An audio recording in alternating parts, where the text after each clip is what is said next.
It's game time, yeah, we on the way.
in the crowd. Ay, come on, girls, keep it up. Where you headed? It's straight to the top. Come on, girls, keep it up. Always on go, I ain't never gon' stop. Come on, girls, keep it up. They can try, but it still ain't enough. We run the city and ready to bust. I just make it look easy, they don't make enough. Put it right in their face, ain't no making it up. Yeah, I want the whole check, I ain't taking no cut. They ain't sharing this cake, they ain't making with us. Shit, we keeping it all on them, taking from us. Ay, I just do it like it's nothing. This a challenge, so this how I'm coming. I'm standing for something, ain't going for nothing. Show up to the party to ruin the function. What they wanna do is I already done it. The game that they playing, we already won it. They screaming for us, all we missing is strong. I know they gon' bop if it's me that they pumping. Where you headed? It's straight to the top. Always on go, I ain't never gon' stop. Whoever that's thinking they better, you not. Just like a cheater, we keeping our spot. Playing no game, got my foot on the gas, head straight to the cheddar. I'm chasing this guap.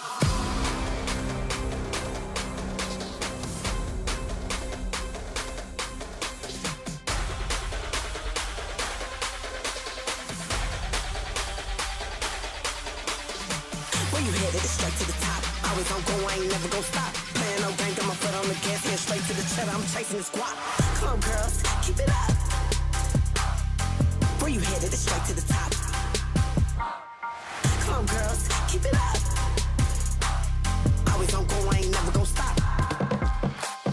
I just do it like it's nothing. This a challenge, so this how I'm coming. I'm standing for something, ain't going for nothing. Show up to the party to ruin the function. What they wanna do is I already done it. The game that they playing, we already won it. They screaming for us, all we missing is strong. I know they gon' bop if it's me that they bumping. Where you headed? It's straight to the top. Always on go, I ain't never gon' stop. Playing my job, I've been punching the clock. Know I'm gon' blow up, been ready to pop. I ain't playing no game, got my foot on the gas, head straight to the cheddar. I'm chasing this guap. Come on, girls, keep it up. Where you headed? It's straight to the top. Come on, girls, keep it up. Always on go, I ain't never gon' stop.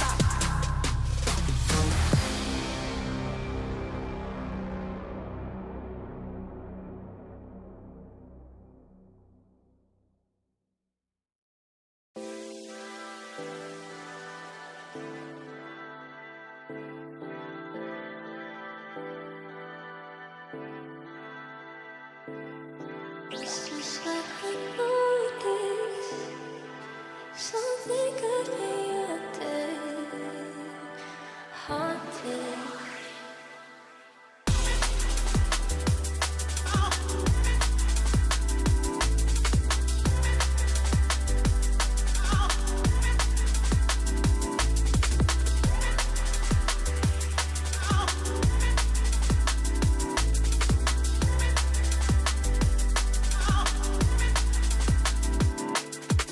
It's just like I know this. Something could be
in fact, no never no time to relax. I'm packing the stacks, you packing your bags. Okay, I step on the field, it's a wrap.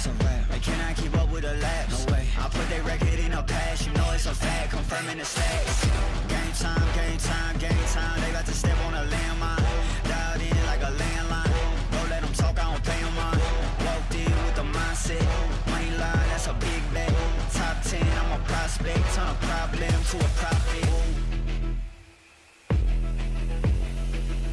Top 10, I'm a prospect. Turn a problem to a we on the way. We on the way. We on the way. We on the way. It's game time, yeah. We on the way. Whole team know the mission. Gotta focus all senses. Okay. Gassed up, no omission. Eyes on the vision. Gotta handle business. Okay. 100 yards on a play. Big dubs on the way. Okay. 2 play, it'll be played. Get up out my face. We are not the same. Get down in the city, I'm back on the base. Gotta get to it, no pain is safe. Running the game, they running away. They running their mouth, you know they are fake. Pick a side, pick a side. Okay. Is you on for the ride? Okay. New kid on the block, next up, best up on the rise. New kid on the block, next up, best up. We on the way. We on the way. We on the way. We on the way. It's game time, yeah. We on the way.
Fueled by the same passion as esports athletes, Zowie continuously develops tailored products, empowering gamers to bring their best out.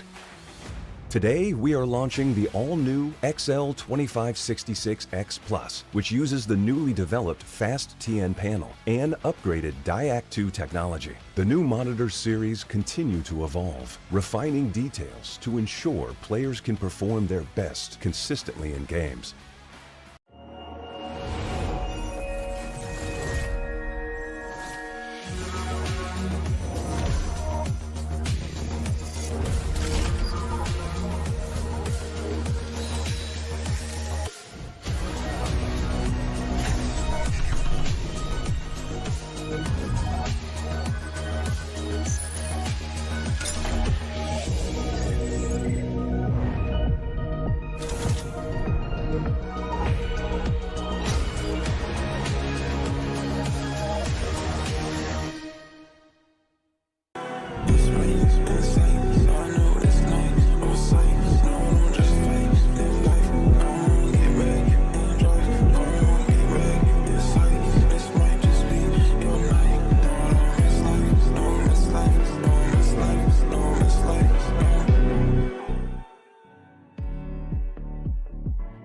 Game changers. We're making history. It means so much to us.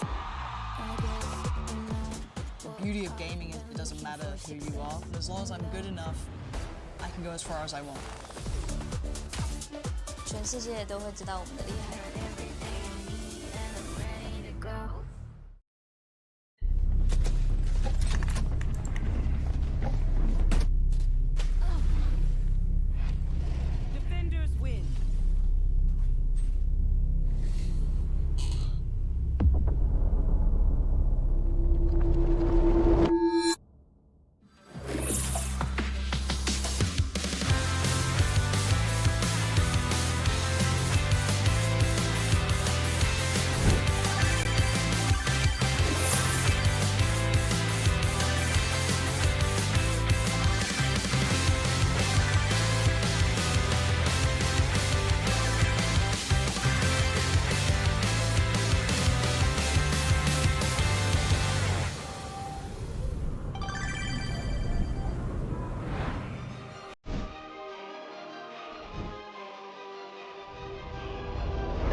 Yeah, the fight so far. Taking her all time. We forget looking. This is the back of the site still. Causing a lot of chaos. Oh, Royale. We the best to do it, we the best to do it, baby.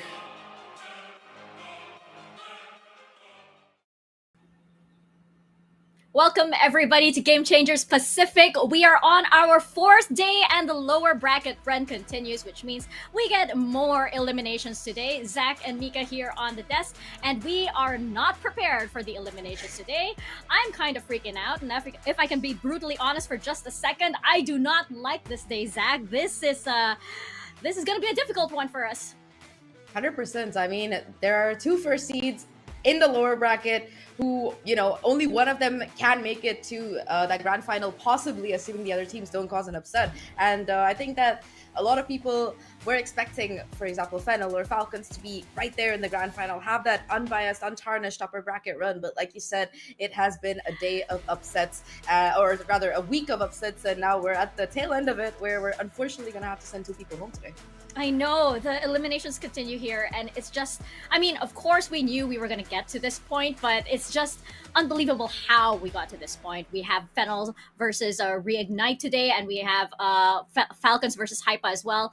And I guess we just didn't think that we would get to this point this soon, you know? It's somewhere down the line, maybe even tomorrow or over the weekend, but not, I guess we just didn't expect it this way.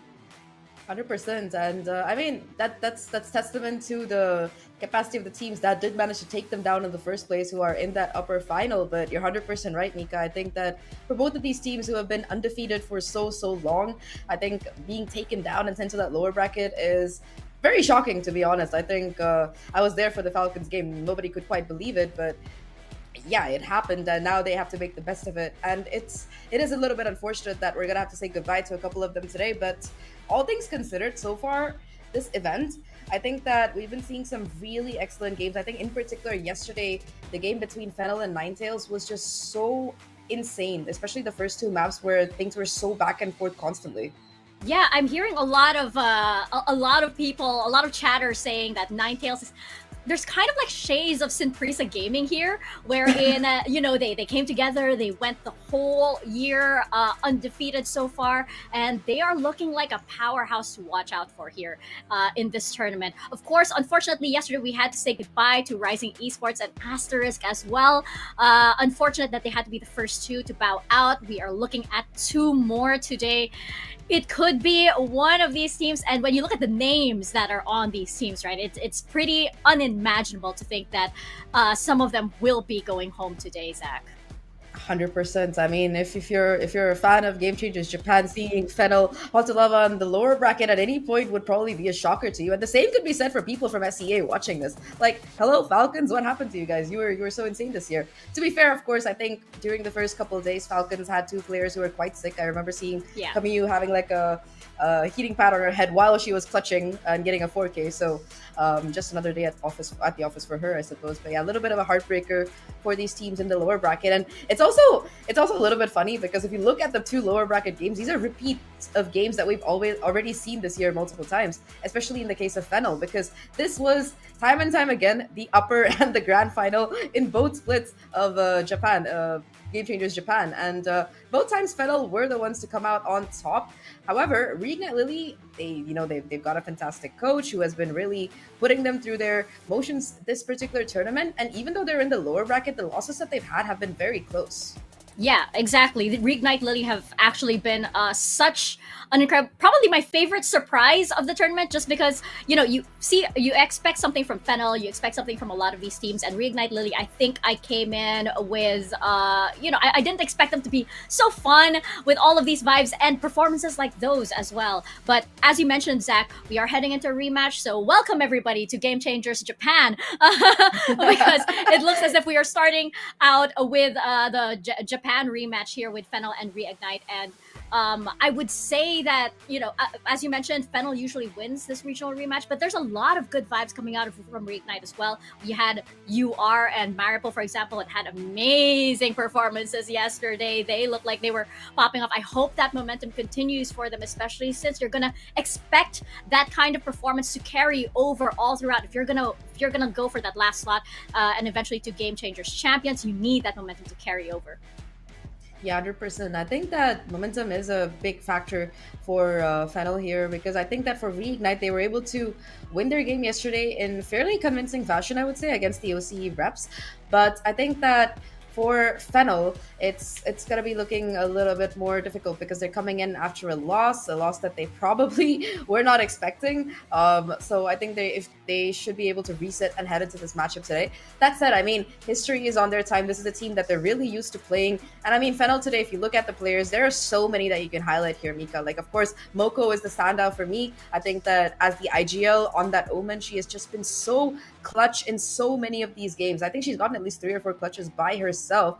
And of course, Mint on the duelist has also been a beast. I think yesterday it was Mint versus Dana for a lot of the rounds there. And yeah, it was just a very, very intense match between these two duelists. And I don't know, I mean, the whole roster has been able to contribute and step up whenever needed. Yurinchi had some really good lurks and other impactful rounds on the Cypher, I believe, yesterday. And Suzu, of course, I mean, we haven't seen her pick up the Neon as much, but I still think that Fennel, as it is a team that is capable of a lot. They just looked a little bit dicey on that final map yesterday.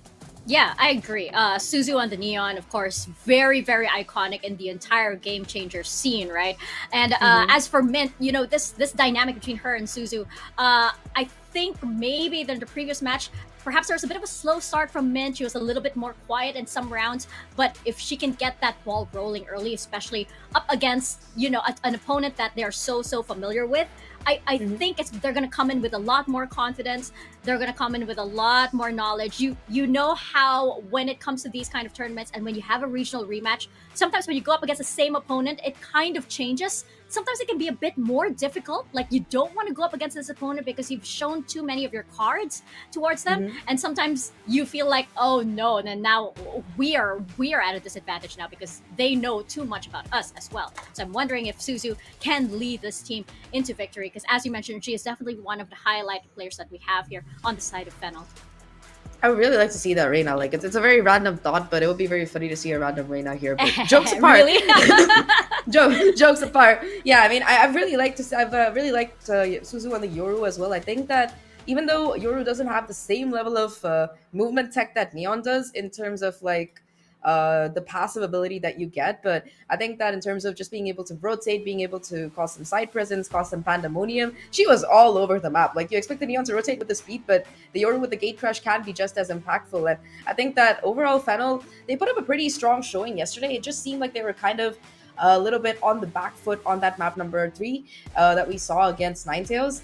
And I think against their opponents, Regnite Lily, this year at least, they only lost one map if I'm not wrong. So I think the fact that they've also managed to kind of, I would say, probably, I don't know, I feel like Regnite Lily have looked very strong in this tournament, but they haven't been able to close things out. There have been like 2 overtime losses for them in 2 different games, and I think that hopefully that's kind of what they want to focus on fixing, I would say, heading into today, because I think that their consistency throughout the series seems to kind of flag towards the tail end. They're not able to keep up the momentum that they had in the onset.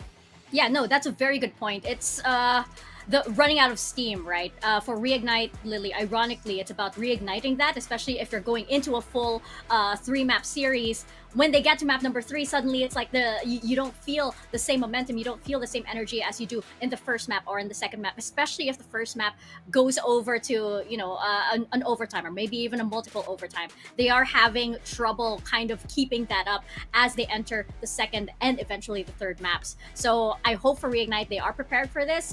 You mentioned it earlier as well. I do not underestimate their coaching staff at all. As you mentioned, you know, Carcass has been helping them out, and he already has one of these big, you know, global championship trophies. So, of course, with G2 back in the day, back in the first Game Changers championships. So, I think that he definitely has a lot.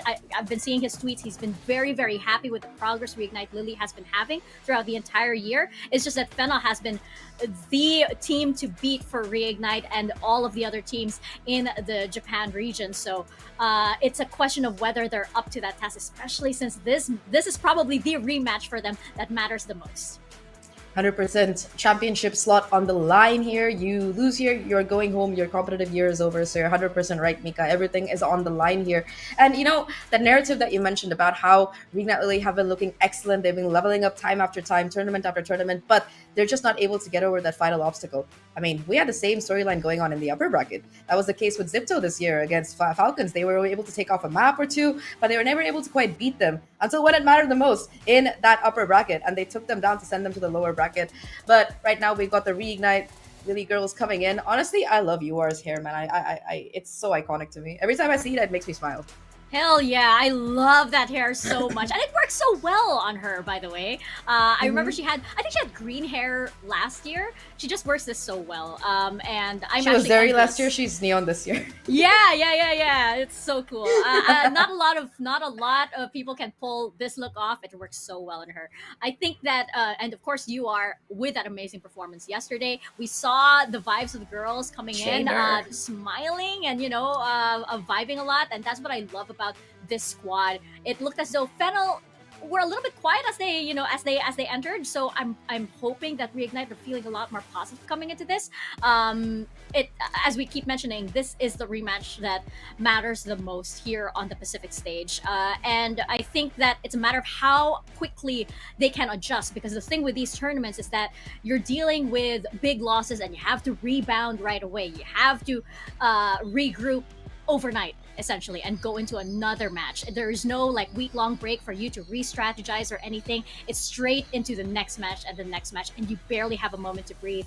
So that is a true test for all of these teams, right? For both Reignite and for Fennel. It's a matter of who can come back or who can step up faster. I think that those are all great points you made. I think the momentum is definitely going to be a major factor in this series. And I think that you're right. Whoever does come out of the gate stronger will have a big advantage heading into the rest of the series. I also think that it might come down to the map veto. I know that both of these teams have a little bit of an overlap when it comes to the map pool. But before we talk about the map veto, I want to talk about Maripo for a second here. I know she's the highlighted player and stuff, but her performance yesterday against Asterisk on that map number 2. Okay, look, I know everyone's like, everyone has feelings about the Odin. I don't know if they're good or bad, but we all have feelings. We can be honest about it. It's okay. We have strong feelings, yes. Yes, we have strong feelings. What they are, we can decide ourselves. But Maripo on the Sova yesterday on the IGL role with the Odin was absolutely ballistic in that map number 2. Like, Corrode was just her playground, her clutchers, her calls, her multi-frags, whatever you want to call it. She was just absolutely feeling it, and it will be very interesting if the map veto does see Corrode highlighted here, just come up here, because I think that her calling yesterday as well was really confident, even though initially I think Asterisk were up like 5-0 or something like that, 4-0. They had a pretty strong lead, but Maripo was very calm and she was able to shepherd her team to that comeback win on that particular map. What are you doing, Mika? I got it. This is what they were doing. There, yeah.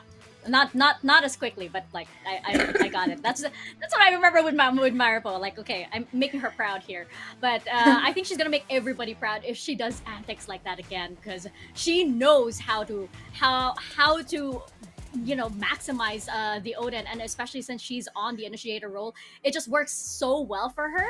And I think if Reignite Lily can actually build around this, they've got some kind of of identity. I think that's one of the keys for them. I like that you mentioned the Corrode as well, because this is a new map that's a big question mark in this tournament, right? A lot of these teams have not, I think all of these teams actually have not put out Corrode up until this week. So I think Reignite Lily putting out Corrode, it was a brave move, but now Fennel knows what they have, right? Because Fennel, they have not played this yet. They have that card still, up their sleeve. They have a choice whether they want to put it out here or not. Same with a map like Abyss. That's what makes it really, really exciting, because you have these maps that have been, secrets, mysteries here for a lot of the teams. Do they bring it out now? Do they save it for maybe this weekend if they can go that far? When do they actually play those cards and reveal their strategies for this? Or, I mean, you could even keep it as an ace up your sleeve for the championship. Who knows? Yeah, of course, that will be a little bit different with the new agents coming in and stuff.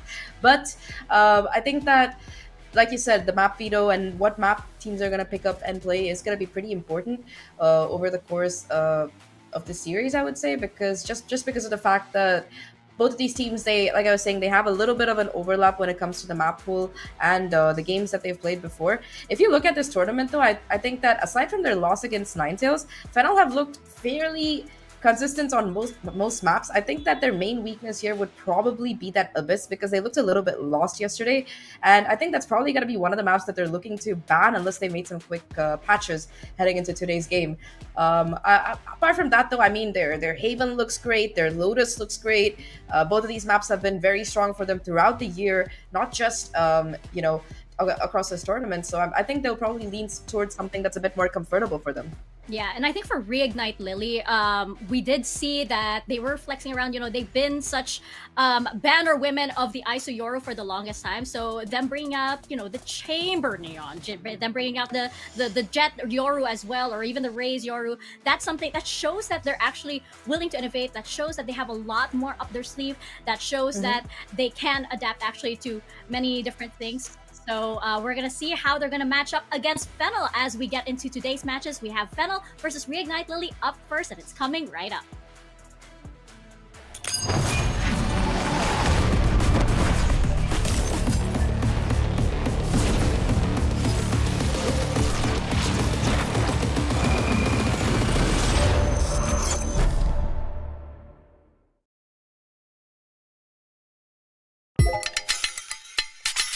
笑顔と元気があふれる、まるでゲームに入った時のよう。すべてのプレイが楽しさ満載、まるで夢のような世界。どの色を選んでもまるでゲームで新しいプレイを生み出すように、1秒1秒がエネルギーに満ちている。 캔버스에 한 획을 그릴 때마다 게임에서 우리가 길을 뚫는 거랑 똑같이 한 번 한 번의 플레이가 모여서 우리가 같이 만들어가는 승리의 그림을 완성하는 거야. Looking for the quad. ทุกการพูดคุยทุกเสียงหัวเราะไม่ต่างจากช่วงเวลาที่เราสื่อสารกันในเกมทุกคำพูดคือพลังที่พาเราไปถึงเส้นชัย ทุกการผสมทุกการแบ่งปันเหมือนทุกกลยุทธ์ที่เราต้องปรุงแต่งในเกมจนออกมาเป็นชัยชนะที่เราทำด้วยกัน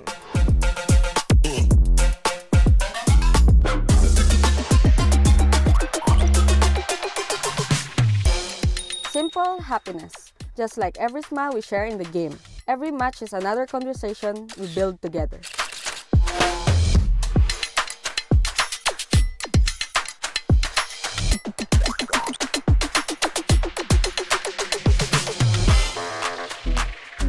Hearts pounding, just like the rhythm in game as we move forward together.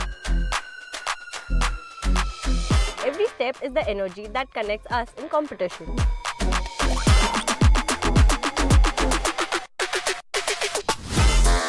The breeze that brushes by, just like the moment we take control of the game. A joy that's simple but unshakable. Every moment that makes us smile carries the same drive in game and in life that keep us moving forward.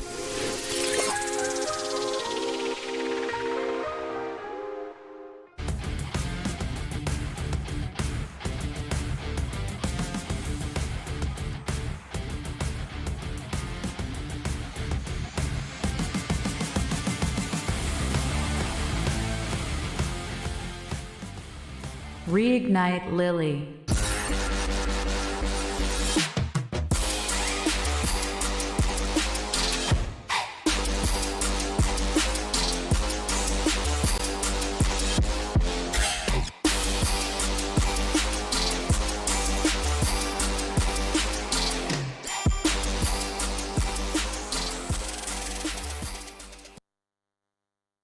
Fennel Hotalava.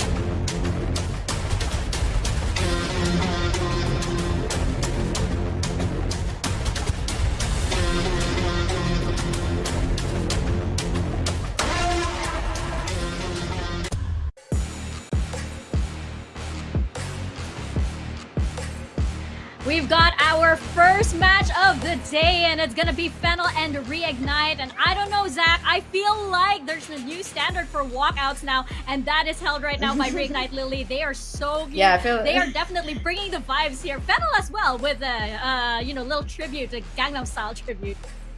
Honestly, man, move over Boaster. We've got some new performers on the block here, and both of these teams are bringing the heat today in this matchup. Everything on the line here for both Japanese squads. You win, you move on in the bracket, you have a chance at making it to that Game Changers Championship. On a side note, I am loving these coaches' jackets. They look like proper racing jackets. They're kind of fire.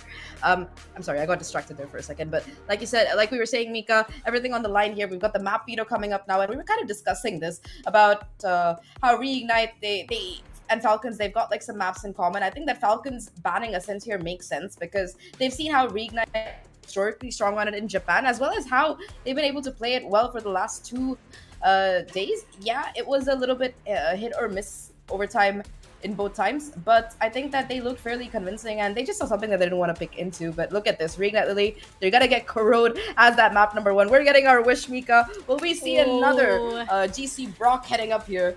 I think so. It's very promising. We have Corrode, Haven, and Sunset.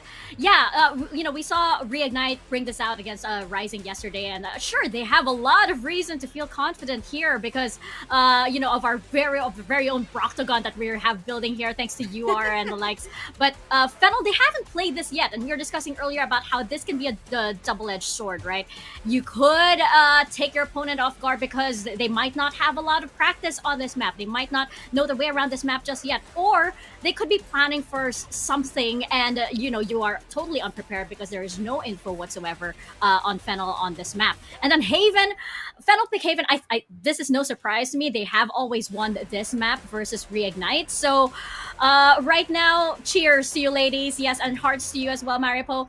And then we head into Sunset. We haven't seen this from Fennel this year as well. We just saw Reignite versus Falcons the other day on this map, but we haven't seen anything from Fennel just yet. So I would think that the map veto favors Fennel at the moment? Question mark? There's just seem to be a lot more working for them at this point. Yeah, I think I would agree with you. It does seem a little bit in their favor, but I think if Reignite Lily can find that strong start on Corrode, it's kind of going to be what they need to get into the series, because I think that it is one of their stronger maps by far, I would say, and at least in this tournament, they made it look really, really incredible. So I think that Corrode is going to be the pick that they need as a trump card, so as to speak, to get a leg up in the series in the beginning of the series, I would say. But yeah, I think for Fennel, maps that they're very comfortable on, like you highlighted, maps that they've looked confident in before. I think that they have one of the best Havens out there, and on Sunset as well. I mean, sure, we haven't seen them as much, but I think that it's still a pretty convincing map for them. So it's more of an unknown for Reignite. I think that if they have the prep work, if they have a strat in place, they could possibly cause an upset, and that is a possibility. But until we see it, we won't know. Yeah, that's the big question, because for Fennel, it's like, what do you have planned? What do you have planned here on Corrode, potentially on Sunset as well? Because that big question mark can sometimes make things, a little uneasy for your opponent, because again, they have already showed this. They showed it up against Rising Esports. So Fennel, they should know what to expect. It's a question of how well they can adapt. It's a question also of how quickly Reignite can change their strategy to adjust to how Fennel will be playing, because it's those mind games that come into play and now, right? It's like, I show this, can you one-up me? Can I one-up what then you show? So all of those questions are going to be answered here on Corrode, especially since it's such a new map. We are still seeing the meta forming and taking shape, and even in the main league as well, you're still seeing some teams bring out newer things here on Corrode. Everybody's still discovering this at the same time. 100%. I think that this is a map which has a meta that is still a bit variable. There are teams that like to run the double duelist and the double controller. There are teams that play a more hard set comp, preferring to have a double sentinel, or even a Vice, just a single sentinel along with something else. I think that there's a lot of variability about how you want to play this map, and I think that can kind of lead to a little bit of friction depending on who picks what. So I think if you look at the comps here traditionally for these teams, Fennel, if you look at their Corrode comp, it is completely blank here because they have never played it before, like you said. But on the other hand, Reignite Lily, we saw them yesterday. They were able to bring out the Odin and Pop-Off, but also, like you had mentioned initially when we were coming into this, that Chamber and that Neon pick, both of them give them so much early information on the map, because both these agents can go for those peaks, can take that space on the map. Chamber especially can be really useful here because there are a couple of really nifty teleports that you can do between mid and A-Link and stuff. I was testing it out when the map came out, and I don't know if we're gonna see them, but overall I think that this is a comp that they were able to pilot very well, especially in that second half on that attacking side.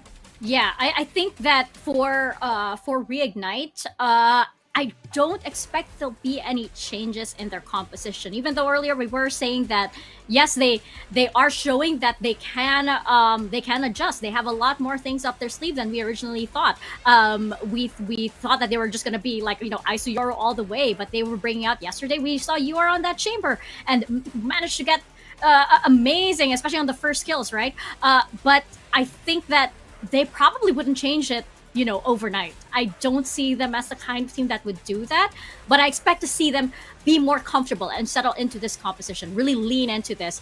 And as we say that, yes, we are seeing you are on that chamber once again. And for Fennel, we're seeing Suzu on the Neon and Mint on the Yoru. Yay!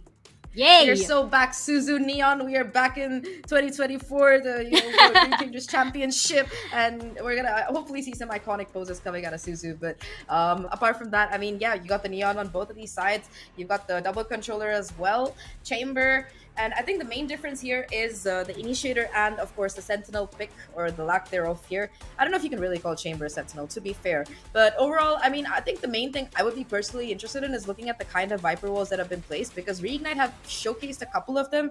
There was a very nice one towards A main that let them scale up early on during that attacking side. There was also, I think, on the defense side, a really nice mid to B one that let them kind of like push down towards and take that early info on mid. So I think that the Viper for both of these teams, depending on how you're going to be using those walls, whether you're going to be using them as a lurk threat or whether you're going to be using them more for deterrence, I think it's going to be interesting to see how that plays out.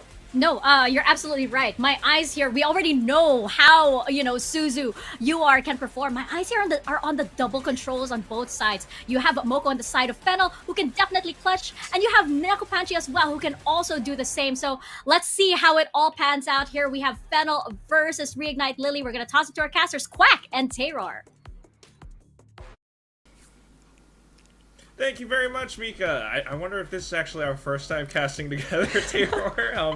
Not our first time. Not our first time. Remember when I was teaching you some songs? Oh my god. Oh, that was like earlier this year. Yeah, songs that I should know, but I don't because I'm just not in it with pop culture. But that aside, yes, it is a match between Reignite Lily as well as Fennel Hotel Lava. 8 times they've actually played against each other since the beginning of Game Changers 2022. And out of those 8 times, Reignite has only won twice. What's it gonna look like today?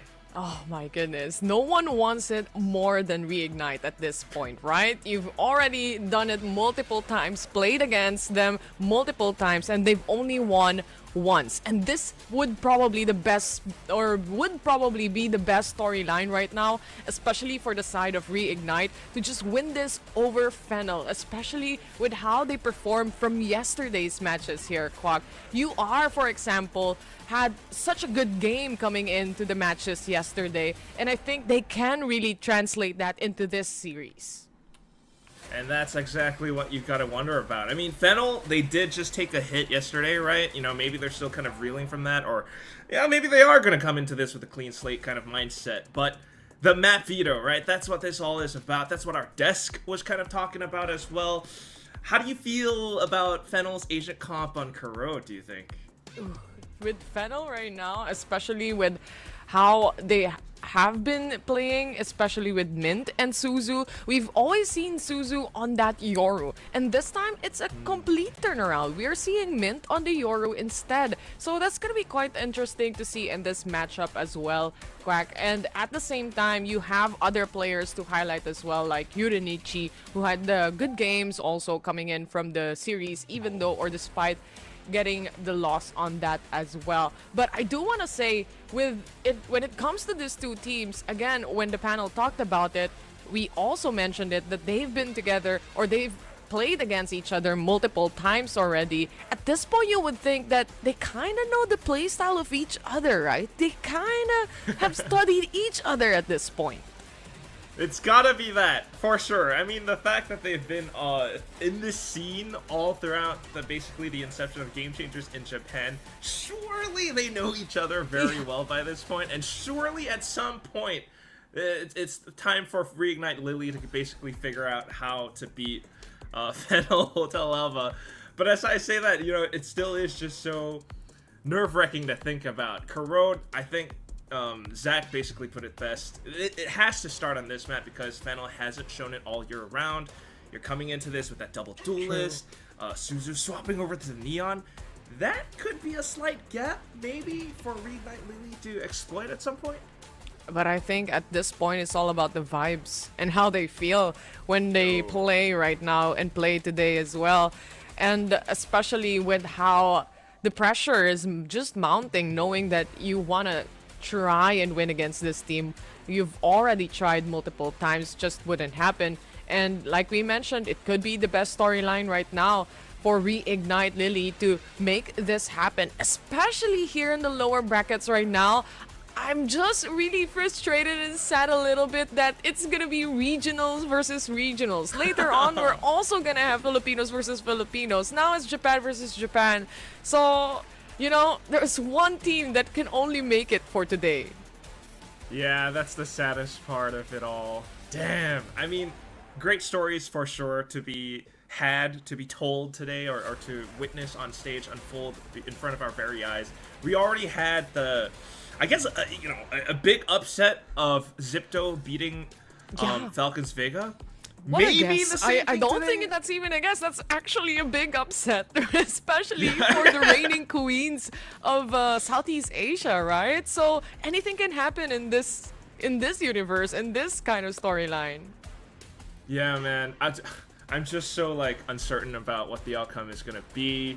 I'm so uncertain about kind of the vibes on the stage. There's clearly a bit of a gear issue They're going on. fixing some stuff still there on the stage. Yeah. It's quite obvious, but nonetheless, Quack, have you seen the new agent?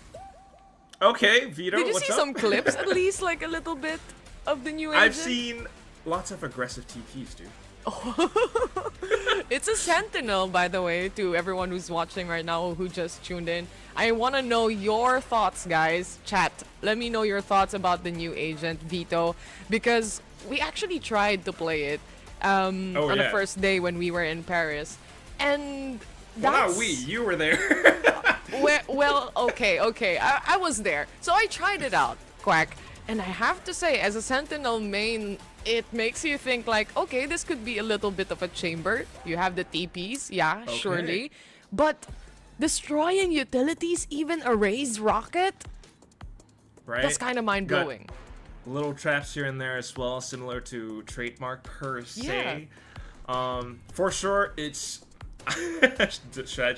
it's incredibly OP. I think, you know, even the fact that the, what is it called, Interceptor, you have to activate it at the right time in order for it to break the utility. I made an actual mistake playing this agent and not activating it, forgetting completely to activate it. So I was like, why is it not destroying utilities right now? Why is the flash still there? Apparently you have to activate that utility just at the perfect time. Of course, Riot wouldn't give you everything in a silver plate, right? For sure. Well, I'm getting some information that this gear issue might take a little bit longer than... Oh, no, actually, is this game ready now? I am not entirely sure. It feels like the game should be starting soon. Yeah, So, it's like a jet dash in front of you, but way laid back. I got debated. Yeah. Yeah, lightning speed back. But some of the chat are saying that Vito's voice line has it's actually good. But anyway, cool. Let's head into the first series of the day. It's gonna be Fennel versus Reignite Lily. Any predictions, Quack?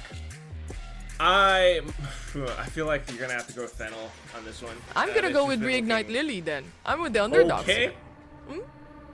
Alright, maybe we'll see that just that they are starting off this chamber on the defense after all, but so far, Fennel stacked up towards B. Cutting through. Mint just setting up the TP here, but of course with Reignite, noticing that, they throw in the snake bite. Zodiac and Hakuna already getting kills for themselves. Two players tag and they have to move away, but Yurinichi is caught there while trying to move out. Smoke comes back up, and yeah, I don't see how this round's gonna go the other way, Chief. Oh no. Getting caught with 3 players down as they try to execute past this toxic screen is just the worst thing in the world. Now UR's marking down middle as well. Catches them on the cross. It's a lot of info for Reignite to work off of. I'll find you. Mid control. That's what they're trying to do right now for the side of Fennel. Yamzi using a haunt, not spotting anyone, but look at this squad. Yo. They're just following. They're just waiting for the tap of the spike, and once they hear that, they know where to rotate. It's strength in numbers. That's how they want to play it here, Quack.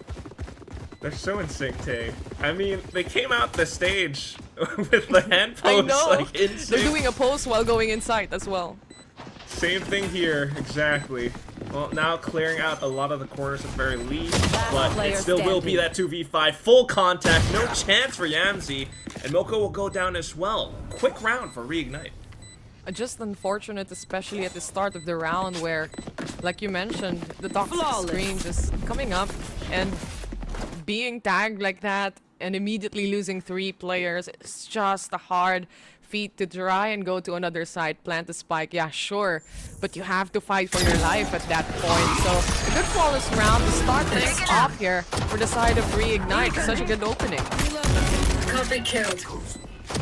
Perfect timed utility and everything as well. I mean, it feels as though it definitely is not the start that I think Fennel would have liked to go for. The Paranoia came out a little bit slower than I expected, I think. Mint, you could see, that was like a dry gate crash towards the back, and it was quick reaction from Reignite as well. So thanks to that, guns up now. Oh. But they push past their own toxic screen, and Mint gets the first shot. Hakuna though, just playing around the pocket of this toxic screen. We've seen this play yesterday, and we've seen them not check the corner, but other than that, for Fennel, they finally figured at least to get 1 kill, and now they might head on to a mid and A control right here, alongside their teammate Moko. Slight chance to maybe pivot off of this, right? You got the Outlaw picked up, you can smoke off some possible angles to gain yourself entry into a different site. Slowly but surely, trying to march in. As the Prowler comes in, the Neon also does. As Suzu is trying to pave and lead the charge here for the rest of the team. Strength in numbers is what we saw a while ago, and that's exactly what Fennel wants to do right now. A site pretty much open for them to plant the spike. Oh, so nice. Back as well. Unfortunately, she's still got to take him down, but still info at least for the IGL to call out to the rest of her team. Watch out towards the back. C's perfectly timed as well. Hey. Paranoia come in, also the stun, but Suzu will fall down. The tap towards the spike. One enemy try and initiate the fight. Zodiac to get a kill here. Nico punch as well, also to go down. But right now, Reignite Lily, with the guns that they have, they take the second round. And I think that's a smart call from Reignite as well. I mean, it was just one Outlaw that was lost to the other team, right? So full stack working together. You still have the Stingers and everything. They managed to come in successful with that retake. They tried to play it a lot more slower, try to make at least a pick-off happen, and as soon as that happens, obviously the Prowler goes out and tried to take on the side. Easy peasy right now for the second round, especially with the advantage that they have using up the Bulldogs and all the rifles that they have right now. But maybe this is a different story. Fennel is on a full buy here, Quack. I'm trying to kick down the doors. Whoa! Okay, wild shot from Hakuna. Catches Suzu behind the toxic screen. Oh boy. Always behind the toxic screen, right? Oh There's always something happening behind the toxic screen. I guess it's just what they do to, you know, check and prevent players from trying to rush through it just in case. But it was a Sheriff. That's the wildest thing. Now, a pivot from Fennel. Trying to go through A link instead. Look at where UR is. Cover going out. Trademark Here. destroyed right now. And they go for a re-smoke towards the side. But looking at the mini-map, players coming in from Fennel's side.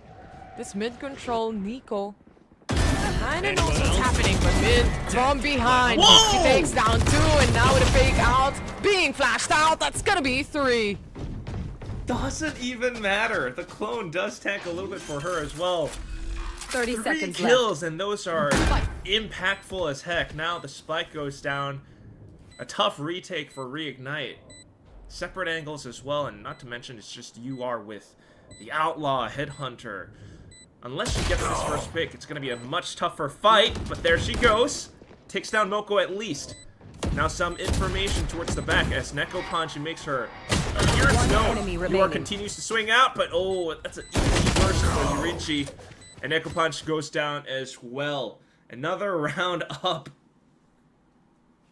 Just a quick 1-2 punch coming in from Fennel, right? As soon as they have the utilities, they have the guns as well, they were able to at least make what they wanted to do from the previous 2 rounds happen, especially the initial pickoffs coming in from Mint. A good triple kill could really do a lot for the rest of the team here and make the side quite open. Just also a high-low position to finish things off from the rest of the team. Now, here on round number 4, Dimensional Drift is available already, Quack. It's fast. Yeah, that definitely could help you, kind of tie things up or really steal that lead away. But we do see the timer being paused. Should probably be... Oh, it is a tech pause. I think the gear issues from before might be continuing. I got excited a little bit, but yeah, we'll see. I mean, because you want them to, play at their best performances. Yeah, as early as possible, right? As early as possible. You know what? I'm actually so happy to see like players being on the same stadium, for example, and just seeing all their emotes as well. They're so very active in doing us a favor and making those emotes happen. And right now we're seeing Neon in real life. Yeah, great hair for sure. Neon in the game as well. I mean, still, you're seeing a lot of these kills go through. Some of them through the toxic screen, as mentioned before. A lot of them, I think for now, just kind of topping up with multi-kills. But Mint in that previous round, that was the peak for me. Look at this, though. Coming into the next, we do see an Odin plus an Operator already in play, especially in this map, which Dax and I said that seems to be like paper. That first shot from that Operator wouldn't hit though. They have to move back. Mint using the Dimensional Drift here. Fake out to start things off, and A side completely open for them to take. Enemy mark. Gotta go. Still a little worrisome though. We gotta watch out towards the back of that site. There is a smoke, thankfully, from Mocha to kind of block things off. But here comes Zodiac. Neon, as you mentioned from before. Straight in. Spike still planted, though, and Mint has the back line from elbow. Triple 4 kills! And she's maybe going down for the ace. Maripo will shut that down, but Mocha, with a quick trade, picks up the round. Imagine just using your Dimensional Drift this round and actually getting almost all the orbs back or halfway there already. What a play coming in from Mint. So crisp on the shots here. 1, 2, 3 done for the meantime. And the rest of the team just there to cover her. Just ridiculously in sync and sharp shooting coming up from this one player right now. Both rounds back to back, and she's had so much impact. Swaps over to an Outlaw this time because it's anti-eco. Firing range towards mid control here, just making a little bit of a noise to try and bait someone to also fire back. But look at this, reignite Lily, 4-man stack towards B site, and it's a 50-50 chance, Quack, right? It's either A, it's either B. Just kind of hoping that maybe that's where Fennel would walk into, and then you just see the whole firing squad of sheriffs, maybe the pistols, and then or the stinger. But without info, Fennel's just not really committing to anything just yet. Still eyes on Mint versus UR in this one spot on A. UR just also trying to see if she can get any intel or any info. Bring them down. But a Prowler will come in towards B. This would at least stall the 4 players on B side on their rotation, because it's a fake that they're trying to sell right now. 30 seconds and left. A side, very much open. Yeah, you are, I think, feeling a little bit uncomfortable. She backed off. Spike planted. It's going to be a free site. And at the same time, that's Yamzi now, as you mentioned from before, able to cut them off on the rotations. First kill going down. Zodiac on the hunt with a Bucky. She wants to get that Phantom upgrade, and she just might. Hakuna comes in with the kill. Sometimes you don't even have to kill, you just have to run and jump around in the map and let the other players come in as well, and that's exactly what happened there. But Moko has to run back to the rest of the squad here, as 2 or 3 of the players are now trying to flood in back to the side. Yurinichi, good for 1. Moko, on the other hand, the spray still works out, but not on the classic, as Akuna was able to shut her away, and the spike detonates. Fennel gets another round. Still a good round nonetheless. I mean, even though they lost the Phantom, it was still the fact that Moko was holding off towards the back of main throughout that paranoia. Time was always working against Reignite Lily in this round because they had to go in for that retake.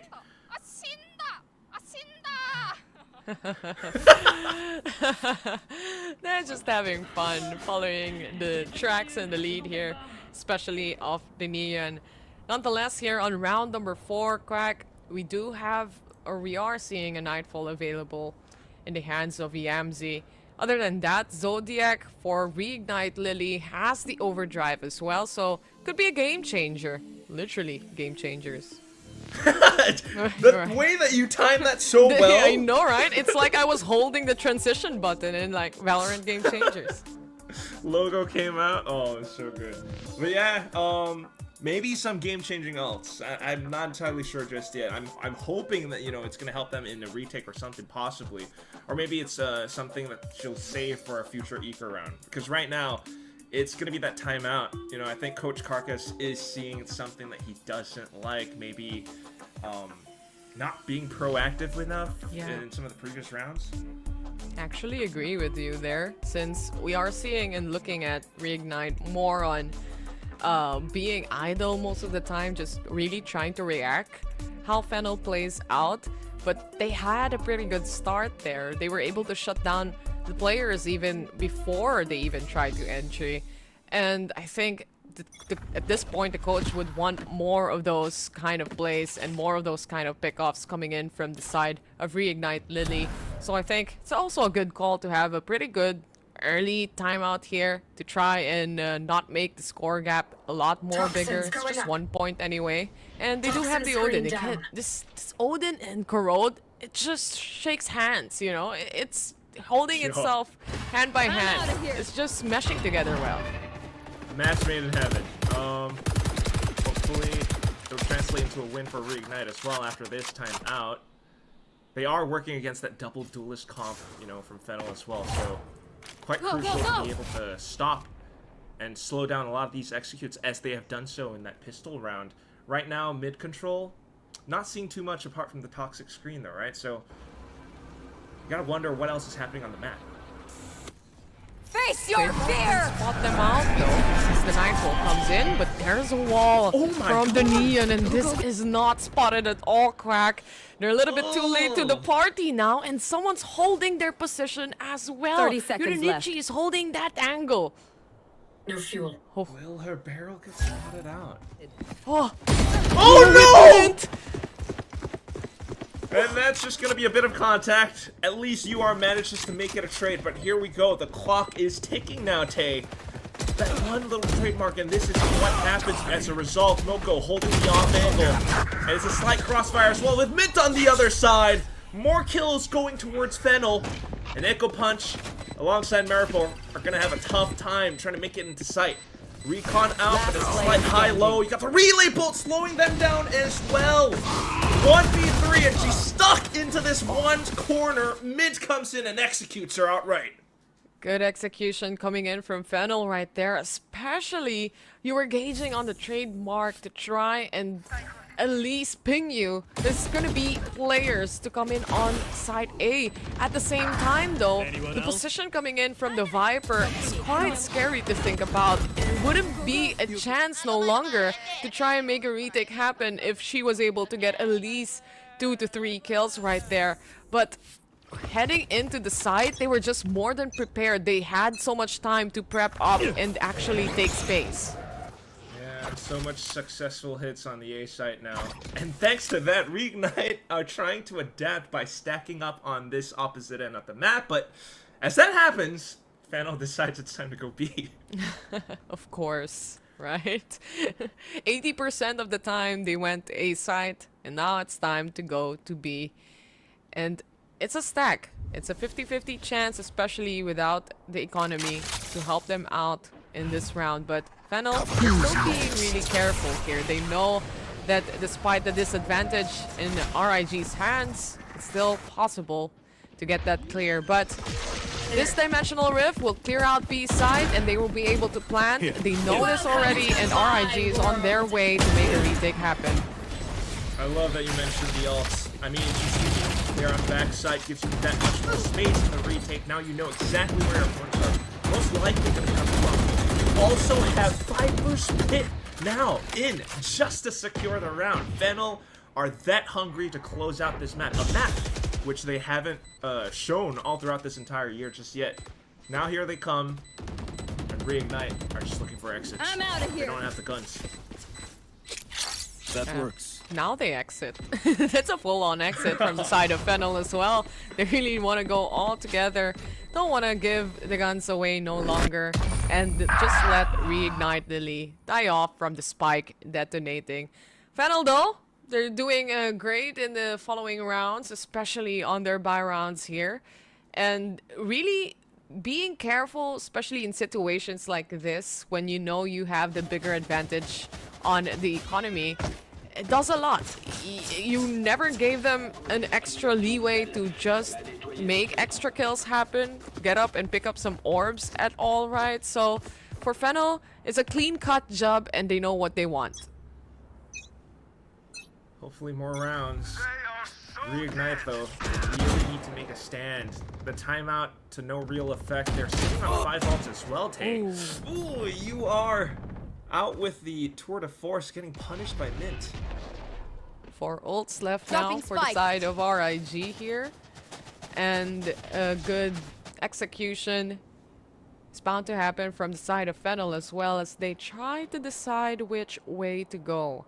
Might be a B take and might be a mid control from the Omen's position here. But they're trying to set another fade here, Quack. That's crazy, Tay. Oh my, it's just like constant pressure all throughout the map, and that's constantly forcing Reignite Lily to think about which site to truly defend more on. Currently, a couple prowlers here and there is not enough, so they've decided to at least on B, especially to speed up. Akuna has a chance, takes down Mint. Maripol with the Odin stab, takes down Yorichi, but here comes Suzu! 2K, and the site is open! Site's open. It's a 3v2 scenario. 30 seconds left. And the TP comes in from Moko all the way to A side. And already Yamzi was trying to sell this fake a while ago. And now it's fully sold as they try to go and rotate and wrap around against Fennel here. Neko and Zodiac though has to go with each other. They still have a Paranoia to play on. But the good smoke from Moko. She can hear everything. She can hear the walks. And that's the perfect opportunity to hop out as well. Zodiac with the overdrive. Hunting down enemy lines. Not gonna happen in the hands of Moko right there. Another round for Fennel. That's such a sick timed smoke as well. I can't believe that that's how this round unfolds. You go for the slight fake, you actually execute in, and then you TP plant on the other end? Crazy. I mean, they had the ults, right? Might as well use it at this point and use it very smart as well. You know, the Fade was trying to sell the fake already. Everyone else is on B side. Might as well pick up the pace and take up the side. 6-2 is Fennel's advantage grows here. RIG, they still don't have that good of an economy. They're just sticking some stingers here. A Vandal and at least some of the Sheriffs. Haven't quite yet been able to find that swing round necessary to bring that momentum back to themselves. Really taking a lot of heavy hits. Now it's another A execute. They do have the right sight this time, but the guns hopefully able to land their shots. Mint with an outlaw play to again as well. She lands both of them! Swaps to the shorty, continues to hold down A link while the rest of the team scours across the site. They hear footsteps, so they know that Reignite are in there, and Yorichi comes up with the trade. Just Hakuna left, and Mint now onto a Vandal silences her. Fennel have secured a strong lead into the next half. Wow, such a good combination coming in from the players of Fennel as well. They know when to utilize the space that they have, especially with Mint. You have 2 shots on an Outlaw, make them connect, 2 kills in a row as well to start things off. And even when the round started, Mint is already doing so much for the team. Those pickoffs just means a lot in this scoreline right now. It's unbelievable. And it just feels the same thing again for Reignite, always trying to play catch up. This time though, a little bit more proactive. We got an early Hunter's Fury, but Fennel are just dodging every single beam. So I wonder if Reignite actually kind of figure out that there are a couple players hovering outside B right now. Chip damage towards VCT though. Needs a little bit of that. Nonetheless, like you mentioned, didn't really connect to the majority of players, and just in time the TP goes away and they have to look again. Mint quite aware there's gonna be 2 players there. Prowler to set out, just perfectly placed for Suzu to take the shot, and 1 more player down for the side of Reignite. Ah, that hurts. So many first picks going towards the way of Fennel when it's players like you are. Now here comes Gamzee with that fake lurk again. So many players on the A side from Reignite Lily, but the actual hit from Fennel goes towards B. The mind games is just gaming at this point, Quack. They're still not sure where they're going, what side they're taking. But now, surely, it's gonna be that B side. It's a quick rotation from the remaining 4 players here as Zodiac tries to lead the charge. Mint, on the other hand, in position, tucked away in the corner. They go for another reposition here. The 2 duelists just trying to play with each other. Burning down time as well. Help her out with the relay vault, and that just continues to halt the retake. Now Maripo trying to come in. You've got the Odin spam as well, but it's a quick swing from Moko that does it at the end. It's 8 round wins in a row now for Fennel. This double duelist setup coming in from Fennel right now, Quack, I feel like it's bringing so much problems with how RIG or Reignite Lily tries to position themselves. You think there's gonna be a Yoru there, and then suddenly there's not.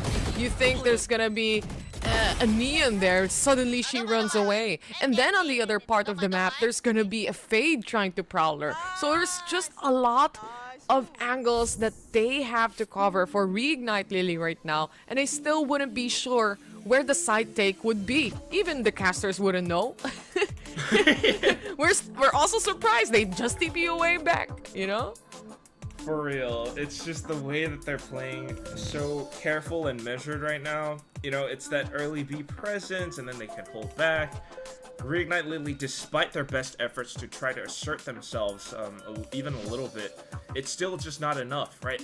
Slight Yoru TP around here and there, and they're still thinking, are they still coming B or not? Hence this timeout. It's a much needed one, especially on their own map pick. Reignite Lily needed this map so badly, but the results are not showing. Could have been the ace on their sleeves here, especially against a squad like Fennel. But right now, it's just not working out. That's why they do another timeout, right? To try and fix this up and maybe try to convert some of the rounds here. And again, for Reignite Lily, you had such a wonderful performance from yesterday. It's not impossible to have that coming in here on almost the second half. But Trademark quickly destroyed here. Mint leading the charge, getting out of the Dimensional Rift. Good positioning for a Bucky. Just a perfect angle to take the perfect shot. Even the Stinger was able to get and pick up a kill. That could very well upgrade, and oh, there they go, translating to other guns too now. Phantom Vandal, one apiece. It's a 5v3, a real good chance to maybe find a strong retake. But Moko trying to offset this. She's lurking towards the back of A main, hoping to catch them if they try to rotate early. Reignite, swarming around side. They're slowly realizing there's not really noises here no longer. And some of the players might have relocated. And the problem with this is they have no clue how deep Fennel could be towards their spawn. So they have to move a lot more slower. But the 2 players right now from Fennel, Yurinichi, already has that Viper's Pit. And they will pop that out. Okay. Blocks off B lane. but Reignite as a full squad take. Going all the way backside. You've got Zodiac, who has a Relay Bolt still. You got Neko Punch with the Paranoia. Could very well toss that into the Viper's Pit to work against it, but do you check your corners? Dempsey's hiding in here. She goes in, flicks upwards, gets a quick double, but you are trades. Now the question is, where is Yurinchi? Things might reveal, but Moko just sprays and mows them all down! What? The Viper's Pit to save the day. They might have lost two essential players here. The guns being picked up, but inside the Viper's Pit, especially the positioning of Yamzi not being checked at all, they were just able to pick up kills after kills and just gun them down.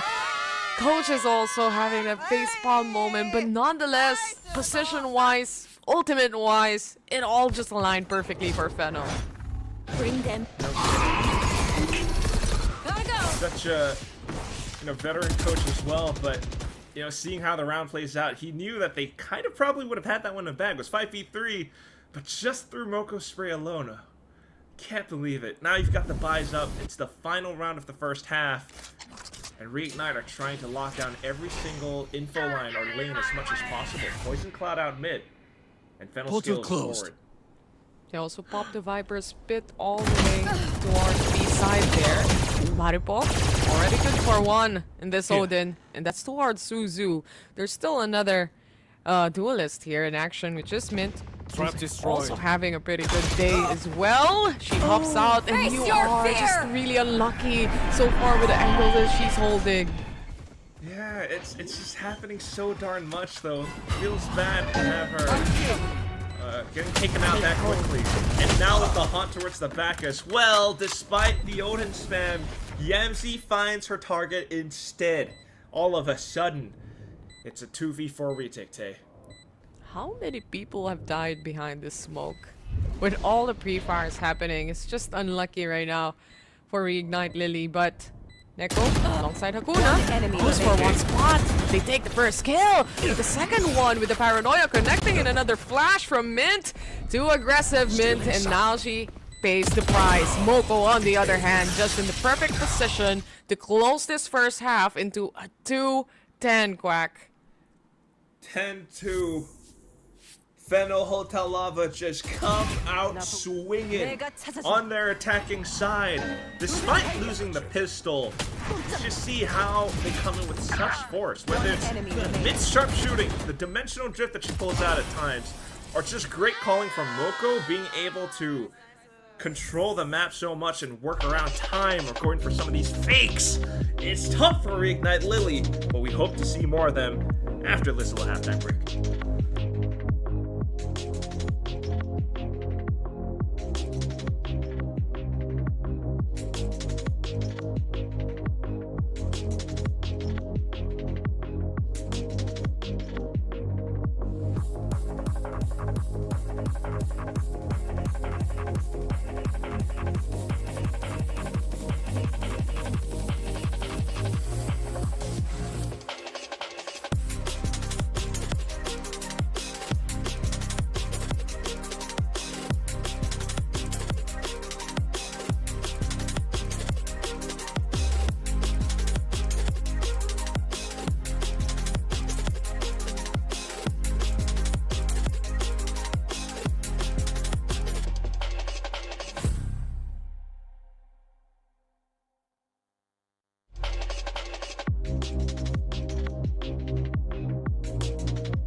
Here we go, jumping right back into it. 10-2 after the first half. Fennel now on the defense on this map, Tay.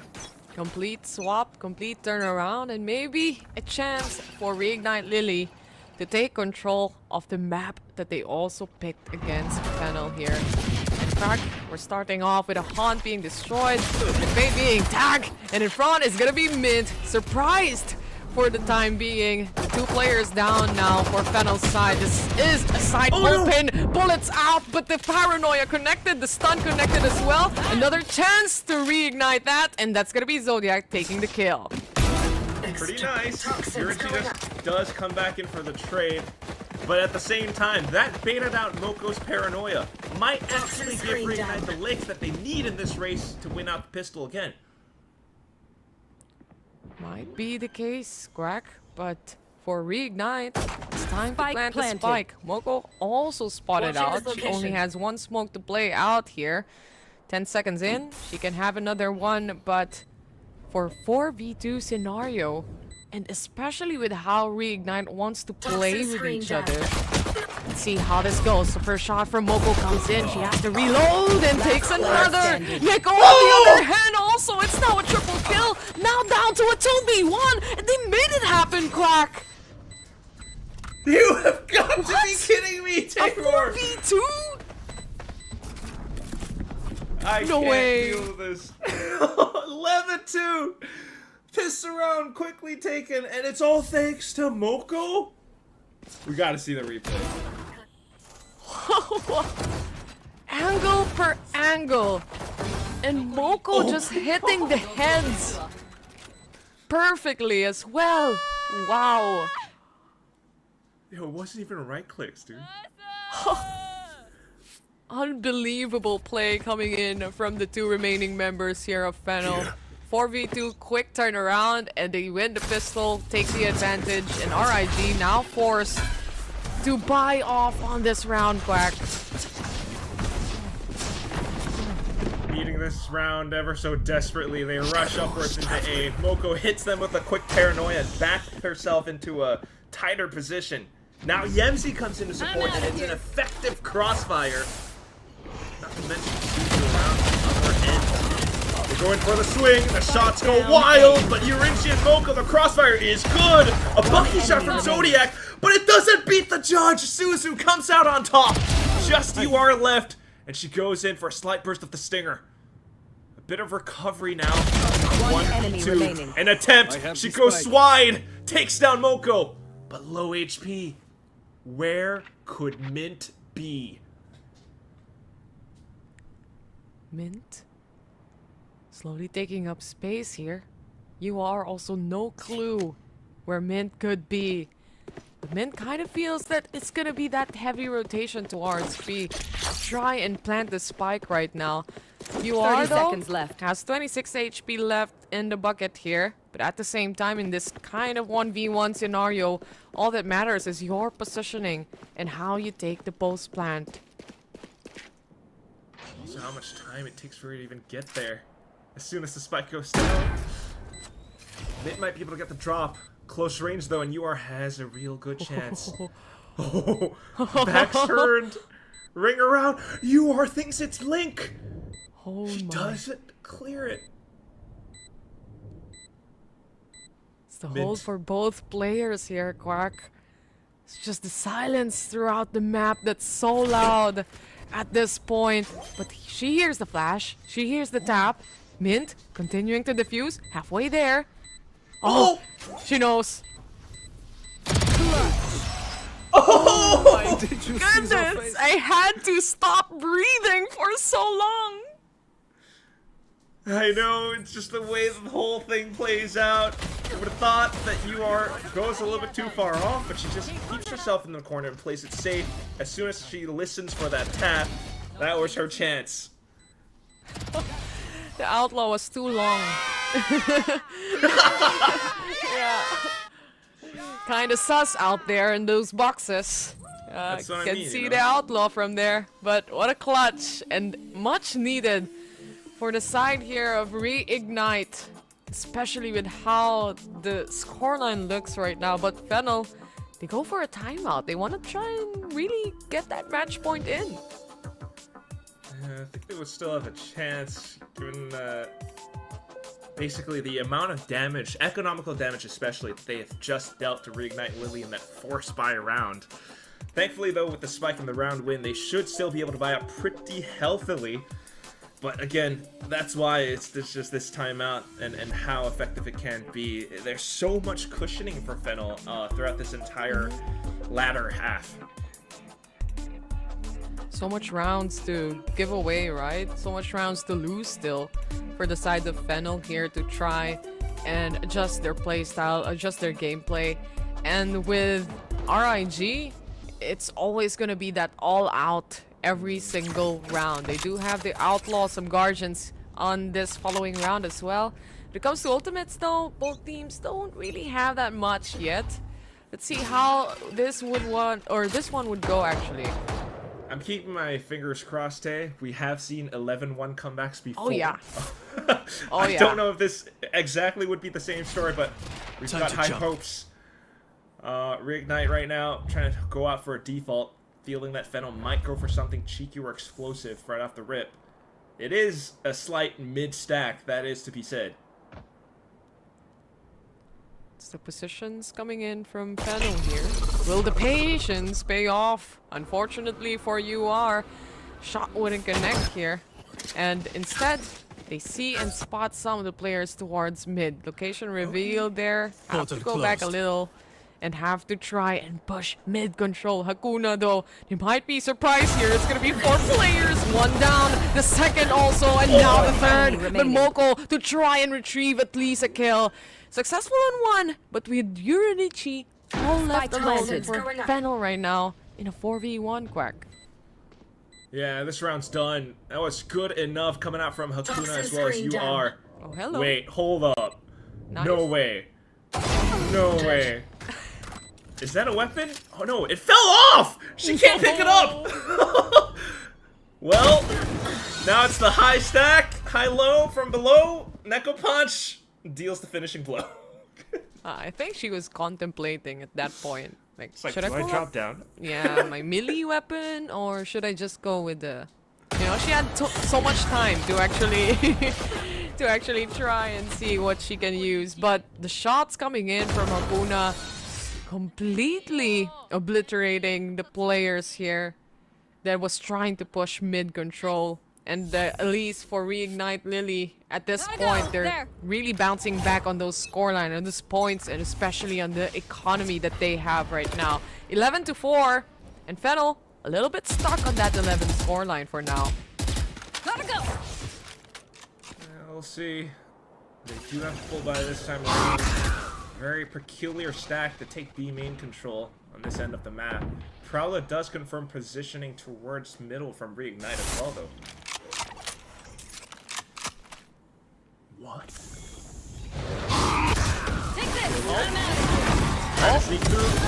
Self-relay bolt! Oh, it's crumbling apart. Suzu takes advantage of the situation, and now, hearing footsteps probably towards A link, it's a call for Fennel to rotate and force some defenses onto this site.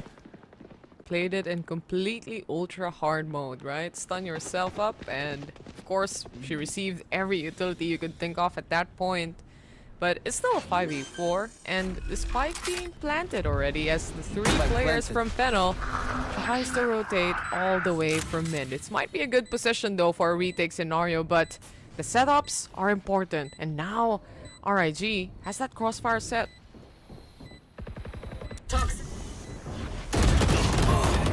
Oh, but they go in for the swing as soon as the smoke dissipates. Fennel, they are able to break apart that hold. Maripo, though, turns back around, but here comes Moko. Stuck it halfway. Suzu goes glow. And it's Maripo, who unfortunately takes a little bit too much time. It's an ace still at the end, but Moko has stuck the defuse to completion. Already a little too late, and Moko was just trusting completely on how her teammates would play and just defuse the spike to make sure they get the match point here. Fennel just 1 point away from winning this first game, a map picked by their opponents. Maripo though really tried out there, but the angle just doesn't cover it. You know, there was still a box behind that spike, and the space was just not there.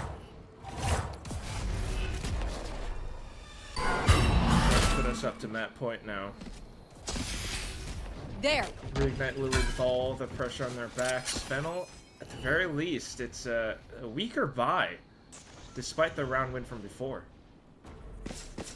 Here we go! We have some Stickers, we have some Bucky, and we also have some Overdrive in the hands of Zodiac here, already trying to move around the site, trying to locate enemy lines, but inside that smoke is a Viper hiding and letting everyone know that it's an A take. Uranichi, though, is in a good position if ever someone tries to hop out, but that might be Zodiac, though. I'm out of here. Just waiting patiently behind the smoke.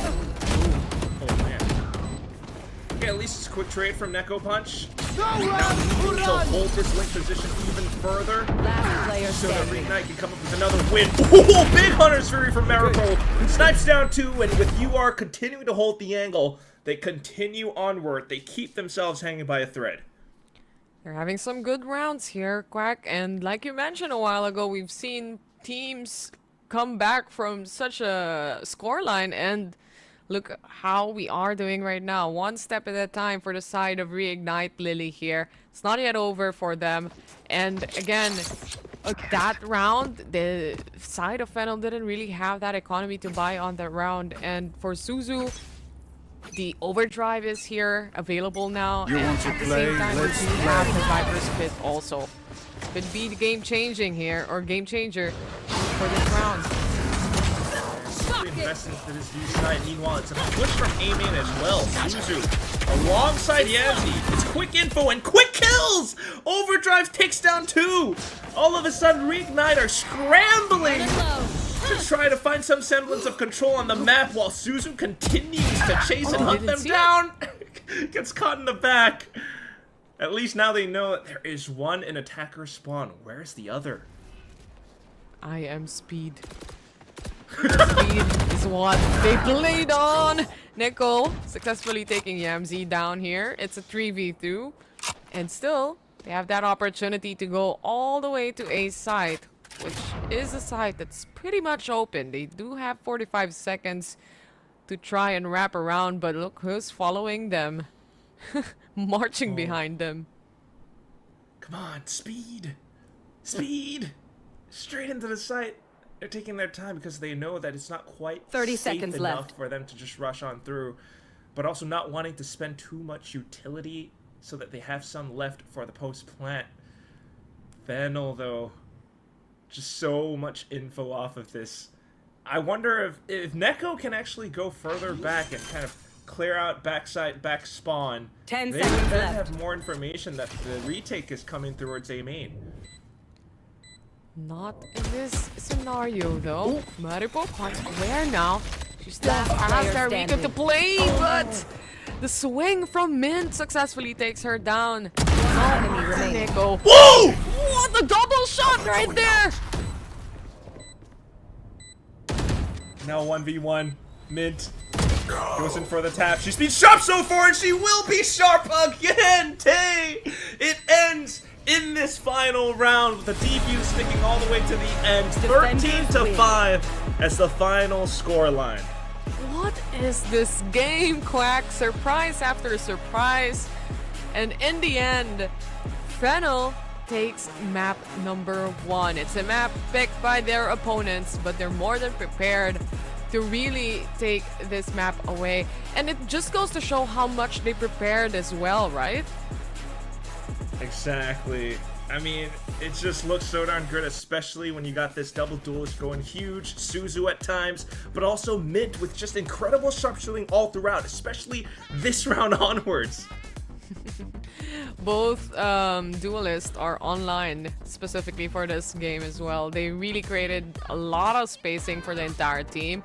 They have set up good paranoias, some also the Odin play to come in, but at the end of the day, there's just so many rounds already that they were able to rack up the points to the point that for RIG, they couldn't make mistakes any longer. And one mistake was letting one player from Fennel defuse through and through. Yeah, that's the whole thing. I mean, round after round, you see attempts from Reignite Lily for sure, right? Whether it's trying to get proactive, sometimes an early Hunter's Fury, especially after Coach Carcass's timeout. He did have that one round where they managed to stack successfully. I think that was the one where he had that reaction, right? Successful stack, turned it into a 5v3, but somehow Moko still turned it around.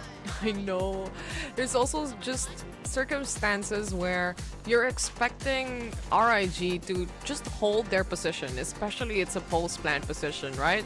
And instead, after the smoke dissipates, they try to go for a swing. Instead of a choke point, it's more of them going towards the crosshairs of their enemy lines. And unfortunately, in that position, they were all gunned down, and that just made and paved the way for Fennel to try and make retakes happen, even if it seemed impossible. This was the round that it was stolen away and diffused away from Fennel's side right there.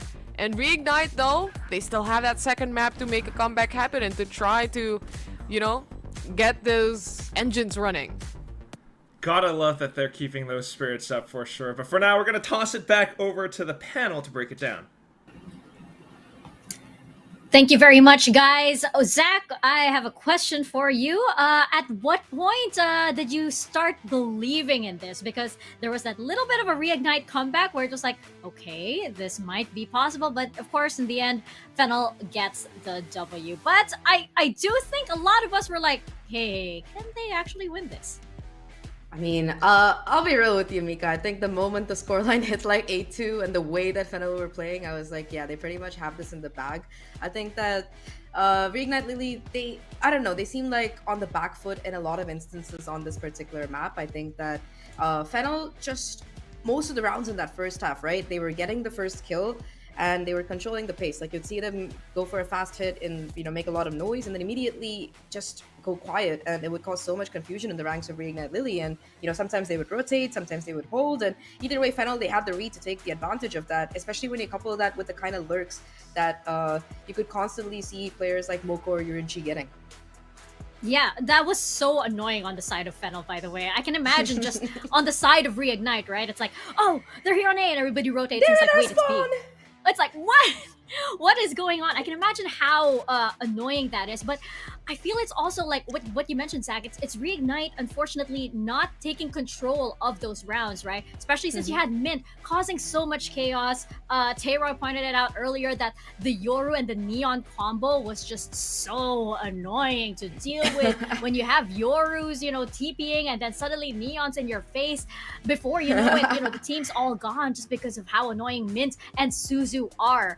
But it's also like Reignite, unfortunately, just not taking control. And it was really frustrating as well because there were so many rounds where I felt like they gave up so much space, where maybe if they just pushed forward or maybe were just a little bit more aggressive, maybe the outcome would have been different. So yeah, they do have a second chance for this. So I hope that they don't let the first map get them down. It's all in their hands at this point because Fennel, they are riding high and they just need to keep doing what they're doing at this point. We're gonna see if that continues right after this very quick break.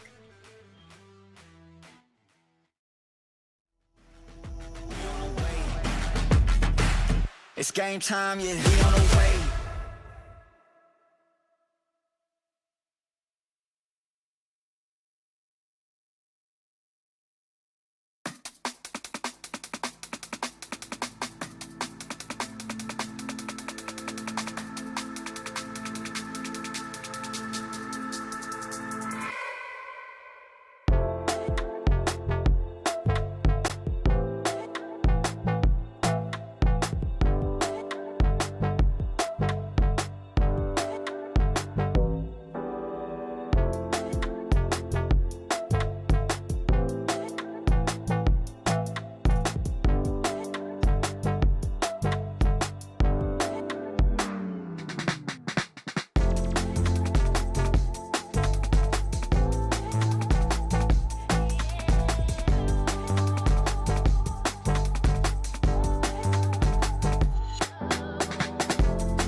We've got Fennel leading the charge here on our first series, but it doesn't look like Reignite are totally out yet. We can see that the vibes of the girls are still immaculate as ever, smiling and having fun on that stage. But for Fennel, oh my goodness, the synergy on this team is so good today. I think they've come and they want that champion spot so bad because we're seeing performances from Suzu, from Moko, from Mint as well. So many good moments for these girls on that first map. Can it carry over onto Haven, one of their favorite haunts, one of their favorite stomping grounds here, Zach? 100%. And I mean, this map, you said it, it's one of their favorite matches, favorite maps to play.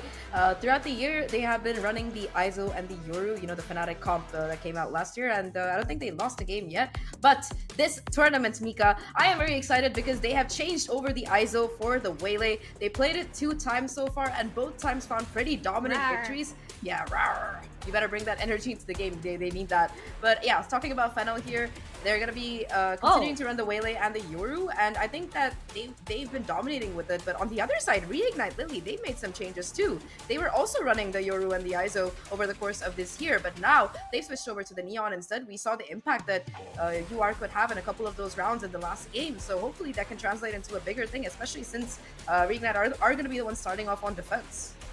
Yeah, this is gonna be so exciting to watch. You have Waylay and you have the Neon now, the difference makers for both of these teams. We're gonna see who takes it as we pass it on over to Quack and Terror once again. Game number 2, Quack. And of course, for Reignite, look at them though. They still have the vibe going here for match number 2. Plus, I'm excited to see the double duelist setup on both teams. So how about you? For real. You gotta love the vibes. You gotta love the feeling that they bring onto the stage. You never ever once just are they like down the dumps. But I do hope that kind of gives them more round wins. You do have this double duelist, which is nice now, but the question then would be, how does Zodiac fare on this Yoru? You know, does it suit that kind of play style, the strat they would bring onto this map, which in the past 2 times that they played against Fennel, they both lost. We're about to find out, right? Is it as effective as Mint and Suzu combination from Fennel's side? But here we are, game number 2, a map picked by Fennel this time. You are already in position towards mid, and this mid control coming in from Fennel will start off with the lightning speed and a bounce back. Just to test the waters, you know? And also a bit out utility, damn, that actually was maybe a little bit damaging towards Reignite, but they quickly catch on that the hit is headed towards C, so you are in position with the Cypher, able to take down Suzu. Neko Punch gets one as well. They're quickly rotating towards C side here, and with 2 players down, both the duelists from Fennel's side, it's all up to the 3 remaining players. 1 Cypher towards C, and the rest of the players wrapping all the way towards A side, but they kind of still feel there's someone on B. Look at this, you know. A fight for Yurunichi. She takes down 1 at least. Yeah, not too bad. But now it's all numbers game, right? You know, the rest of them 30 seconds left. Reignite staying tucked in, playing together a squad as they've always done, even on the previous map. You know, it's clear they want to take this fight with numbers. Gotta go. Numbers they go all together. You are leading the charge here as the Neon tries to hop around, jump around, but of course, for Heaven Control, there's gonna be Moko waiting patiently. The taps. No way! She gets a double kill here, but not gonna be the triple, as Neko was able to punch back. 2v1 scenario. Yamzi has to hold. Still winnable, to be honest. Yeah, hiding inside. She's got a recon to maybe toss their crosshair place. 1 enemy remaining. She actually goes and checks. Oh, it's a crouch peek. Headshot found. And there's the recon. Just buys time. Shock dart in. Goes into hop on for the knife. Hakuna gets the shot at the end, but still, all that aside, the round does go to Fennel. Saved herself from getting knifed there, Quack. That's what's more important. But the spike's already detonating anytime soon. And like I mentioned before, everything happened so winnable, especially after Moko was able to get that double kill. After that, it was an even playing field, especially how they played with time. That's the most disgusting part. They stuck together because, like, that was the whole point of sticking them together. They needed to win that retake, but Moko with this classic, dude. Man, you have to land some hit shots onto Moko. That said, now it's gonna be the buy up for Fennel. Got so many Guardians to work with too. 3 Guardians to be exact.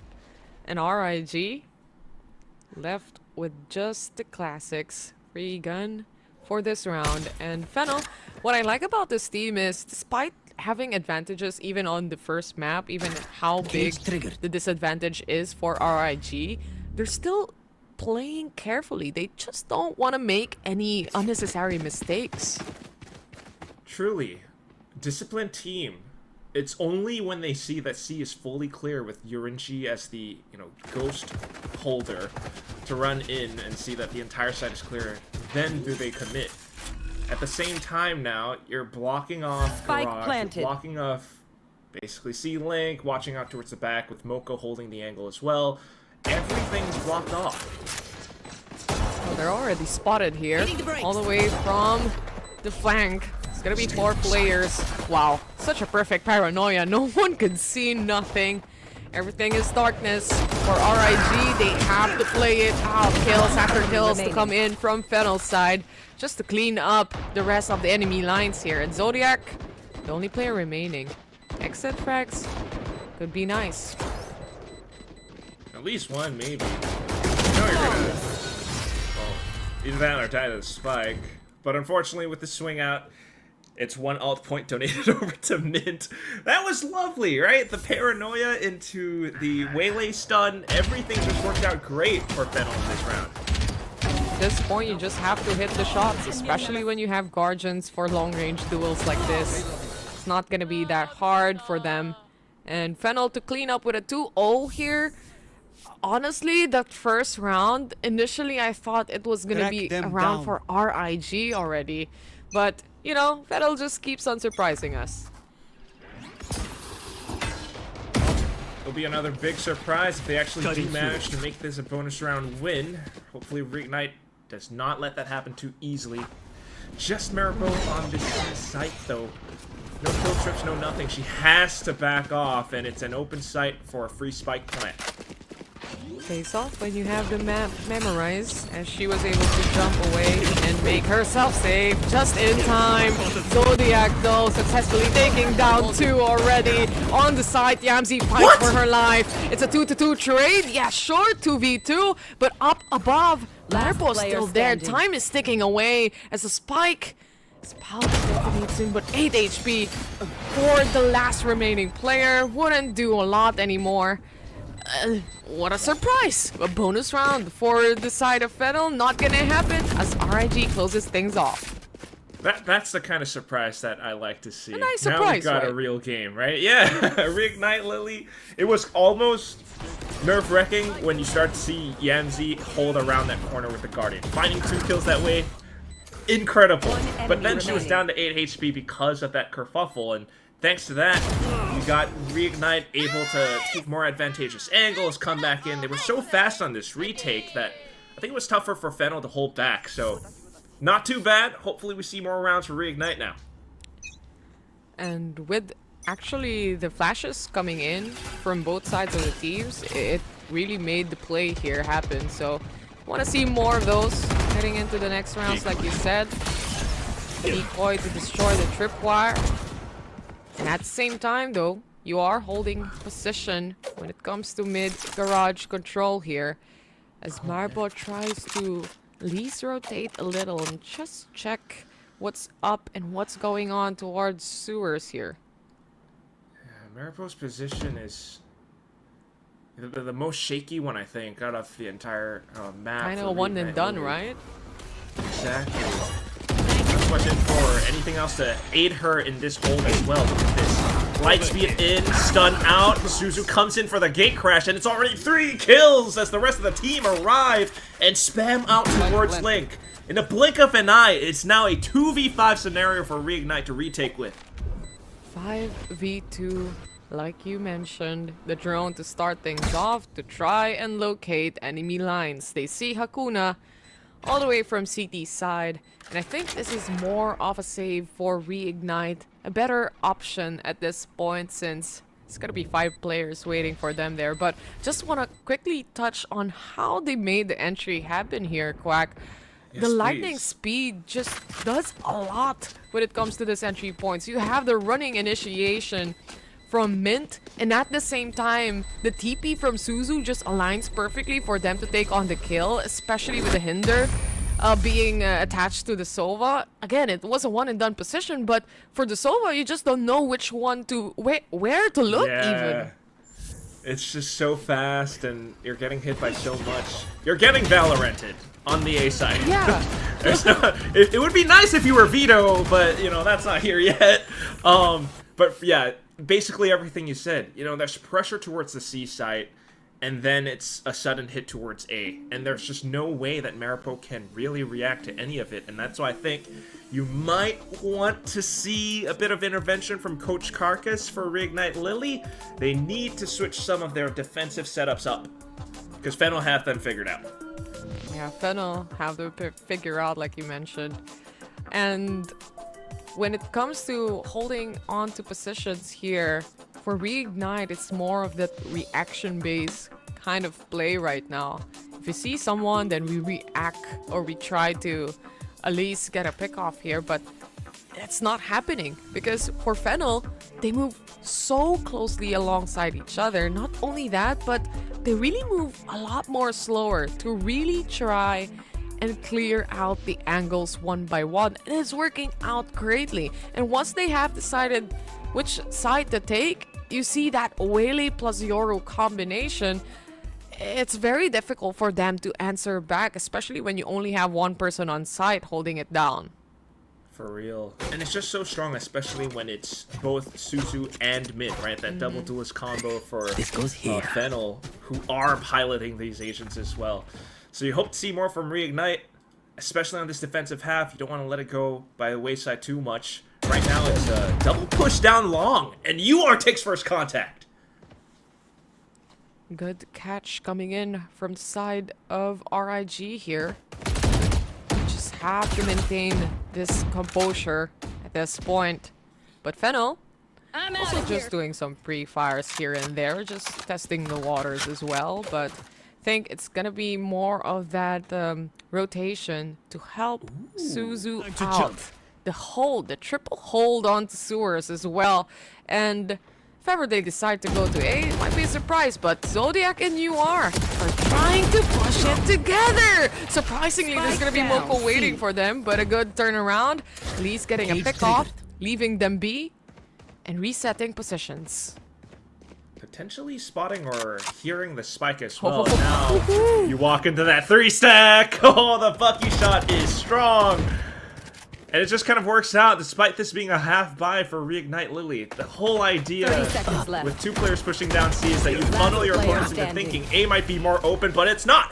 Now they start to take duels, though, and Yorinchi comes up with one and has a chance to maybe get the spike delivered over onto this A site.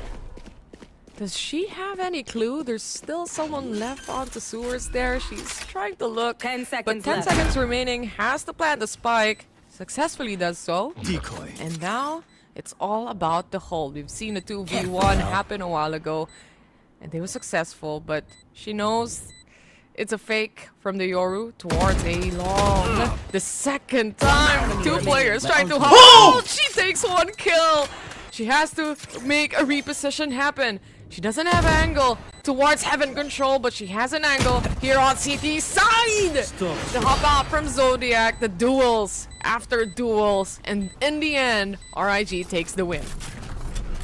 Oh my god, you mentioned those duels and it just comes down so close, but thankfully for Reignite Lily, Zodiac, just 1 step apart, manages to take down Yorinchi as she tried to re-peek. I mean, this entire round, you know, well converted, especially thanks to the timeout from Coach Carcass, right? You had that triple set up over onto short. They did, unfortunately, peek thinking that they could push out even further. But towards the end, still able to, thankfully, convert that 1v2 into a win. And now we'll see, you know, full buy versus full buy. It's a potential to swing the tides over in Suzu's favor. ultimates all out for the side of Fennel here as they use the Dimensional Rift. I've also heard a Neon pop the overdrive there, but let's see how things will turn out. Hakuna well aware there's gonna be an A take. It's a fast A take, and now with that, a Hunter's Fury will also pop, be popped, and Maripo was able to get the kill. Now onto the side of Fennel. Hunter's Fury wouldn't connect to anyone any longer, but they do have the Dimensional Rift in the hands of RIG. Already on its way for that retake scenario. They know there's going to be someone on Hell. Zodiac trying to pave the way for the rest of the team. They have to clear this angle out, though. Successfully does so. But on the other hand, it's all up to Yamzi. It's a fake. And now they're trying to defuse the one kill. And that's over and done with. As RIG, such a good reaction to this retake scenario. Yeah, that was brilliant. Just taking their time with things. Yes, UR did pop the overdrive early, but knowing that she had to play alongside her team, she kind of slowed things down. Didn't matter if that overdrive kind of burnt through. It was more important that they work alongside this Hunter's Fury. This A hit that came out from Fennel is one that, you know, a lot of Korean teams are fond of, right? You got the From the Shadows, you got everyone just kind of executing at the site, and they've seen those executes before already, so just a clean retake with the Dimensional Drift coming in, and now the score is tied up. A timeout, perhaps, from the other team here, as we are at least having a closer scoreline actually coming in from Reignite Lily here, as they try to clean up some of the plays that we are looking. But you know, when push or when things comes to at least this kind of point, for the players that tries to go in and rush on towards the side, they had that opportunity to really surprise Reignite with all of those utilities, especially successfully taking some of the players down. But they also had pretty big ultimates in the hands of Reignite Lily. They can also try and use up all of those just to go up against the team of Fennel. It worked out perfectly on that previous round though, but here on the next, of course, they're not really gonna have that economy to buy. They do have a Neural Deft, a Vandal, and a Bucky. That's all they got.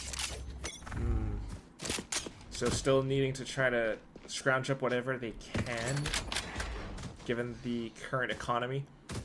But otherwise, for Reignite Lily, a real chance at possibly finding the momentum in this map. Quick light speed into Refract, and now you reveal at least one trip. Just a quick bungee jumping activity, right? You still have the tripwire there, so at least they know. And with the shock dart, removing that, things are a lot more breathable for Fennel, but they're still waiting patiently as well.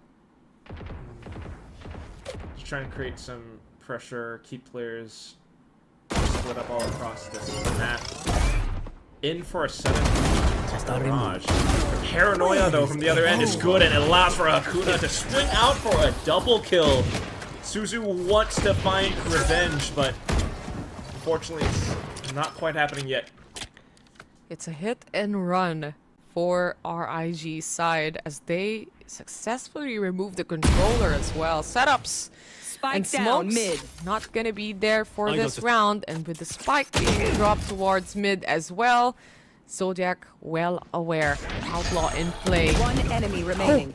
Spike down A. A challenge, but it's a 2v1 there, so.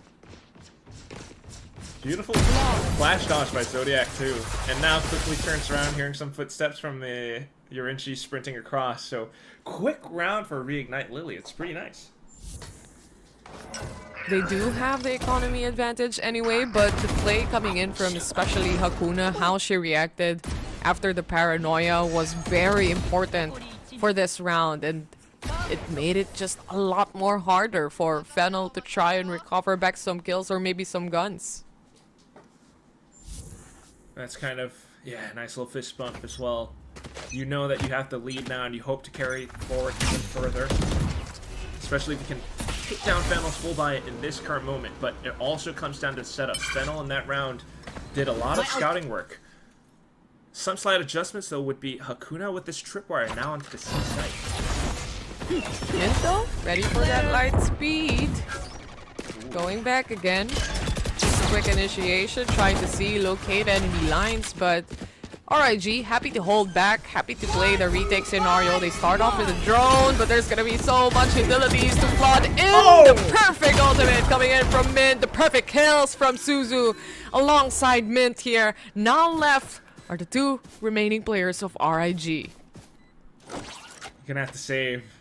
There's just no scenario in which you can really find a strong retake, especially with the positions held from Fennel now. Suzu towards back spawn. Like, how would you even know? One enemy remaining. Walk up front. Yorinchi makes it a trade. Neko Punch does get one as well, but down to the end, Yorinchi with the 2K will secure a round back for Fennel.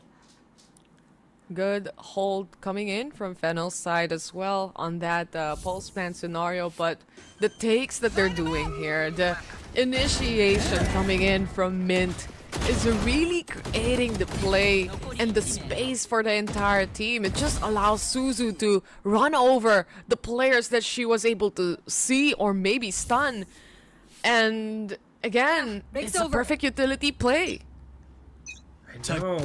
I mean, the fact that that ult was sent towards, like, the back of spawn as well. It's so tough for Reignite to hold off against this double duelist. They will try this time with an op in hand for Zodiac, but first shot whiffs. She tries to re-hold the position, but has to gate crash out. Teammate is here to kind of support the A site, though, so they've got that going for them at least. Like you mentioned, in these kinds of scenarios, you have to make the first shot of the operator count, right? At that point, people will notice and people will move away, and that's exactly what Fennel is doing right now. Fall back here. They instead try to take mid control here. They know there's gonna be a tripwire. It's already destroyed. It's gonna be that Cypher holding onto side. It's all up to Hakuna if ever players come in, but they revert back towards mid. They see Neko. She successfully runs away. Thankfully, the TP. They even spanned the corner just to try to catch her, but nothing found.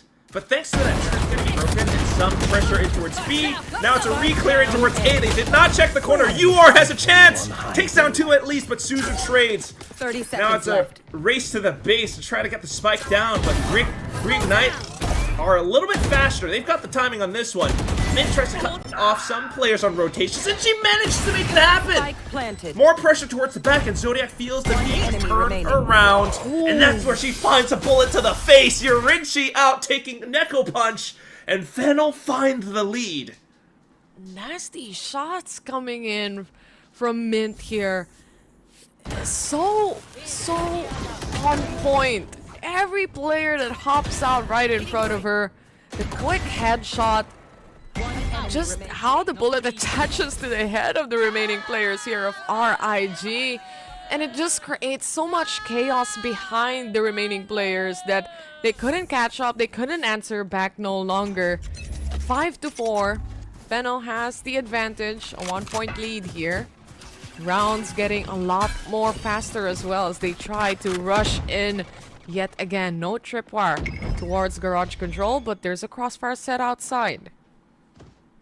Yeah, different setup this time for Reignite. A welcome one. Fennel pumped the brakes thinking that there's something suspicious, so trying to look for other options at this point in time.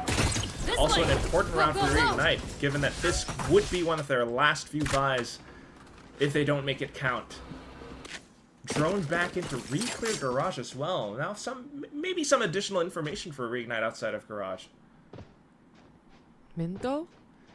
She might get spotted out by Zodiac as soon as she hops out here, but Bucky is prepared. It's gonna be 3 players. Whack! 1!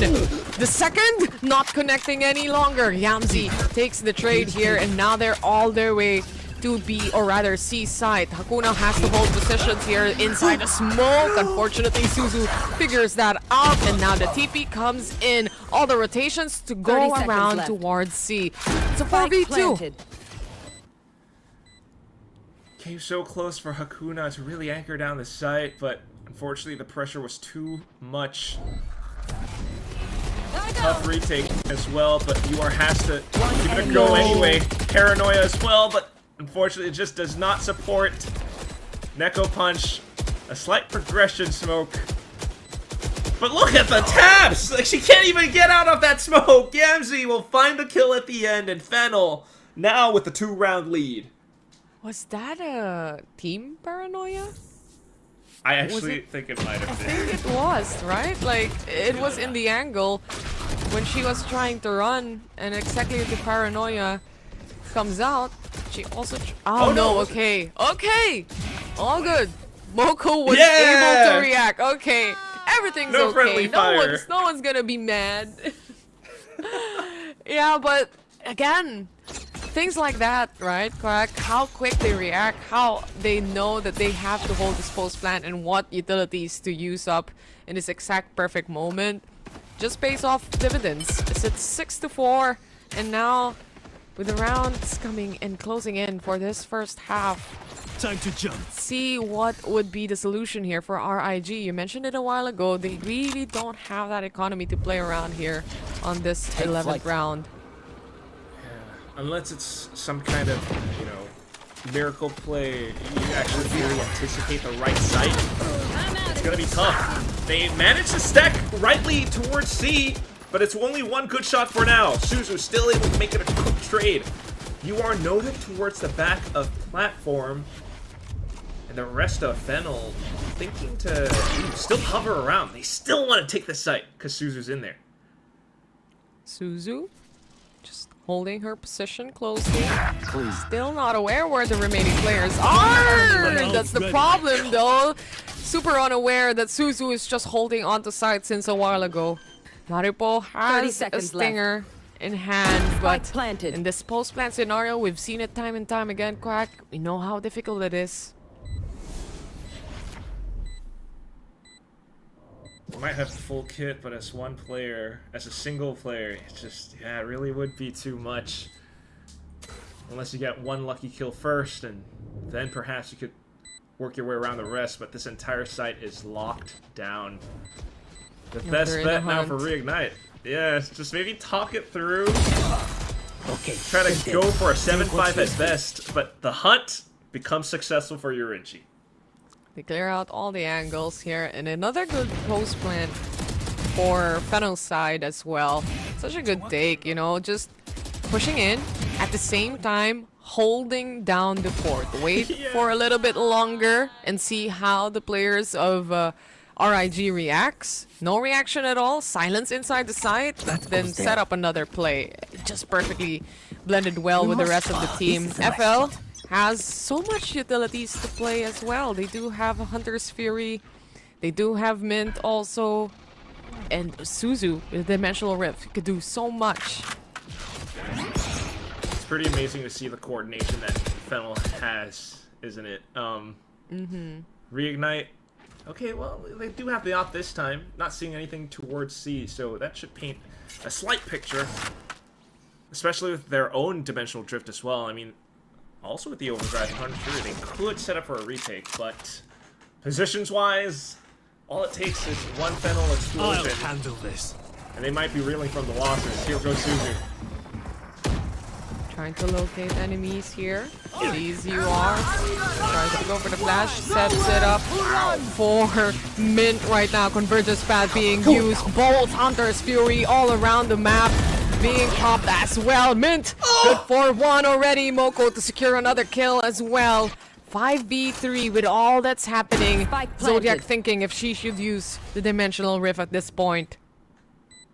Last round. Yeah, but you have to have the manpower to get the kills, right? The guns too.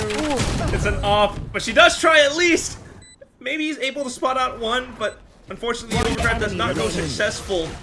Maripool gets the kill, but now traded out by Suzu, and as soon as Zodiac exits the ult, Suzu is right on top. It's an 8-4 first half for Fennel. Hey, not too bad, I have to say. Like, as much as you want, if it's too one-sided, you want to get that 8-4 scoreline. Could quickly turn around with a pistol round right there. It's better than 10-2. With this, yeah, exactly. Better than 10-2. Than what we saw from the first map, right? So, with this though, I hope certain adjustments come in from the side of Reignite Lily, because for Fennel, they're looking as strong as ever. But let's see how things turn around after this halftime.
And we are back for the second half here. A different story this time as FL stands on the defensive side. And RIG, this is a much needed pistol for them right now, Quack. Yeah, they kind of fumbled the ones before, but here we go. Slight C-split getting set up. Worried about the garage trip as well. Things are getting smoked off, but UR's gonna make a run for it anyway as the Neon. URNG already inside, so... Oh, but she gets stunned up. Here comes the kills. Frenzy at hand. Moko still able to find one in the midst of all that chaos, and it's 2v3 now for Fennel to try to get a go for it. Fennel, though, they still have 2 remaining players. Mint has been pretty crisp on the shots, especially on that first half. And RIG, they're holding and locking in on their position. They actually want to take up space towards City. One enemy Neko, remaining. though, and also Hakuna loses the battle. They lost all the duel through the smoke. Everything that wrong that could happen just happened, Quack. I have no words. Everything wrong, for real. Everything everywhere all at once. I know. I mean, nothing really at that point, right? It's through the smoke. Unfortunate. Look at this.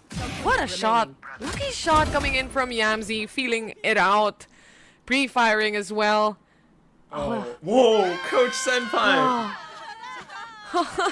That actually is his IGN. Checked on VLR. Okay, good that you cleared that out, Quack. He stood up and clearly unhappy, but we'll see how the upcoming rounds go now. You are with the Bucky. Fennel quickly gate crashing out, quickly calling for rotations onto this A site.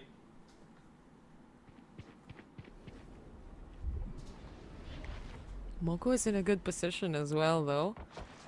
Let's see if anyone checks it out. UR has a Bucky here. This drone will surely at least spot one. Suzu would help alongside Moko. If there is a push up that forces Moko to turn around, UR could push up close enough to Bucky. One enemy But remaining. unfortunately, the timings, the lurk Spike timings as down well, A. not working out. Moko will get the drop. And as soon as UR peeks out, Yamzi finds her with a garden. A flawless round of all things following the pistol. 10-4 now for Fennel. Clean cut coming in from Fennel's side, especially here on the defense. Better guns, better angles. Not only that, but as soon as you want to try and push in, Fennel is really good at holding and not making any noise. Not making or giving out information towards the other team here. And it all paid off. And it's a 10-4 now, the double-digit scoreline. At this point for RIG, cannot make any more mistakes. It's a slippery slope. Excuse me, slippery slope. God. A single mistake, and that could very well be map and series point already, right? So, Fennel definitely wanting to get all of these rounds, playing so safe towards the back. He's got Pages up and Trips as well, but quickly with the rifles, RIG managed to break in. Thanks to the help of the speed coming in from UR right there. She's pretty low on the HP, hiding behind this smoke though, and still was able to punish one. It's a 5v2. They just have to hold their positions in this post plan. They have the upper hand already, especially with Mint having the judge on her side. standing. But one shot in, Elise was able to pick up a kill before everything goes down. A 4v1, and Mint, if this gets clutch, Quack, I'll buy you anything you want. Anything. Nice, you're giving me... It's gonna be hard, but you know it's possible. You think? Yeah. Hopefully she gets the kills at least. Close enough. Oh, come on, Mint. Taylor was gonna buy me stuff. You could have had anything you want, Quack. Could have bought Valorant 2 for you. Valorant 2? Oh my god. DLC package, you know? Yeah, that's expensive, man. Dang it, could have had that. But nonetheless, yes, it still is. It's a fantastic round from Reignite Lily. I mean, this is the confidence that we want to see from them, to just kick down the doors into C and really break everything apart that, you know, Fennel tried to set up on the site, even with the trips. Yeah, exactly. They're finally utilizing the fake out that you can use from the Yoru, the fast or the at least acceleration you can get from a Neon, but hold that thought because this Hunter's Fury is already clearing out 2 players that quick, that fast. What was the tell? It was just a little bit outside of A lobby, and all of a sudden 2 players were Blind Hunter's Fury. Unbelievable. Now you also have a sleeper agent inside of C, Cubby. Hakuna thinking to sneak in towards from Garage, but quickly getting spotted out. Kill trips around A main as well. That has to hurt. And they have to also break the tripwires here. Cameras already spotting them out. It's 2 players, all seen, all aware. Yamzi secures the kill towards Hakuna. No one really to bother them anymore with that mid lurk control they're doing right now. Excuse me, but you are. So goes down. Neko tagged by the camera. Everyone knows what's happening inside the A site. And Mint is there to make this round a flawless for the rest of the team. The fact that it's another one too. Man, every round I'm just getting further and further away from Taylor buying the VALORANT 2. Yeah. And we're also getting closer towards map point now, and series point for Fennel. I mean, look at the setups that they have. You got players controlling info lines down C, and you also have all these trips and everything. Early contact, instant ult, taking down 2 players as soon as the round goes off. It's tough for Reignite Lily, that they really do need this tactical timeout, hopefully, to give them some more confidence, some ideas as to how they could operate for the rest of the map. Very much needed timeout. And RIG, I think for Fennel's side, they're just doing everything so far flawlessly as well. It's rare that we see them lose duels even, right? So when you have players that put up good utilities out, you have players that could trade each other, and then you have players that could shoot heads and get triple kills each time, then everything's good and coaches are happy. But for RIG, it's a big problem right now, especially in this other half that we are looking at, since scoreboard is really not favoring their side here. It really is an uphill battle, because even though they might be able to find some adjustments here and there, all it takes is that 1 or 2 rounds from Fennel. You just have to believe. Right, sudden ult at the drop of the barriers, and it's just so quick. But yeah, let's believe that RIG can possibly mount something up. They already have control over A short in this instance. But Fennel are also moving pieces around the map. Ow! Mid control. Destroying some utilities maybe for the Waylay, but this is something that they've been doing since round number 1, and it's proven effective. They put up a wall now for RIG's side to try and get a control here. With the fake out detecting the trip, everything is all dandy, all safe, and they have full control. But the problem is, they're willing to give out that control and play on that deadly traps. There go those traps as well. Now Fennel beginning to push out. RIG trying to flick upwards as well, but ooh, it's Maribo. She gets a double the stinger until Yorinchi swings out. Numbers game in favor of Fennel as they have reached series point. Bullets not enough to try and get that kill on the final player. Swaps out on the classic, but just too far off. And this round as well, you just don't know where to look at this point. There's just so many enemies. There's another fake out walking inside the site, and for the side of Fennel, they're just on point right now. They woke up and said that, yeah, we want to win Pacific. So hungry for it, right? So hungry for that potential rematch versus Falcon Big as well. But here comes another try for Reignite Lily. They're throwing it all into this C site. They've got recons towards the back, but what they don't have is this off angle. Hakuna getting some good shots in. Yorinchi and Suzu towards the back though, and they clean house. 13-5. That's the final scoreline of Haven. Fennel take the entire series 2-0. Such a convincing win coming in from the Fennel squad right there. Top seed in Japan, and now region versus region. Japan versus Japan region. In the end, they still stand up, and like the stats, you know, history repeats itself. Reignite though, still props to this team for making it to Valorant Game Changers Pacific, but for today, Quack, they have to take a bow and say goodbye for the time being. Bye, Neon. Oh, yeah. Gotta love it, though. Still some smiles. You are a little bit bittersweet. But that said, yeah, might be a little bit of a heartbreak for Coach Karkas, but that's the result of the entire game. You just saw it all throughout. They had some good moments. They had some pretty decent stacks on some sites that led to almost thrifties, but at the end of the day, Fennel came out swinging, they came out shooting, and this double duelist comp of theirs continues to allow them to scout out for early information throughout the entire map. A little scary, especially if you're watching the matches of Fennel, and this specific match, to say the least. The power that Waylay and the Yoru combination, or Waylay plus the Neon combination, could give you, even how they played out their first map as well. You can see how practiced this team is. They have all the utilities, just come by and play it out with themselves as well.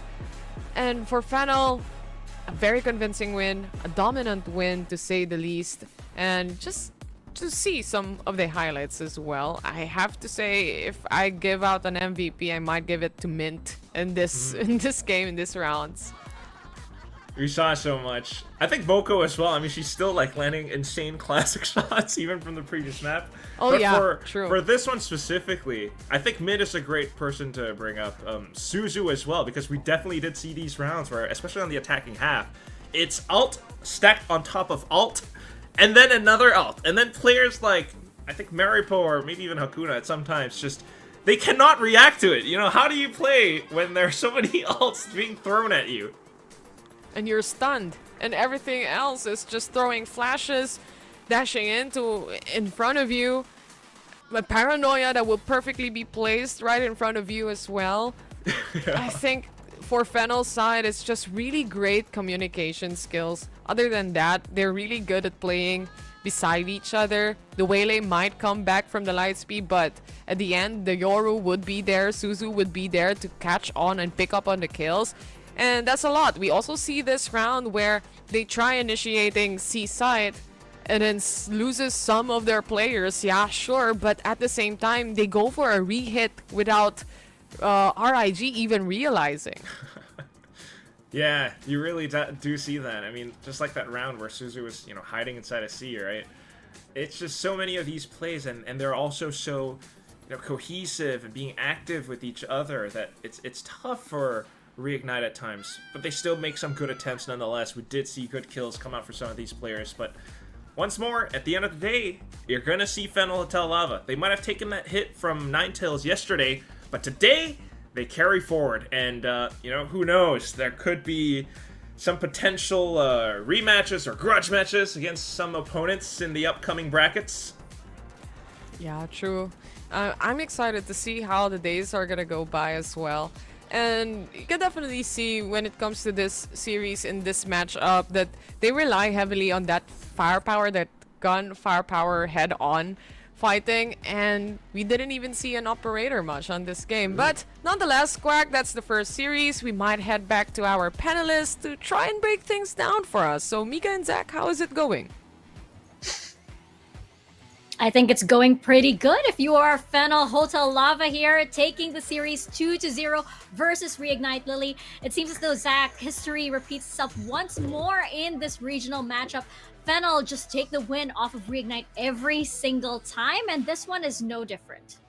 Yeah, this year isn't going to be the one where Reignite Lily are going to be able to cause the upsets, but we knew that kind of heading into this, Mika, that especially this particular map, that this is a map that historically this year Fennel have dominated on. They've beaten Reignite Lily 13-7 and 13-5 on, and yeah, I mean, today as well they get a pretty good result. Looking at the whole map, I think our casters did a great job of highlighting the impact of the duelists throughout this series. I think that Suzu in particular on this map was just such a menace, and we really saw the effectiveness of the Yoru Wele comp, because it just seemed like there was no way. I think it was round number 4 we were talking about it, and you could see, you know, the Wele come in, use the refract, then slow somebody down on side, get the light speed, and at that point you're just a walking corpse. There's nothing that Maripo could do, and you saw that happening again and again on so many of these executes, and they just look so dominant on the attacking side. Yep, mosquito comp at its finest, or as what was that you said a while ago? Yole.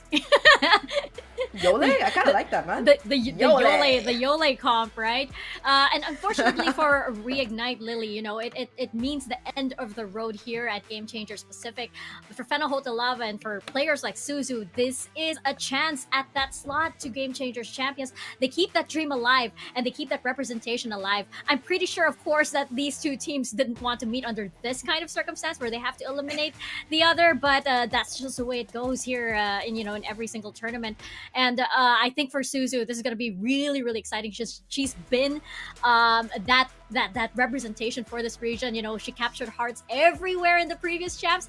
I'm pretty sure she is gaining a lot more fans once again. She's showing that in this tournament. But for Reignite Lily, unfortunately, as we mentioned, this is the end of the road for them. I'm pretty sure they won so many hearts with their tournament run here. They've definitely charmed so many Pacific fans all over. So I hope that I hope we get to see them again someday.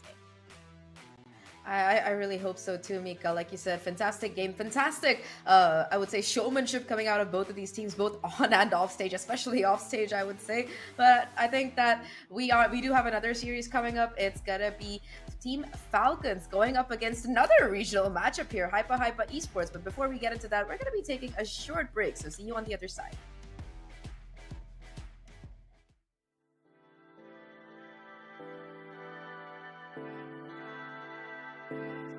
It's just like I know this. Something could be up there, haunted.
to relax. I'm packing the stats, you packing your bags. Okay, I step on the field, it's a rap. Like, can I keep up with the laps? No way. I put their record in a pass, you know it's a fact. Confirming the stats. Game time, game time, game time. They about to step on a landmine. Dialed in like a landline. Don't let them talk, I don't pay them on. Walked in with the mindset. Money line, that's a big bet. Top 10, I'm a prospect. Turn a problem to a profit. Top 10, I'm a prospect. Turn a problem to a we on the way. We on the way. We on the way.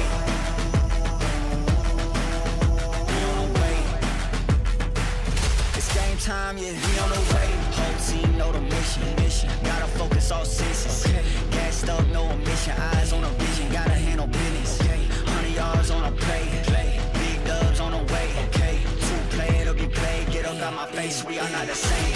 And down in the city, I'm back on the base. Gotta get to it, no playing it safe. Running the game, they running away. They running their mouth, you know they are fake. Pick a side, pick a side. Okay, is you on for the ride? Okay, new kid on the block, next up, best up on the rise.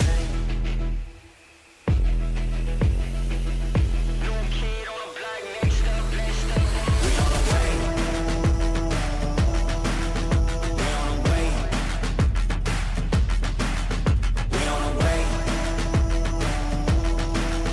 We on the way. It's game time, yeah. We on the way.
Game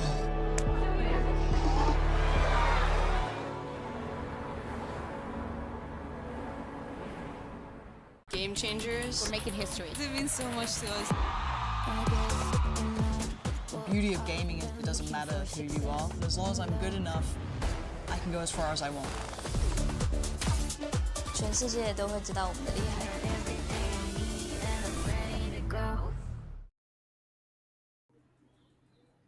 Welcome back to Game Changers Pacific. We're now on to our second series of the day, and it's going to be between Falcons and HYPA. And this is another regional matchup, Zach, and another one that we can expect to be a pretty heavy-hitting one, especially since you have so many big names in this series alone, and this is an elimination match. We know what these girls are capable of. We know the tenure behind all of these names, the experience and the veterancy, and what does going into the lower bracket faced with an elimination match do to all of these players. 100% Mika. I mean, you mentioned it, the sheer history behind the players on both of these rosters. Like, you've got the original Alter Ego, last year Zipto, SMG, whatever name you want to call them by. They are the ones who are currently Team Falcons, who are for the first time in, I think, a while, are in a lower bracket. And I think this is a challenge in itself for them, perhaps. And they've been dealing with other things as well, like players having illnesses and stuff. But on the other side, right, you look at HYPA, you mentioned it, another storied roster, the first ever representatives of Pacific at that Game Changer Championship under the name X10. And the core, they've got a couple of player changes, but the core has stuck together, and now they're here once again meeting their biggest rival in an elimination matchup here. And I mean, look at these teams. What do you do? They're both so insane. Yeah, exactly. You have Mary as well, who already did win the Game Changers Championship trophy way back in 2022 when she was part of G2. So you just have, so much history within the Game Changer scene itself in this one series, especially for our region. I'm relieved to see in their rivals that we just saw the face mask seem to be off for Falcons. So I think they're feeling better this time around. They were dealing, as you mentioned, Zach, with some illnesses the past days. Perhaps they weren't feeling 100%. Hopefully they're a lot better now. But of course, coming from the going into the lower bracket, as you mentioned, Zach, for the first time, that definitely has to be a hit to the ego for these players who oh, what is lower bracket? We've never been here before. This is new to us. I mean, well, at least if you want to think positive, the Falcons core for Falcons roster this year did bring 2 players over from EMEA, and at least for Madvi and Mary, they have done some lower bracket runs before, because Falcons, when they used to be in EMEA over the last couple of years, did struggle a lot against G2 Gozen, especially in 2023 and the beginning of 2024. They finally beat them, but they were used to making that lower bracket run to go to the grand final and face them again. And I think that having these 2 players on this team could definitely be an asset heading into it. Talking about assets, though, we've got Mary here. You mentioned it, Mika, MVP of the first ever Game Changers Championship, and she's hungry for another trophy with this team. And of course, look at the first stage, and Chamber might be nerfed, but in Mary's hands, it seems like he really hasn't been, to be honest. Yeah, you can nerf Chamber, but you can't nerf Mary. That's the thing. Exactly. And of course, with a player like Mary, who has been almost one of the faces of Game Changers for a really long time, right? And just the entire scene. It's definitely something that I don't think HYPA Esports are underestimating at all. You can never underestimate a team like Falcons with the players that they have on their side. You still have Inari there. You still have Camille, who played out of her mind, even if she wasn't feeling, all right. So still a very, very deadly team, and especially since they are in the lower bracket, lower bracket runs, elimination matches, they can bring out absolute beasts, right? What does it look like when your back is against the wall? For Falcons, they may not have had to dig deep in quite a while, like in terms of having this feeling of being near elimination. Now they do, and up against HYPA, Polly, she is ready to punch. It seems she's definitely geared up, and she is so prepared, especially after her performance the other day, Zach. What a performance that was. She looked like she was smurfing there. Yeah, she got an ace as well. Like, yeah, I think our casters brought it up yesterday. There was a moment in that ace that she got 2 kills and she was like, do I go forward? Do I fall back in place? And she was like, nah, we got this. And just sweeps forward and gets the ace. I think this entire, and she was IGLing as well that game. So 30 bomb, IGLing on the Omen, exactly what you want to see on Corrode. But, looking at the rest of this team, multiple star players here, I would say. Aluka, Ayumi, and Baby TZ, all heavy hitters. And Bess as well, just incredible in the clutch. Really nice with the util. Overall, a very, very strong team here, I would say. And I mean, you brought it up, Mika, about the lower bracket. And I think that for HYPA, this core has been facing the core of Falcons for a while now. And more often than not, when these two face off, it has been the Falcons core coming out on top. But this year, these two teams only faced off once, and even though HYPA did lose that series, they managed to take a map off of Falcons, a feat that until this tournament, only one more other team has done this year. So that's pretty impressive by itself. Yeah, and impressive is also Ayumi. Of course, she's always been impressive ever since Game Changers in the whole Southeast Asia region. We know that this girl can definitely, fire her shots, especially on the op. I remember when, Ayumi op was the meta for Game Changers for a really long time. I think that Ayumi also, especially with with Aluka as her initiator, that was definitely a tandem that works so well. But that brings up what I think is my biggest worry with HYPA is that the synergy. Yes, these players, have been playing Game Changers for a really, really long while, but it's the synergy within these 5 players in itself. In that case, Falcons have been playing together for a lot longer. They've had also a number of many tournaments, even outside of VCT, that they're able to get the reps, the practice, even the stage fright, the training to play on stage, which is also a muscle that a lot of players need to train and to flex a lot. They've been doing that a whole lot more than HYPA have. So it's that new environment once again that's going to take that's going to really test HYPA esports here. All the firepower, all of the stats, and all of that aside. Yeah, I think 100% the environment as well could be a major factor in today's matchup. That said, HYPA did look reasonably comfortable on stage yesterday. They were definitely bringing the hype. I remember seeing somebody put a tweet about Chorley's face card, which, I mean, you're absolutely right. That she was serving that day. Girl is so beautiful.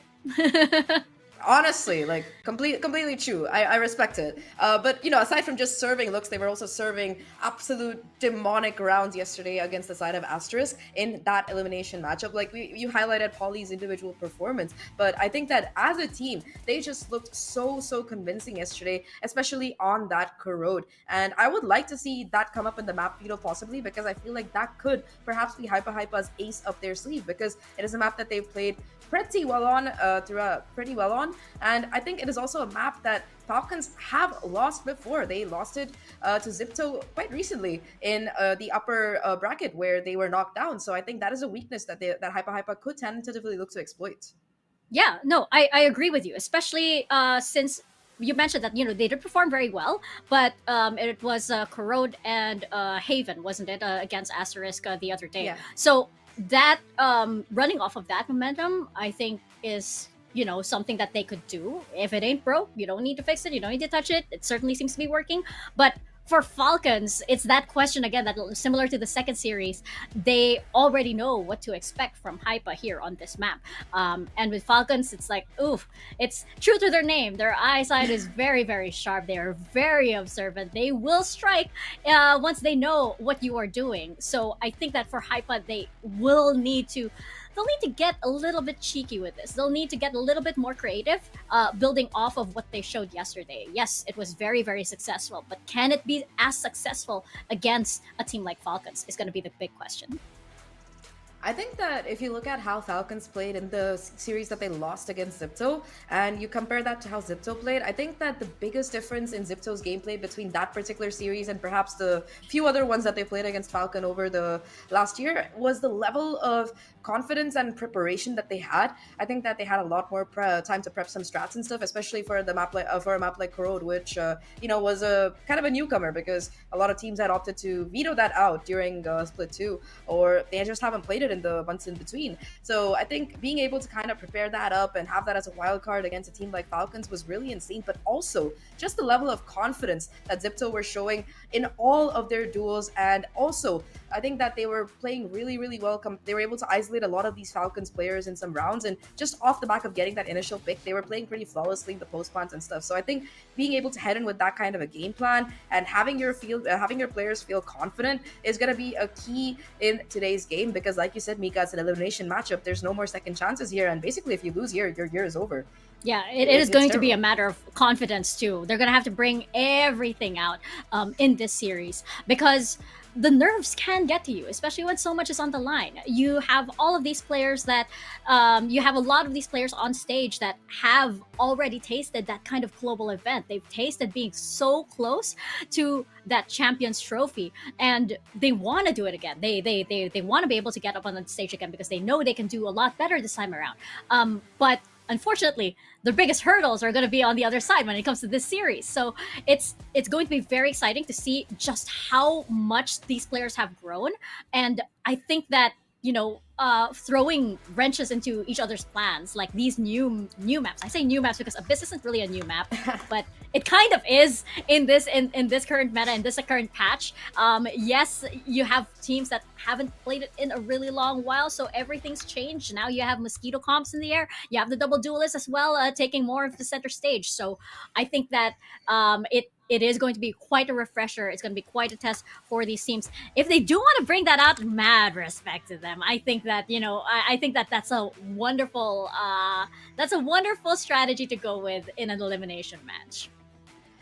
Hey, I mean, if it works, it works. But I think you also want to be a little bit careful about that. You want to be sure that it's a little bit prepared because, sometimes it can go wrong. Like, for example, if you looked at the grand final between Fnatic and NRG, Fnatic came in, they swapped around their comp, they threw away the breach for like a secondary duelist. And I mean, I think the problem with that kind of was they were trying to, use the same strategies, but without the breach, it just didn't work. And, making that kind of a last minute change without being able to re-prepare your whole strategy, you might not have the time to do that. And it can be a very risky strategy. Like sometimes it pays off 100%. Like for example, when teams brought in the Waylay during Champions, a lot of people didn't seem ready for the combination. Yeah. Especially I think the team that played it really well was DRX. They absolutely popped off with the Waylay and the Yoru in a lot of their maps. So I mean, if you are able to do it, like shout out to you. That is insane that you're able to change your comp just within a day or two and bring it in and dominate. So if you can do it, it can be great, but it's also a very risky strat. Yeah, for sure. Glad that Yum Yum was able to take that risk. We're looking for our own version of Yum Yum here. I do think we have a lot of contenders, by the way, on this. But yes, you're absolutely right. Bringing those kind of strategies come with a certain kind of risk. I think that these teams, if out of all of the teams that we have here in Game Changer specific, are the ones to do it.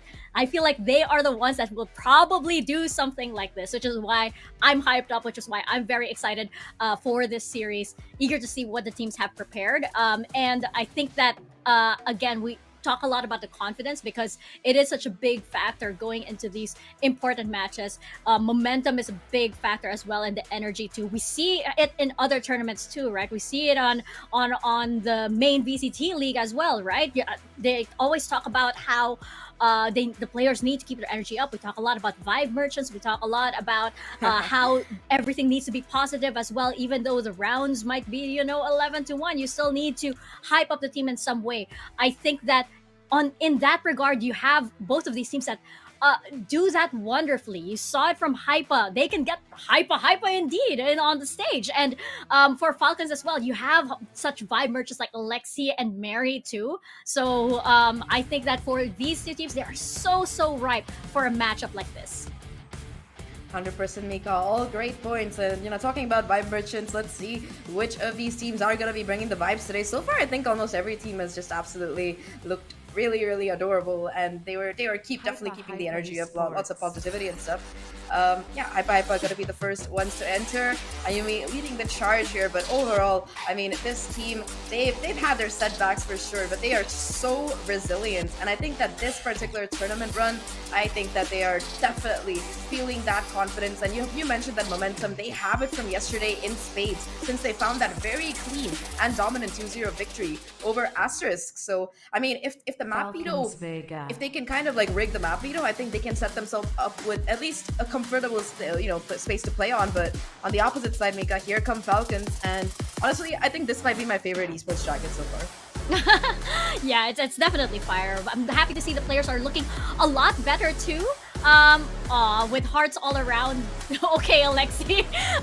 But I think that this team is feeling a lot better compared to the earlier days. I do have to point out as well, mad props to Aluka, by the way, for finding the exact right tie elephant pants to match the colors of their jersey. That's amazing. How did you find that? That's targeted work there.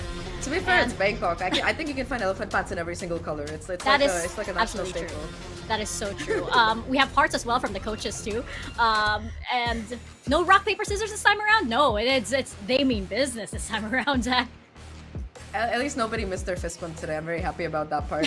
But, I mean, the coaches as well, right? Very, very familiar with each other, I would say. On the Falcon side, you've got Kovat returning for this particular one. And I think that Alexi mentioned that, having him come back here, just having that comfort of having somebody familiar to help them, because they've shuffled coaches a couple times this year, has been very nice for them during this stage. On the other side, though, I mean, HYPA, they had Redco joining them ahead of this run. And, I mean, Redco, I don't think you really need an introduction to him. He's coached a couple of teams in SCA, in NA, and yeah, I'm very excited to see this matchup and how it goes, and of course what are gonna be the proving grounds in this elimination series between these two teams. Also, Mika, to answer your question about who is Yum Yum, there's already a player with a similar name who plays the same agent. Yume. It's easy. Already, I swear, maybe only Pixel had to trademark that in some way. But yeah, I think that going into this map video is going to be very interesting. Hello, Aneri. Glad to see that you're feeling better. Bisbat, I'm not surprised. But Corrode, here we go. This is exactly what we were talking about here, Zach. And Haven. Oh, this is going to be very, very fresh for HYPA Esports.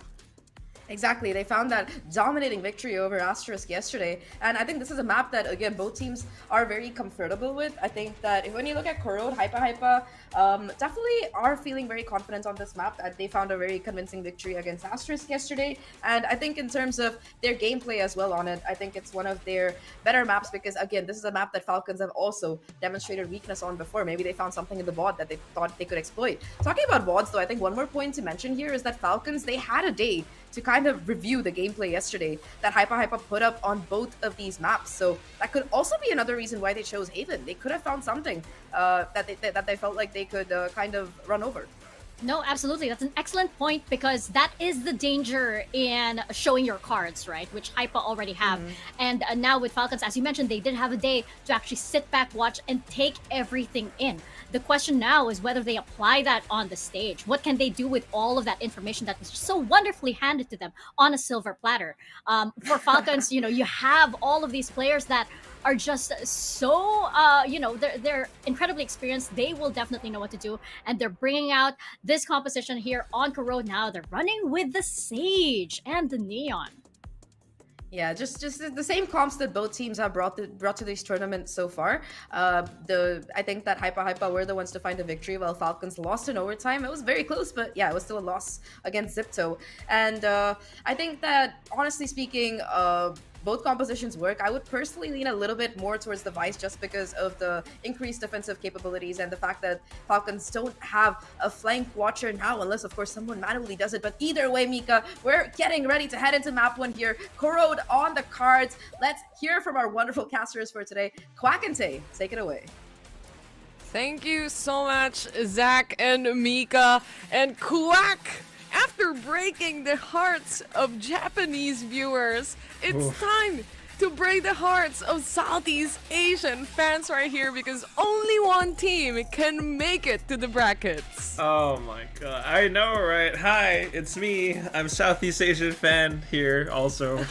I can't believe it. We actually do have to say goodbye to either one of these teams, and the fact that it actually might be Falcons is also another, it's a whole other discussion. But here we go, straight into Corrode, and yeah, Vi's Sage, like, I don't know how I'm feeling about this one. It's pretty similar, but also very different. You got Steel Garden and the Res. Ooh. So true, and we're starting off with Corrode as well as the battle of the two heaviest hitters in Southeast Asia, and now here on Bring them down. Lexi has to move back, all the way back. The Prowler doesn't spot anyone, but smokes and the slows to come in and just a little bit of silence throughout the map. Toxins going up. Yeah. Already just, some slight information or pressure from both ends. FLC has info that it could be some kind of a mid-pop coming through from HYPA.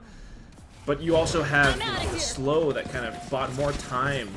So 3 stack onto B now, but here comes the push. A little bit of a delay, thanks to that Viper snake bite that we've just seen, but sees moves perfectly towards Mary. Alexi and Mary getting kills one by one, but Bess and Polly is there to answer back. The spike being planted, space taken away. Just as quick though, straight through from B-Link. It's gonna be the rest of the FLC squad, but quickly expected and intercepted by the rest of HYPA. They managed to stop that retake from coming through. What a reaction coming in from HYPA. I mean, from yesterday's matches already, Quack, we've seen the IGL Poly make some waves already. And again, it's the battle of heavy hitters, right? So we're gonna be looking at really good gunfights here. And it seems to be, in this pistol round, it's HYPA taking it away. Just ridiculously quick, and that's the best way to start right now. Everyone's buying up. You've got some Marshals and Stingers as well. If they can keep this round pretty clean, that could mean quite a lot for the rest of the map. But we'll see. Falcons can do a bit of damage as well. They really did well on this map yesterday, though. And very convincingly as well against their opponents. Madvi has to destroy the hunt here. Herd and now has to return back for the side of HYPA as Bess, alongside the rest of the team, tries to get some space towards aiming control, but look at this decision coming in from Falcons. Would rather stack towards B. The double layer of toxic screen, it's not a lot of information. They're not entirely sure. Now clearing out B main, they should know it's going to be an A hit, but at the same time, like, how much are you willing to risk? How are you willing to take these fights against a HYPA that probably has a lot of guns, right? So might just be exits into dying to the spike at some point. There. Let's see though. Who knows? Maybe they find the angle. Maybe they find a good opening as well. They still have some utilities to play around with. Only one was blinded by the paranoia, but this is gonna be the push, the pipeline push, using all the pistols. Ayumi to stop them on their toes. Madvi though getting 1 kill, but a double from Aluka settles the deal. It's a 4v2 now. Mary and Madvi tries to pave the way, but Mary, 19 HP remaining. All that they can do right now, Crack, just wait for those exit frags.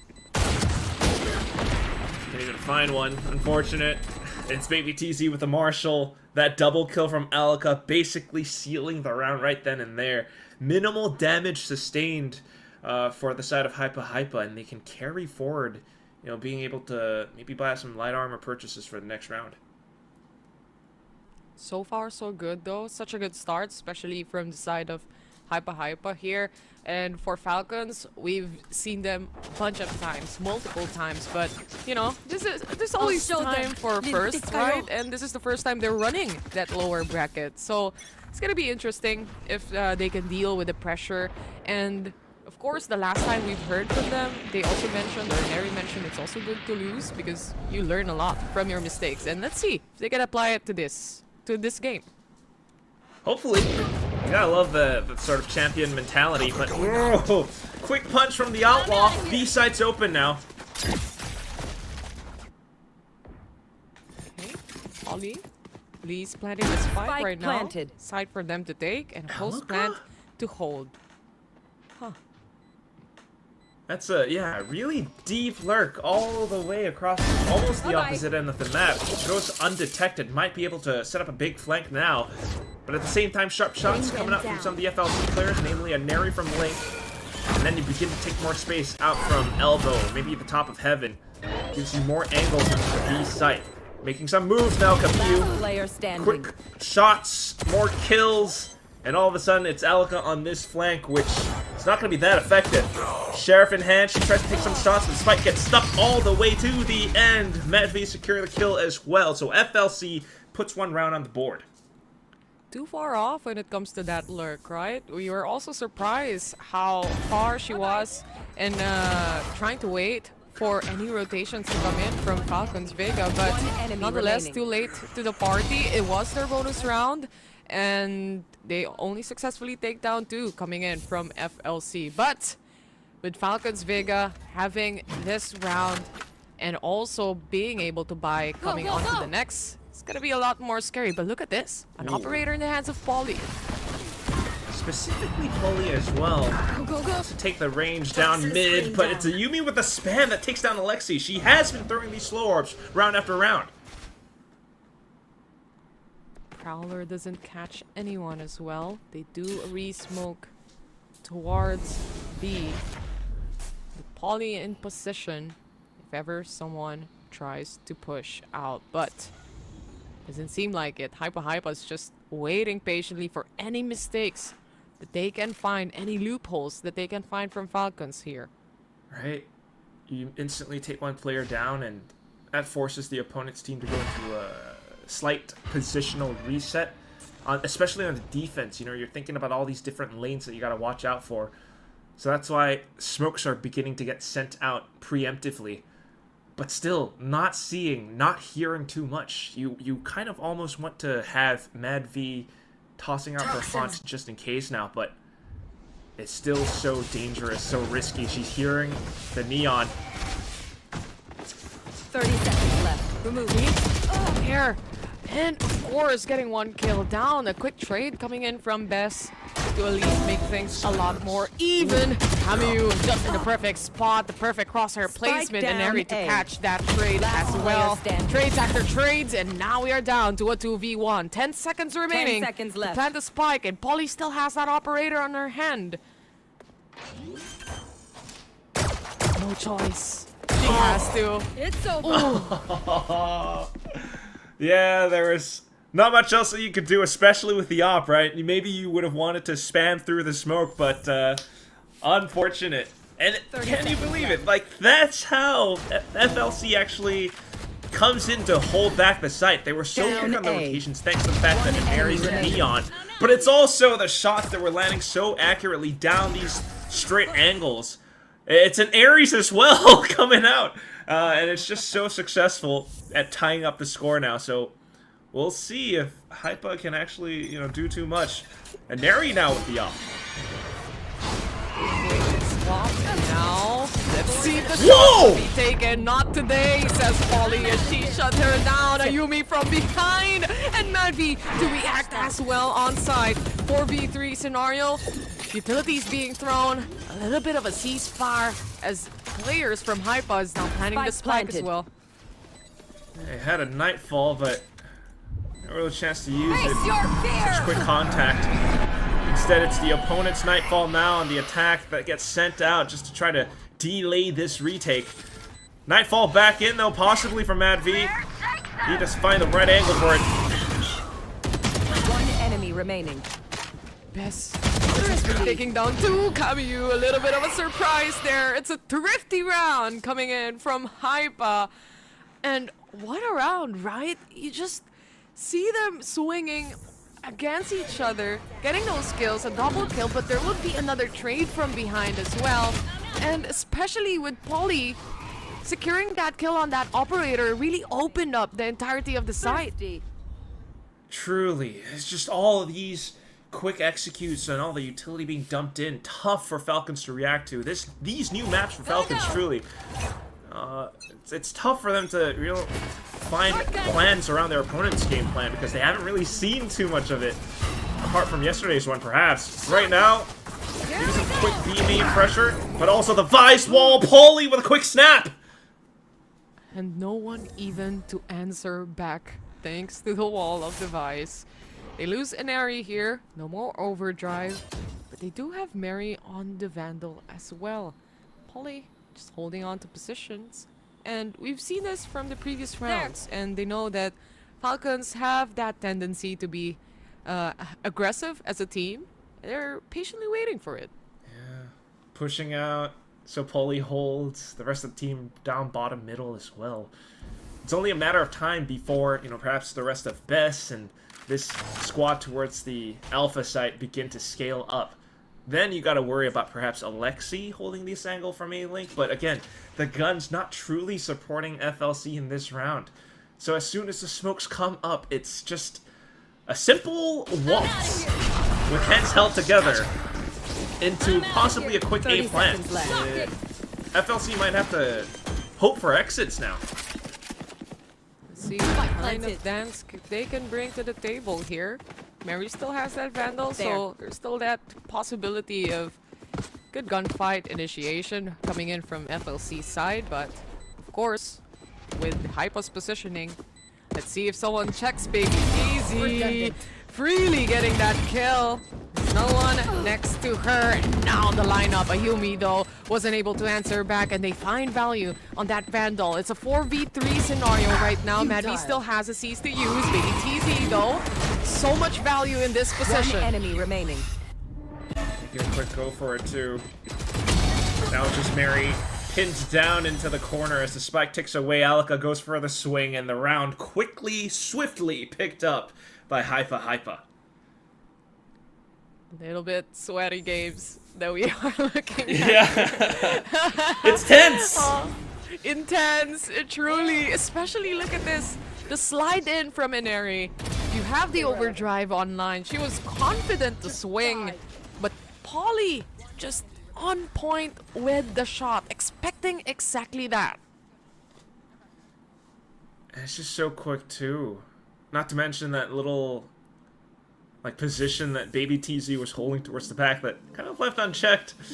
Kind of bites FLC back in the end. So needing to truly learn from a lot of these rounds now. They have to put together a quick plan, and that's hopefully what this timeout is for from Coach Callback.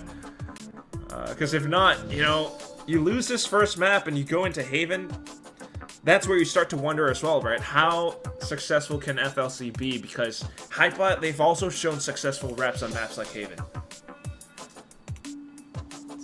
Down to the coaches as well. A little bit of a talk and a little bit of a cleanup on how they play as well. And as early as now, we're seeing a timeout coming in from FLC. When does this happen, right? So again, for the time being, we see an operator in the hands of Inari, finally. And for HYPA, they do have some big utilities to use here. They have a Viper Spit now, so which would be great for their post-plan scenarios. Ayumi also has that overdrive if ever they need to entry a site. So let's see how it goes. How will FLC answer back? And so far, HYPA has been kind of anticipating FLC's moves. At least now with this op, you're looking at possibly going aggressive or taking a forward line. But if HYPA anticipates that, like, things could go south really quick as well. So there's actually, I can't believe I'm thinking this right now. There's a very real scenario where this map could go the way of HYPA. I know it's early, and I know there's a tech pause, but it's still a chance. Any slim chance is a chance for HYPA to really take this all the way home. Yeah, and I guess for Falcons, right? They're a well-decorated team, especially in the Southeast Asia scene.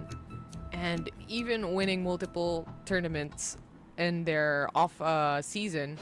So, really, when it comes to, especially this first map, not much VODs can be, you know, watched against them. But let's head back to the game as, of course, HYPA starting things off here.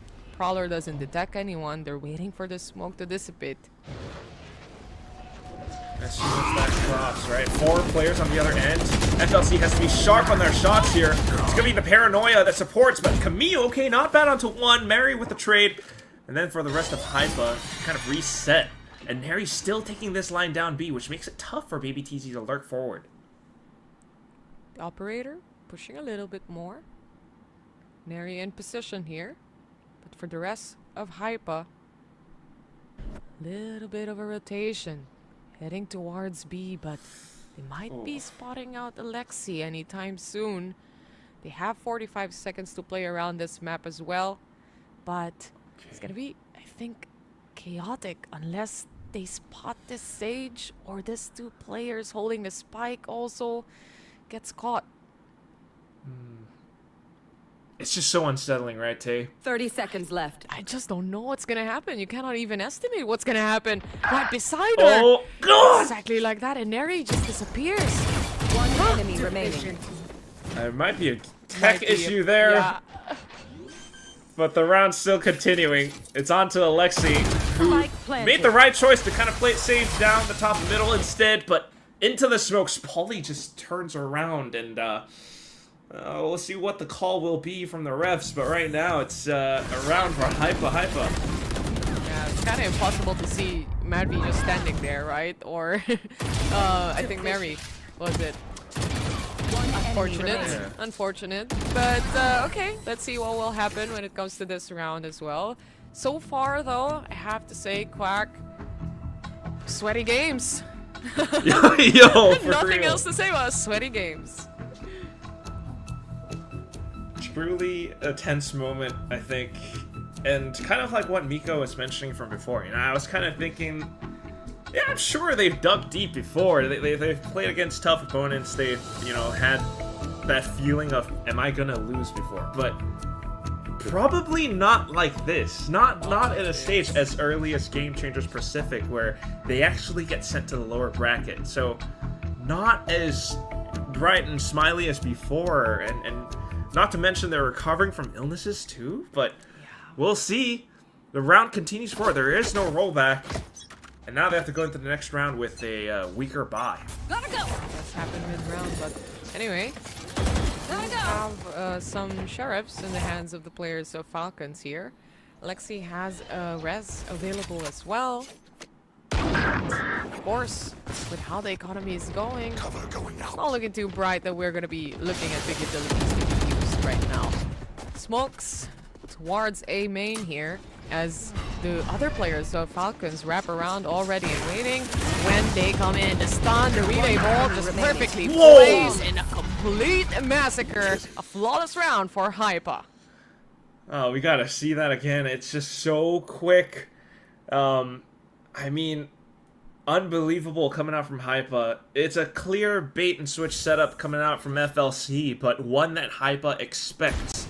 Initial point of contact, there was a slow here or there, but look at this flick from Ayumi. I thought it was the supporting player, but it was just Ayumi to come back in and check that little corner around the box. Flawless, and they pick it up. The spray transfer, right? So it is a little scary for the side of Falcons right now, as the score definitely racking up towards HYPA. Relay vault. Oh no!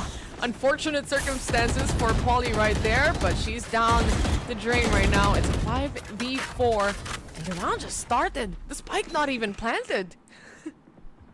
Yeah, FLC not having any more of it. This time it's quickly blocking off, you know, early A main access, B main access with the pit, and taking 3 players to fight down middle. Through the spams, and Neri actually catches one, I think, and well, dust settles, and of course HYPA will scale through the only option that they have. So Camille should be able to quickly react off of this. Oh! 3 players couldn't react any longer. Best was faster, but no worries. Not even gonna mind the steel garnet because behind is gonna be Neri with a triple kill. Alexi to fire back as well, and Baby TZ to fall down. A quick turnaround at events, and FLC, the Falcons, is still here. Yeah, this definitely is a nail biter for sure. I mean, Camille still holding that angle, but all it took was one quick tight headshot coming out from HYPA. Thankfully, Aneri managed to arrive from the back, not to mention Alexi slowing them down with that orb. There's so much that this team is doing, and you know, Aneri and Alexi kind of seem to be at the center of it all. Alexi also has her res, so you kind of hope to see that coming in one of the future rounds, but here comes HYPA with an op again. Poly have found some quite successful rounds with this operator. Let's see how it will do coming into round number 10. Players from the side of HYPA slowly creeping up towards B site, and Mary very much prepared. Thorns are alive. Flash placed. Flashing. Some Retrieving slight flash. thorns as well, still wanting to burn some utility into the site. Perhaps thinking that maybe FLC might just over-rotate as well because of it, but FLC are pretty disciplined at the moment. We also have Mad V just in case. A siege tossed and she's not seeing any tethers. They check with a From the Shadows. So still wanting to keep eyes onto this B site. Quick hello and a quick goodbye coming in from Camus there, but what? A goodbye towards Mary as Bess was able to take her down. And now it's gonna be the follow-up from Aneri. She wants to kill that operator. Poly though has the help of the teammates, so they have to revert back, and HYPA already planting the spike here. They're in for that post plant. Especially with the pit update, that's going to be a big obstacle for FLC. Aneri, the rest of them, they don't really have much utility that can break into this pit, so it's going to come down to coordination of the peaks. Will they be coordinated? That's the question here. They do have that rest, and it's finally used. It's now going to be a 5v4. Maybe TZ in position. A while ago, no one checked this corner, and no one will check it again. Up above, Mary still secures the kill. They're defusing the spike. The wall is there. He successfully does so, stealing away the round. What? Oh my god. Well, I stand corrected. I take my hat off to Alexi. Ma'am, she did so well. Never doubted this Sage pick. For real. I mean, not necessarily a Sage pick, but it's just the fact that going into a pit, you know, like, you would think flashes or relay bolts, but it's the Sage wall. And you use it so that you secure a spike defuse. That is fantastic work. Amazing, amazing. Very smart coming in from Alexi as well. And at that point, the pit didn't matter. If you had the wall covering the rest of the team trying to defuse it, it's over and done with. But it's another round. It's another hype round here as Aneri has the overdrive. Not going to be able to get another here as they take her down. 4v4? Yeah, too many players, but still, at least the slow orbs come in handy. Alexi is able to bring things to a brief pause until the rest of the team arrives on site. Shots firing through, though, and through this one little corner, still, the choke point. Camille makes a spray for it. Best finds one. Mary out from the back. Wow. The rounds that we are looking at here, Quack. Fire. It's like we are watching a skirmish of all the agents just inside the site. Not only that, towards mid as well. They're trying to answer each other. Kills after kills. And in the end, the position of Mary being more on the other side of the map or more on the other side of the site gave them that advantage. We are on to a 6-5 now. One last round to close things off here on the first half. A relatively seesaw game back and forth. If HYPA makes it a 7, that could be good for them, but otherwise, FLC fighting back for sure. Prowler, relay bolt, all checks and clears. 2 kills apiece, and it's just HYPA left to pick up the pieces now. Alika holding the angle. Another Prowler out from Mad V, and they both trade and exchange blows. Down to the next player who is still stuck inside of this corner. It's a shorty hunt! Baby TZ all of a sudden wondering where her teammates have gone. It's a Fade versus Fade. Prowler versus Prowler, seas after seas, but on Nightfall, the catching Baby TZ out, and that's gonna be the first half for us, Quack. What a game. Yeah, oh my goodness. HYPA with the lead in this first half at first, until FLC brings the heat. I mean, taking a lot of these fights down middle, right? But also that shorty little moment The retakes coming more successful. Now they're beginning to smile as they tie up the score 6-6. Such a good half here. And ladies and gents, see you after the halftime.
Here we go, right off the get-go, it's 6-6, and we're back in from the halftime break. Now they have swapped sides, HYPA with their Vice Asia comp on the defense. It's a good half. We're back to the basics, right? It's like a 0-0 again, and whoever gets more points right now, but nonetheless, here we go. We're seeing an Eri leading the charge here. 2 quick relay bolts to try and open up the site, and behind that smoke, Alucard is waiting patiently, but nah, not today. Yeah, it's gonna be a safe plant thanks to that Sage wall. They get to back off and hold their half of the site as well, but HYPA, they've got some utility still that they can use for this retake here. A relay bolt as well as a paranoia. A little bit of a gap on this wall as well, so still spot some of the players, but with a quick re-smoke, that will be a lot more harder. The relay bolt actually connects to an Ares. There's gonna be a follow-up. Mad B's waiting for it. And behind the smoke, so much skirmish coming in from the Falcons player. Baby TZ left alone, and the round goes to the Falcons. It's just so, man, I'm trying to think of the right word, but it's just a slaughter, honestly. This wall is so effective, Tay. The way that she plants like a slide angle, and because they don't have any of the other panels broken down, it's just effectively a new choke point, a new barrier, and as soon as you hop on the other side of it, Nadvi is there, Mary is there, and everyone's just on you. So, next round up now, you got Bulldogs and Outlaws. Gotta go! Alexi, the architect of this map, you know, making new walls. For now, the players of Falcons, obviously, they have the advantage here when it comes to the guns, so might want to play it a lot more slower than the rounds that we just witnessed there. But on the side of HYPA, kind of want to stick together. Pistol train. Not really hearing or seeing too much. They're trying to work alongside the toxic screen. Now hearing a little bit towards a main. Someone might be invited to check, but Alexi's got the angle marked down as well. Or not. It all comes down to slight timings and movements from both teams. There. Yumido from behind. Alongside the rest of the team here. But of course, Falcons set up the post plant already. They're expecting some of the players to pop out anytime soon. Just don't know where. And Camus, well aware. She gets 2 down. But of course, this hunt wouldn't help anyone. Especially Polly, the 2 players, Bess, and of course Baby TZ, to try and at least get some kills in. But they only managed to pull off 1. Yeah, so that's 1 out point maybe at least, but it's also only 1 ghost loss for FLC. So actually, Money-wise, they are all good. This is effectively a flawless for them, especially with the spike plant as well. And it's one of those rounds where you're just thinking, you know, if someone could have flanked a little bit faster, maybe get one extra kill. But otherwise, FLC's just taking out all so clean. You mentioned those post plants that they were holding, and the positions there are pristine. Makes you worrisome about, you know, if they're going to continue hitting this A site. Next round up, though, and it's the full buys that they're worried about. So playing it safe with a haunt setup, and Neri punches through the outlaw.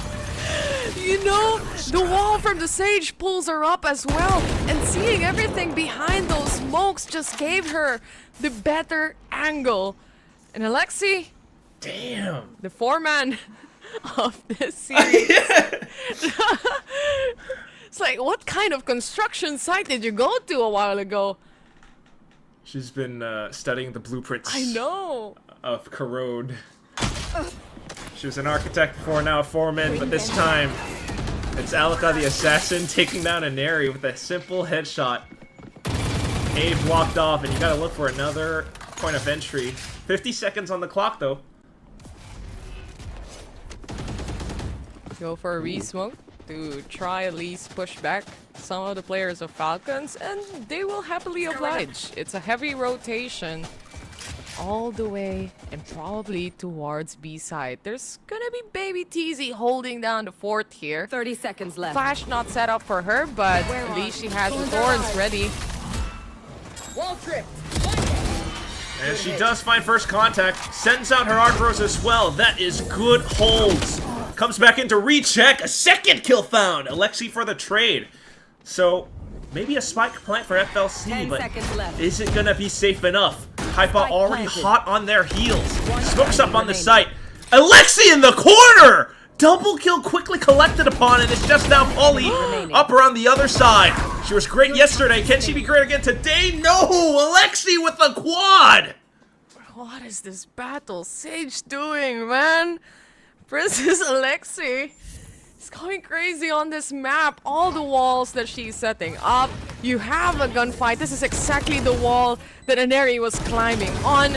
Plus, you have Baby TZ, holding down the site there, especially with the help of the wall. No one can come in. Aside from that Viper, she was able to punish that at least. But once Alexi is in position and spots enemy lines, it's basically done and over with, especially if you're not looking at her. That's so true. It's just the days before, you know, it still was kind of like an area and the rest of the gang trying to pop off, but today of all days, Alexi just really wants to ensure that her team continues to survive throughout this lower bracket, and you just feel the intensity of it all. Like the utility that she's throwing out, even in that defensive half, down to the kills in this round.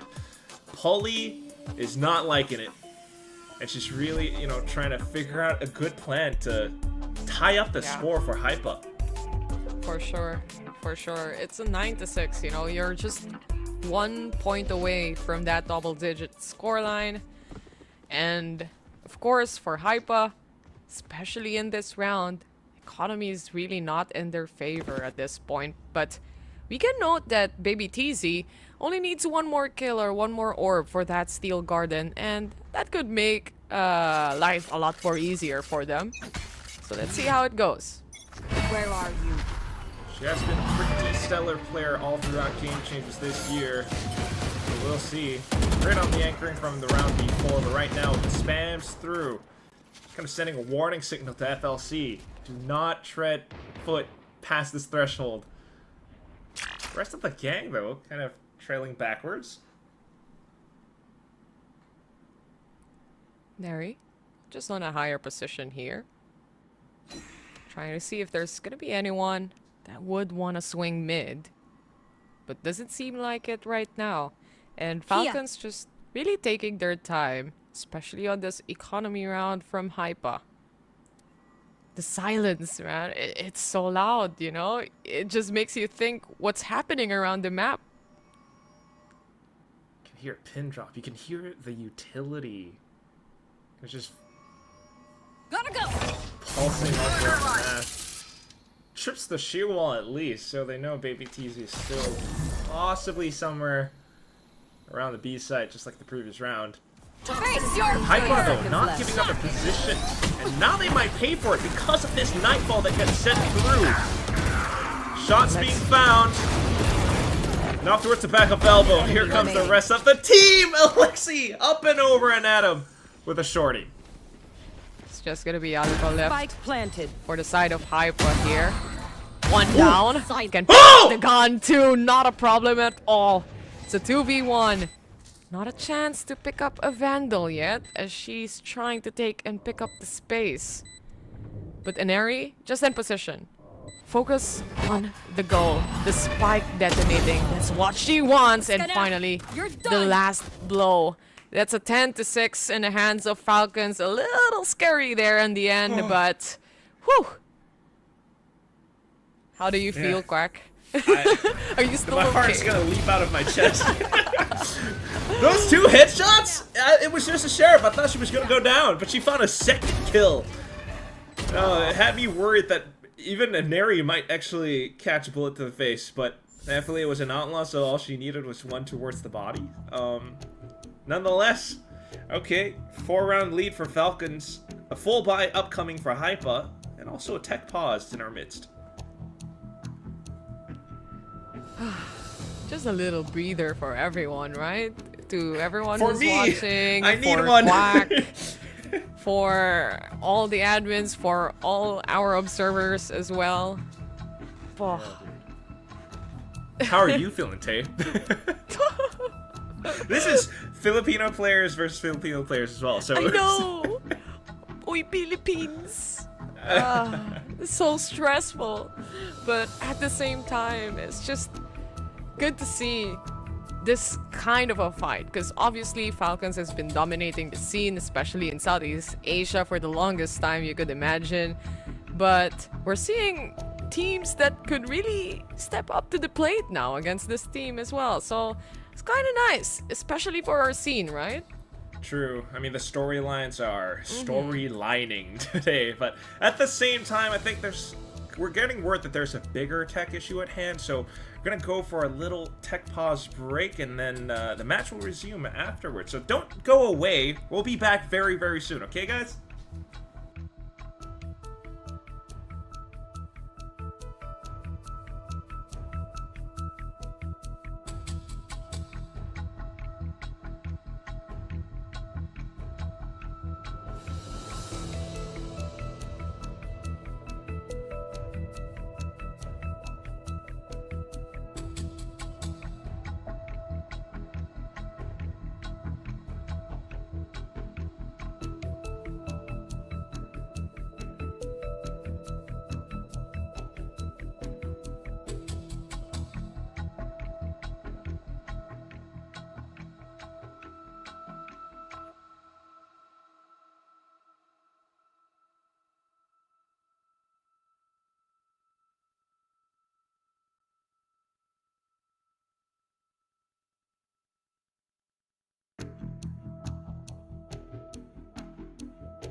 tech pause. Oh. Okay, we've got the tech pause out of the way. I had to say it a second time. Oh, and the round starts right as soon as it goes down. Okay, we are finally back, ladies and gents, and everyone in between. Let's go as Holly tries to escape. She successfully does so, but not on this relay ball from Ineri. It's a 5v4 right now. And of course, Aluka spotted out. They're kind of stuck to its back, so it's a kill for Mary, but quickly Bess steps in. The rest of them, though, from FLC on the site. Getting the spike down. One enemy close. remaining. And she just chunks down, gets the spray in alongside Ineri. As soon as the round ends, it's just a Yumi left with this op. Kind of annoying when you have the Sage wall, right? It's like, you want to try and wrap around, but at the same time, you know you have to break the wall. Or else, there's only one place you can go to, and it's quite impossible to win from that point. So, Ayumi would rather save coming into this round. And of course, for Falcons, this secures their 11th point. Which is such a big number for them to reach to. Not to mention alt economy as well. So many of them cycling up. HYPA still has some pretty good ones for retakes though. Isn't it crazy? As soon as the tech pause was done, everyone was still getting food and drinks, and they're already trying to close this map out. One enemy remaining. That's just Falcons Vega things. And we go into... No, don't tell me. It should me. be tactical. No, it should be a tactical pause, right? It's gotta be. There we go. Okay. All chill, all good. HYPA, they have to talk about how to deal with this right now. What's happening right now? At this point, they had a lot of time to also try to breathe. You know, sometimes in these types of games, in this kind of scenario, Quack, just need to have a little breather. That's hopefully what this timeout does for them. They've got so many odds to work with for the upcoming rounds, and you just don't really want to count anything out. You know, you've seen crazy comebacks happen before. HYPA definitely has a chance to possibly make it happen, but one of the biggest obstacles for sure that they have to break through is always Alexi with her wall. I mean, offensively putting it down to secure a spike plant or blocking off portions of the site. Who would have thought? It's just so effective right here. It is indeed, especially against HYPA right now. They were able, imagine they were able to steal away a defuse from a while ago already, thanks to that wall inside the Viper's pit as well. So it's really a lot that they can do here. And with the help, of course, of other agents and other teammates that they have, you have basically Mad V getting the kills, and Neri also trying to fire it up, and you just don't have the space to even break the wall at that point.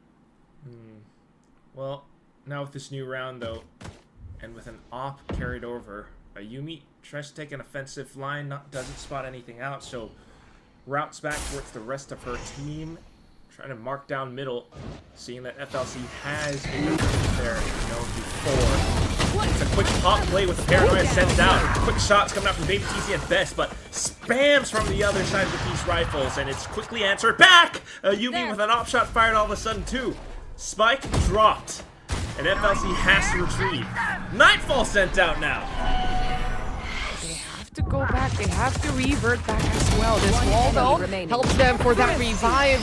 But Ayumi and Bess is there to catch everyone else. And a quick turnaround of events right there. We're seeing HYPA not really having that economy for this round, but managing to pull off good shots. Such a good call by Paulie as well. The pressure down middle, maybe some coach helping out. But the fact that it's utility peeking out, Ayumi landing the shot at the end, forcing Alexi to go in for the res. They managed to find the right timing to chase for the rest of the kills. Upcoming round though, we got some eco plays coming up as well. HYPA still has ult they're sitting on though. And here comes an error with overdrive. She's on the hunt here, Quack, trying to look for enemies, but Aluka already found one, and that is Kamiyu to fall down. Mary is also on the corner, spotted out by the Prowler. But Ineri alongside Alexi, trying to push in through the walls here. It's a 3v3 scenario, and so far, still the hold towards B side is there. The perfect paranoia, and Polly just bounces away, and Eri to follow, but Baby TZ was there waiting for her. Steel Garden 2, and now Alexi has to pause for a second, hoping that that smoke stays up a couple more seconds longer. Might allow her to try to get into the A site. Those were fake hops to bait out some peeks or reactions, but nothing much. Just Polly crouched down, perfect headshot, and HYPA extending their life for another round. Some good rounds to come out here, especially for HYPA's squad. And just removing Hamiyu out of the equation already brings a lot to the table. You don't have any paranoia no longer. Plus, you add the perfect paranoia that comes from Polly. It just stopped the players from Falcons from just pushing in and having that space. She's so quick and good, and hopefully they get to do that more. Have a real match, but that was a lot of ults spent and burnt as well, so hopefully it carries over into an anti-eco win. FLC trying to take it slow and steady. Some noise towards 8th Link as well. Polly hangs back. This is where she earned that ace from yesterday. That's so true. It is actually the perfect spot right now for Alexi also to get one shot in, but that's all that she gets there. As Baby TZ and Aluka is also ready to take on control. Polly, though, successfully taking down one. Mary, on the other hand, falls down, and that's about it for the side of Falcons. They're losing a little bit of a grip when it comes to that scoreline. Couldn't find that match point yet. Yeah, 3 rounds in a row now that HYPA has taken up. Especially considering the fact that this was an anti-eco. It's pretty strong for HYPA to continue pushing through, getting those kills in. FLC, you know, waiting for that full buy, seeing or at least expecting a different game plan cooked up for the upcoming round. Because so far, these mid hits have not been successful. Momentum is completely shifting towards HYPA's side at this moment, at this point. Let's see if Ayumi can find a target here. Has to run away because of the Prowler, but then Aries ready there. And at the same time, the Nightfall to be pushed out. Horns, though, activated. A little bit of a delay there as Baby TZ successfully taking down 2, and the rest of the squad floods in onto the side. Mavi says bye-bye, and now we are to a 10-11. 10-11 next round. Economy should probably be pretty bad for FLC as well, so might actually even be an 11-11 Tay. This is unbelievable. Not sure if it was anticipation for a retake setup, but it definitely is power anchoring coming up from Baby TZ. As soon as she hears a Nightfall, the footsteps coming out, pops her thorns, hunkers down in that corner, finds 3 kills. Ayumi and the rest of them rotating that fast as well. It just made it near impossible for FLC to even get the spike down. Now the timeout, the final one of all, forced out by FLC to try and at least secure map point. Exactly my thoughts. Forced on a timeout. And I feel like it's a lot of pressure mounting, especially in the shoulders of some of the players here from the side of Falcons. A good talk with the coach can set things up here, especially for them. But for the squad of HYPA right now, we've seen Baby TZ multiple times already. We know how deadly she could be, despite being a sentinel. And again, the holds that we are looking at and seeing from her, just the perfect timing of utility plays, and also how the other remaining members of HYPA just covers her angle as well if it gets too much. Yeah, because they rotate that quick, because they have that neon. But now, hopefully maybe FLC with a different plan as well. They know that Baby TZ is always somewhere towards the back of the B site. Either execute or something towards the other parts of the map. At the same time, Gun's not fully supporting this time around, so trying to work around that toxic screen of theirs gives them so much space to maybe go for a B-Link hit. Thing is, do they expect another player to be lurking around the corner? They're already deep enough towards mid control. And for the rest of HYPA, they're holding on to position. Toxin screen. 3 players already hopped and all the way towards the back ends of this map as well. Will HYPA expect this? All the way through CT to B? It's a play that's not happening too often, but HYPA feels the need to go in to investigate, and they will find Camus. That's one of your controllers gone. Mary as well, lurking so far back. Might find contact pretty soon. I think Bess might have heard something towards the B side as well, so continues to hover while FLC looks to get the spike down. Paulie goes to check that something is up as they make a move. Mary finds a headshot, but Alcatraz. They get at least 1 shot in and 1 kill in from the side of Falcons there, but they're still on to their sheriffs on this round. It's a 4v3. Hunt doesn't detect anyone.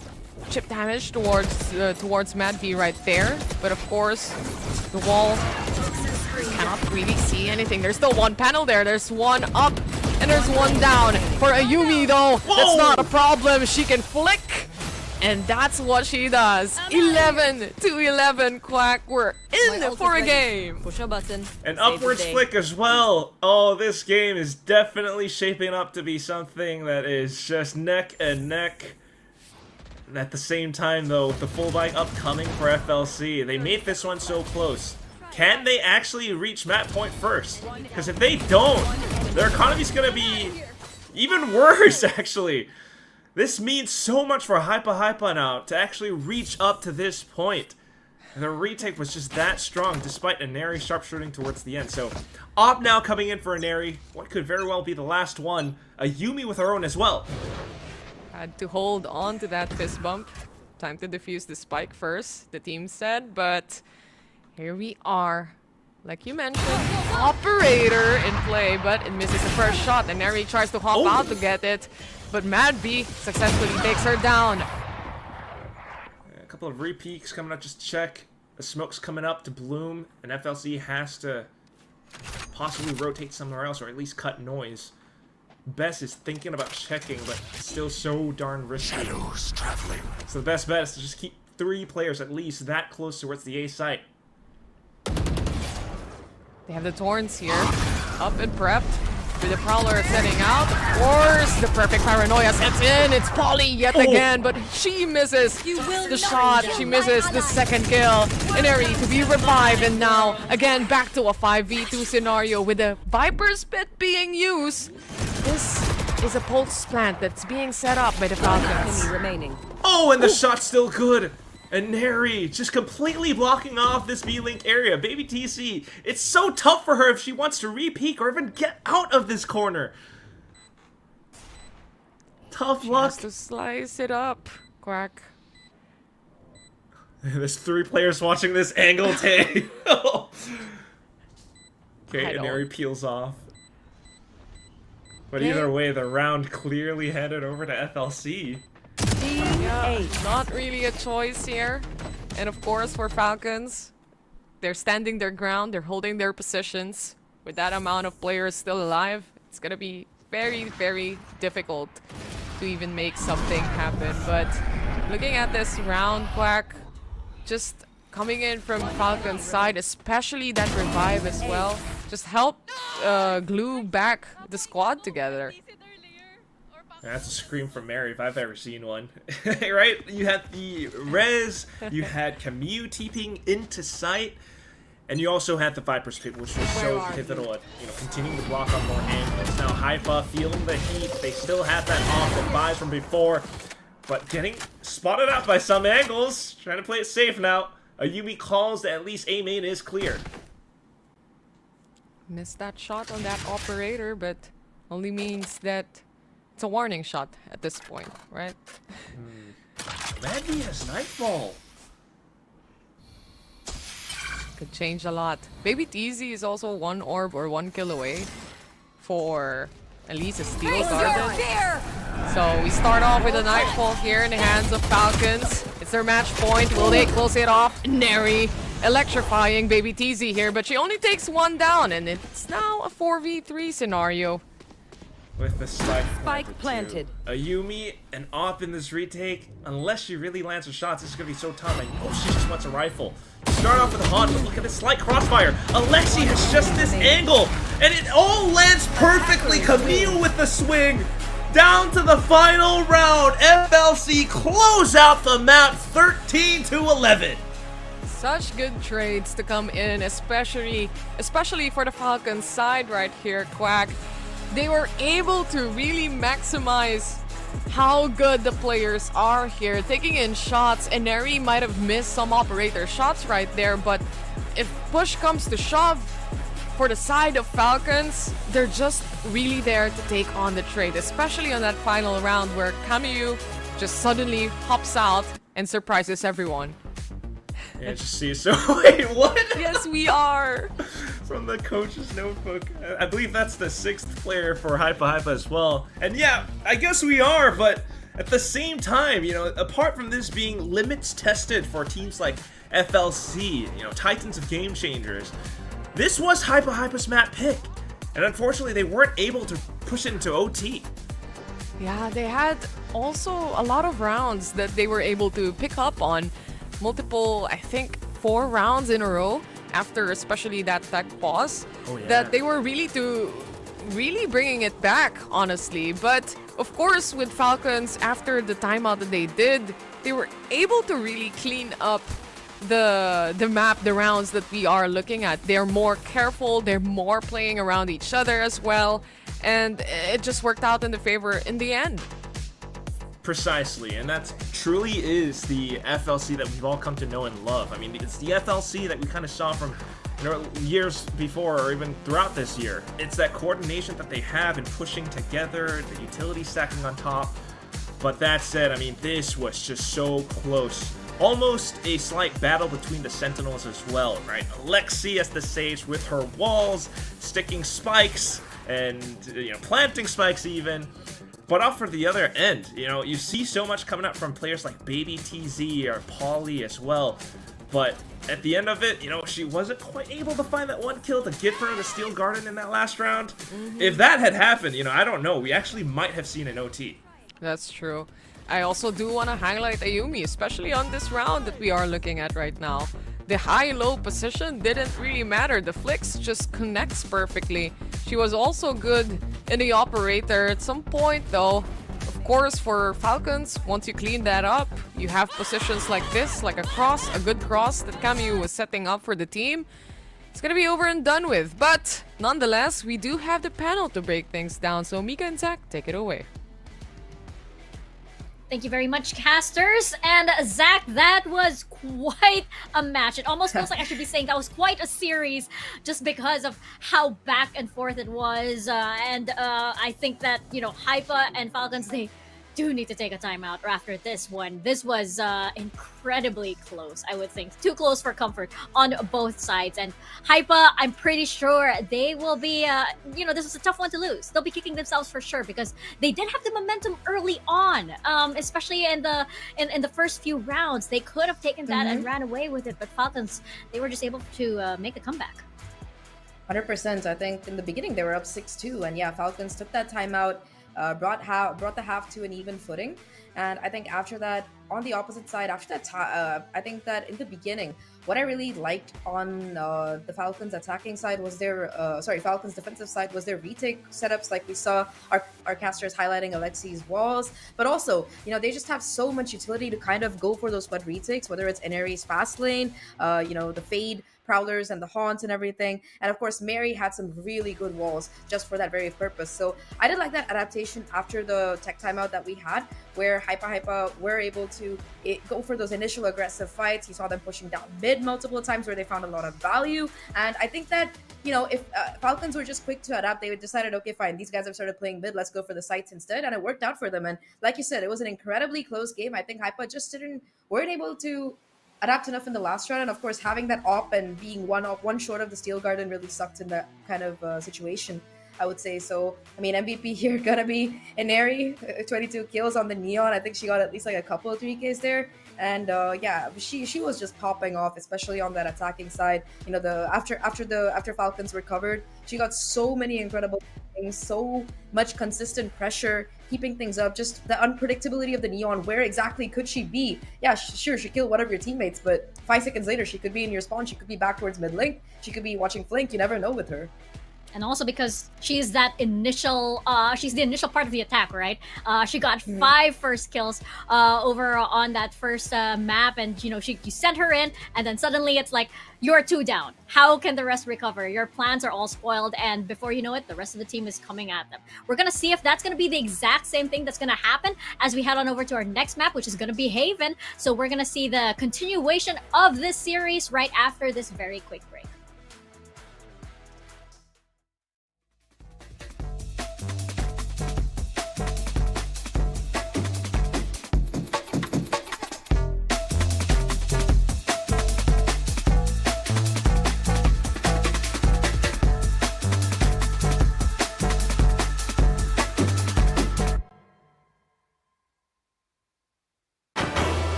Welcome back, everyone. We are now about to enter the second map between Falcons and HYPA. HYPA, you're with me and Zach here on the panel. That first map was definitely close, and it was just back and forth all around. I'm expecting to see more of the same in this next map, no matter how sweaty the games are, no matter how sweaty the rounds are here, Zach. Yeah, I definitely agree with you. I mean, it's Haven, again, a map that both of these teams are, I mean, I'm pretty sure everybody who plays Valorant is pretty familiar with it at this point, but a map that both of these teams are familiar with, very strong for both of the teams, I would say. We saw HYPA play it yesterday against Asterisk, and I think they found one of the most dominant scorelines of this tournament so far, a 13-2 win against, or 13-3 win against them, I think. Very, very dominating scoreline. And of course, for Falcons, they are on a 5-map win streak on this particular map. We talked about it, Mika. And I think that even though they haven't played it quite yet in this event, I'm very excited to see what we're going to be seeing coming out of them on this. Yeah, I think Falcons, what works for them is just the number of reps that they have on this map, especially on a competitive stage. Because HYPA, yes, of course you are familiar with Haven itself, but it's the synergy of this team that has come out. It's, you know, whatever strategies the team has prepared and how prepared they are to execute. Because we already know they do have that win streak already, and these are on, you know, LAN tournaments too. They do Falcons does have that win streak on Haven, so they are coming in confident. They are coming in with a set of protocols that they already have been well practiced and well drilled. So I hope for HYPA that they are prepared, especially since they will have to bounce back. They lost that previous map.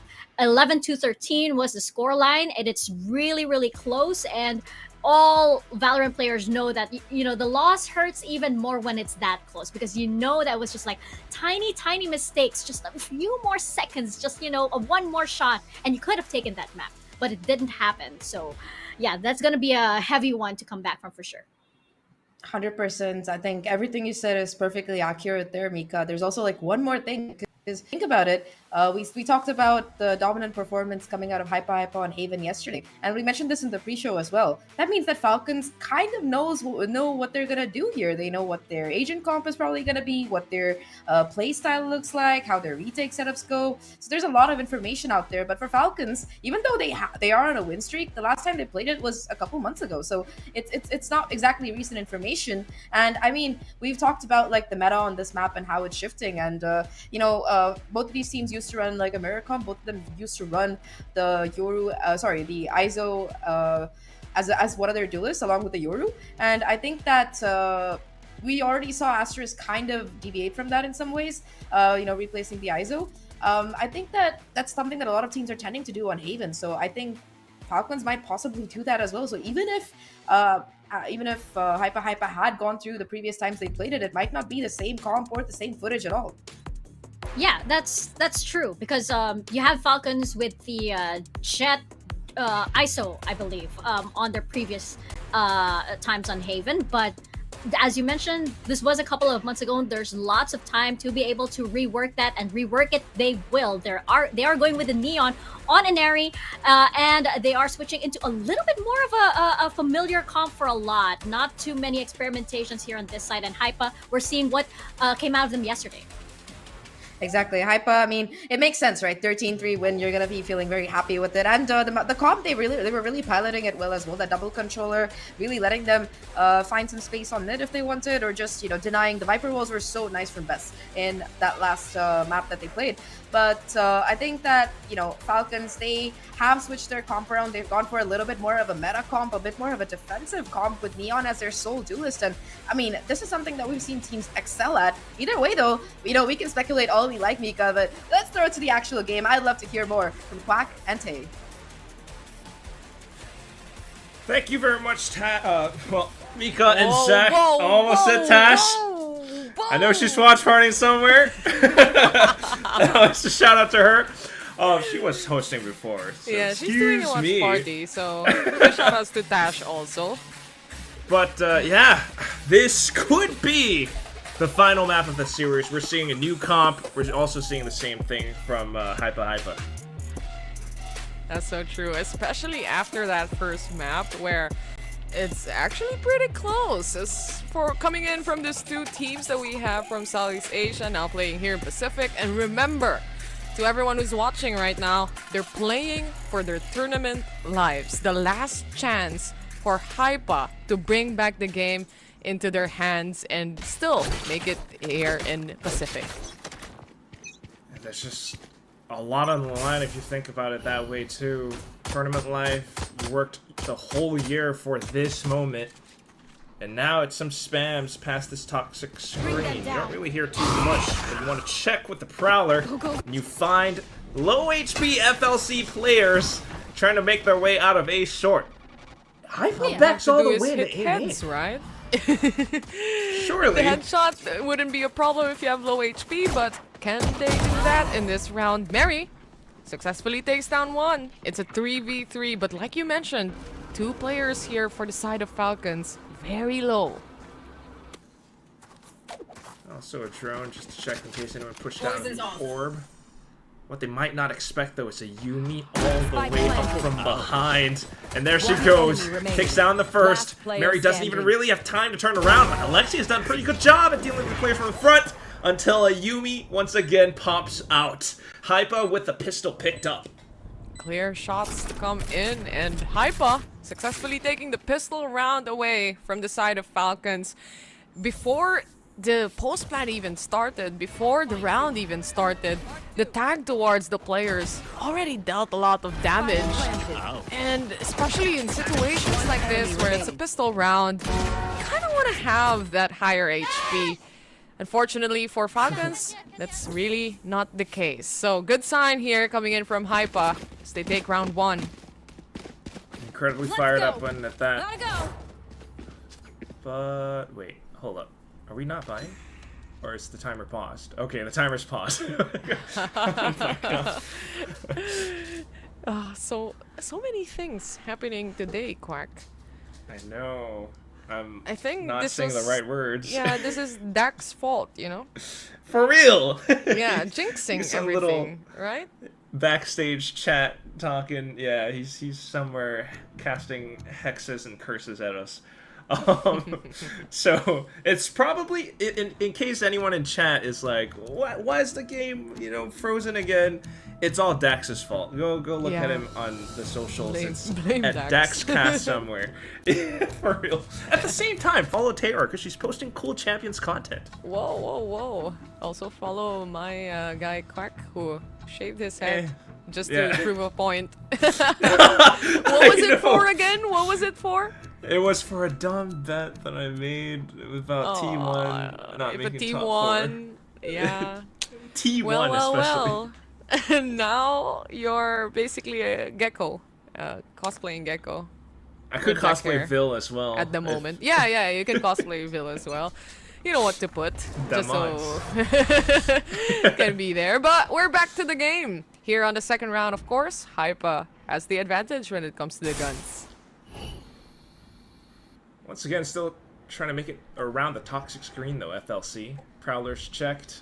Trying to work around the timings this time. Paulie, deep line down middle though, and she can spot out a lot. The main thing is this Haunt getting shot down right now confirms a presence.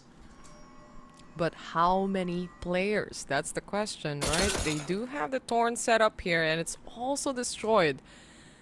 For the players of HYPA, you don't really see much movements in the map. No reactions to all of these utilities being broken down. Yeah, not yet. Does bait us some smokes as well. Perhaps trust in the weaponry to really go in for the retake. They deal with the utility from the flank, which should alert Mary as well. Alexi comes in to check. It's gonna be Alexi. It's gonna be 3 players swinging out, but still, she managed to pull off 2 kills. That's huge. Oh my god, and it's a sheriff too. Baby TZ comes and brings things back and almost into that outlaw. But look at FLC! Out of the cages, swinging. Mad V on that classic. Does manage to pick up the stinger. Tries to hide around the smoke now. Tries to listen for the taps too. Unfortunately, the range and accuracy not quite with her, and Paulie takes her down. Some damage sustained, but HYPA still 2-0 for now. A little scary for Paulie, especially if she gets gunned down. The last remaining player trying to defuse the spike is ultra low on the HP as well. But, of course, in this kind of scenario, when you really don't have anything to bring on the round, aside from sheriffs, you already did so much damage. You already did so much value out of those sheriffs, especially coming in from Alexi there. But HYPA, what's important for them is they still pick up on the round that they had an advantage on. But here on the bonus, obviously they're not going to be bringing a lot of the guns back here on the table as well. That's all thanks to Alexi's sheriff. Oh, okay. A Yumi with her own outlaw now, though. Just aggressive angles being taken down middle. I think they're aware that Mary loves to lurk around that corner. But here we go. Bess as well. One opening shot down C, which is where FLC wanted the entry from. Hanging back, though. Mad V jiggles around the corner and takes Bess down. Toxin screen down. It's now down to the last 3 remaining players of Falcons here. Yumi, though, in position. Has a good angle when it comes to A long. But, Of course, the remaining players for the side of Falcons still quite long when it comes to that rotation that we are looking at. B pretty much open, left open by HYPA right now. But it really doesn't matter because the players seems like they're stacking up A. Toxin screen More often than not, especially after seeing that Prowler go past. So comes down to whether or not Elka does manage to find them. Cutting through. Information, but no shots yet. FLC beginning to make their move. Opening shot from Alexi, and now a sees towards the back. Oh, and that's a dead Elka. Smokes all around now, and the spike goes down safely. Perfect utility play. Aluka didn't even see anyone before she died off there. It's now down to the last two players here of HYPA to make a retake happen. The smoke decaying Polly a little bit. But once this dissipates, we might see the round already going. Polly prepping up the flash, but it's not gonna happen. The triple swing from Falcons just to secure the round, and they take it back.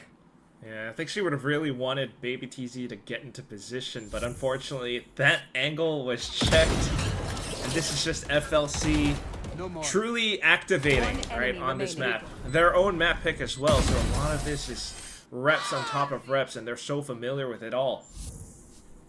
So true. And of course, for the side of Falcons, with Mad V gaining those skills, especially also Alexi, she's a lot more closer to that Viper Spit, but we do see the Hunter's Fury available already. Fast take towards A side as they prep that up. Mad B even securing the kill towards Aluka. It opens the site completely, but a little bit of a stop from the players of Falcons.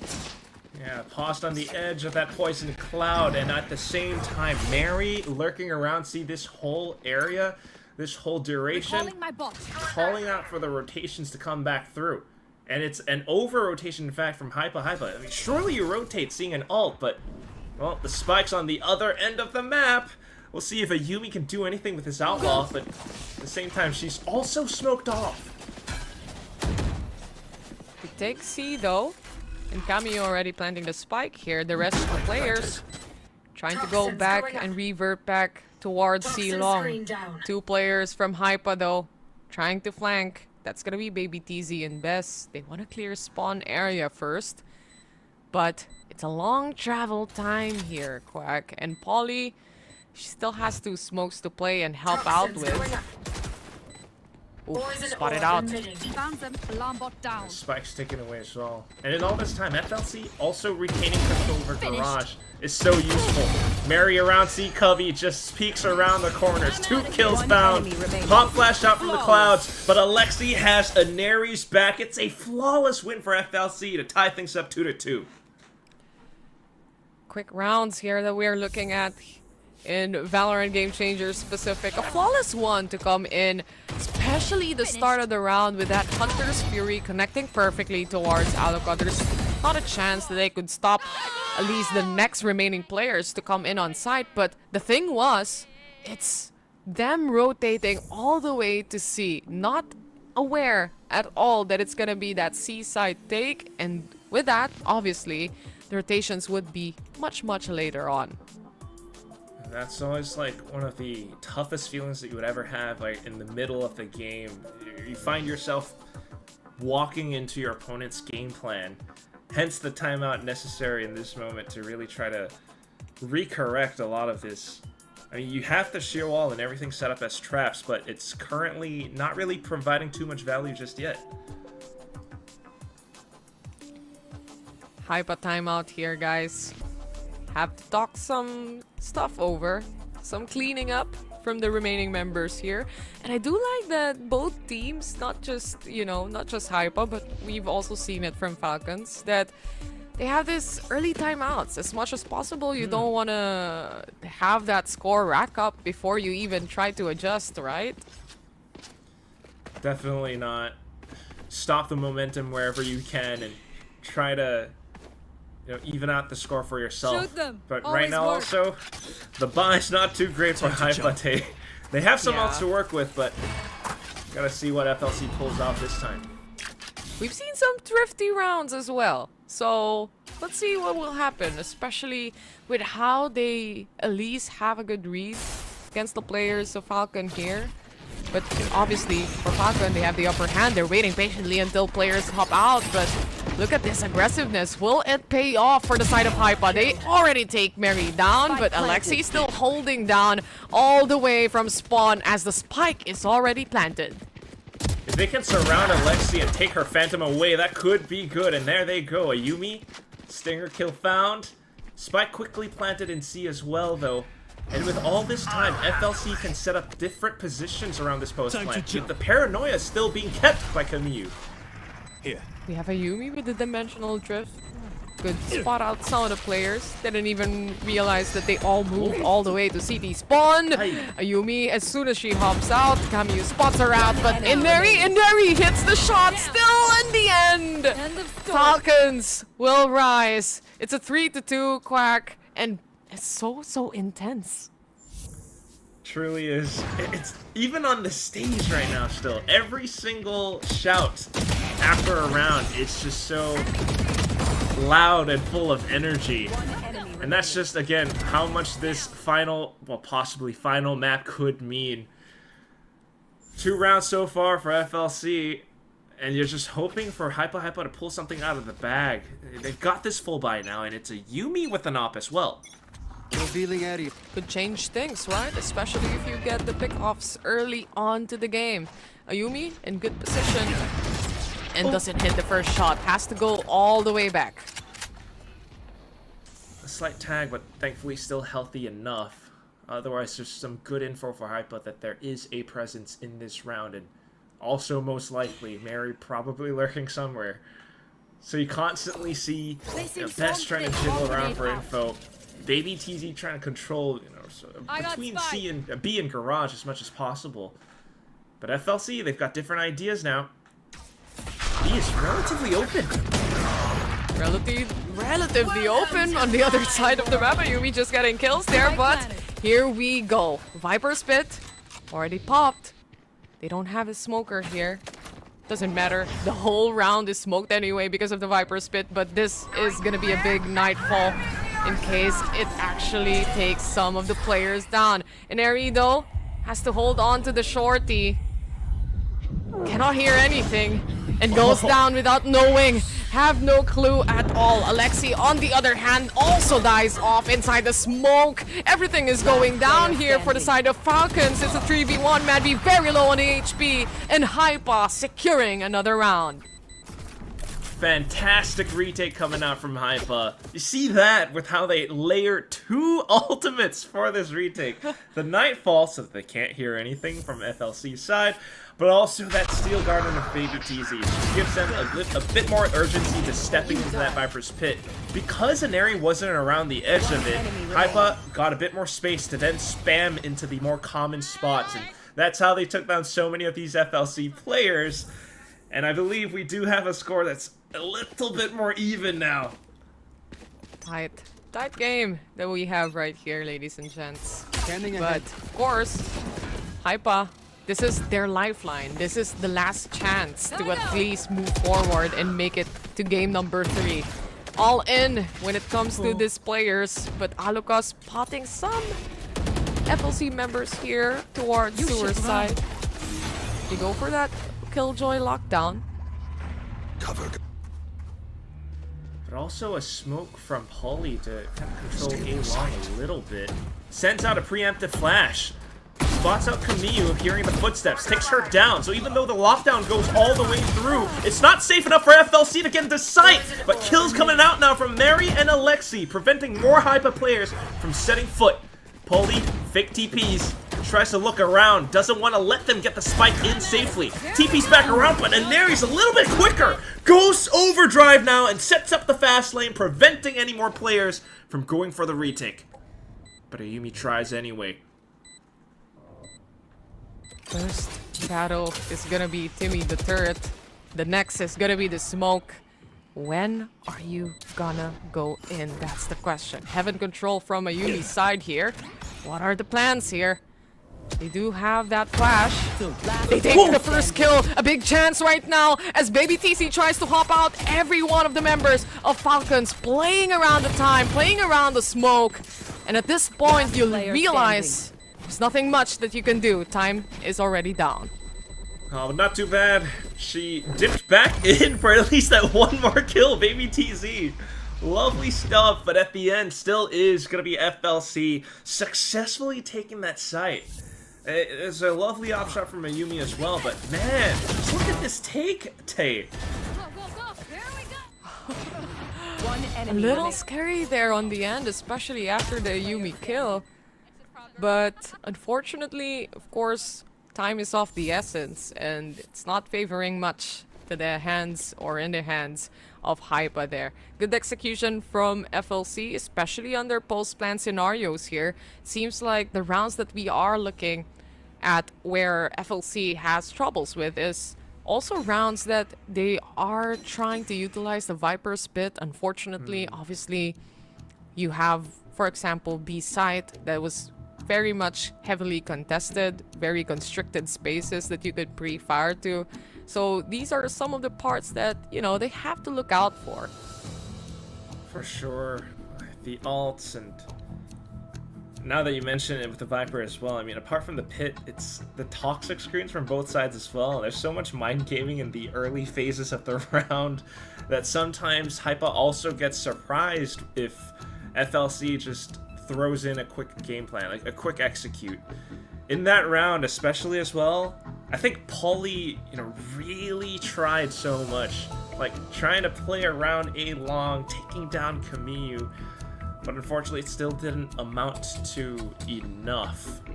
So you really have to wonder, like, what else, how much more do they need to do to really, command this map? Still I very think part tight, of it kind of, though. yeah, it kind of makes you think about a Yumi with her op too. Yeah, exactly. And of course, right? Stack pause gear issue. Thanks, Dax. Thanks, Dax. He actually commented back a while ago. He's already busy casting other parts and he's still getting blamed. Of course. Okay. Of course.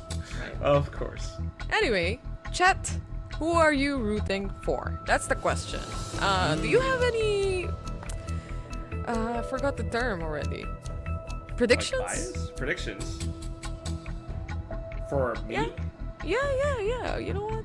Well, I'll go with a quick one. I'll just say I'm kind of hoping FLC, the Falcons, just because they have that long lineage. But what about you, Taylor? Oh, then I will go for HYPA.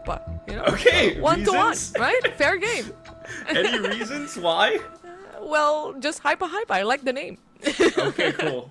We like the name. We certainly do hope for a map 3, but also this tech pause we're getting told might take a little bit longer than we would want. So another little pause or break, but don't go away. Please do not go away because this high-paced, high-action match is going to come back that soon.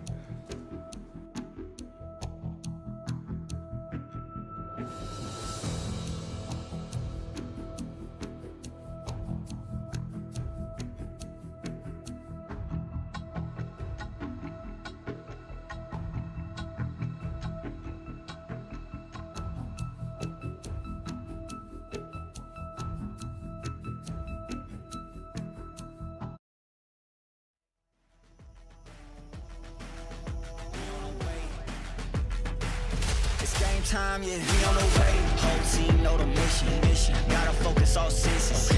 Gassed up, no omission. Eyes on a vision. Gotta handle business. 100 yards on a play. Big dubs on the way. 2 play, it'll be played. Get up out my face. We are not the same. Get down in the city, I'm back on the base. Gotta get to it, no pain is safe. Running the game, they running away. They running their mouth, you know they are fake. Pick a side. Okay, is you on for the ride? Okay, new kid on the block, next up, blessed up on the rise. New kid on the block, next up, blessed up. We on the way. We on the way. We on the way. We on the way. same time, yeah, we on the way.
and ready to bust. I just make it look easy, they don't make enough. Put it right in their face, ain't no making it up. Yeah, I want the whole check, I ain't taking no cut. They ain't sharing this cake, they ain't making with us. Shit, we keeping it all and them taking from us. Ayy, I just do it like it's nothing. This a challenge, so this how I'm coming. I'm standing for something, ain't going for nothing. Show up to the party to ruin the function. What they wanna do is I already done it. The game that they playing, we already won it. They screaming for us, all we missing is strong. I know they gon' bop if it's me that they pumping.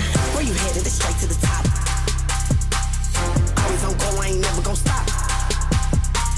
Whoever that's thinking they better, you not. Just like a cheater, we keeping our spot. Ain't no gang, got my foot on the gas, head straight to the cheddar. I'm chasing this guap.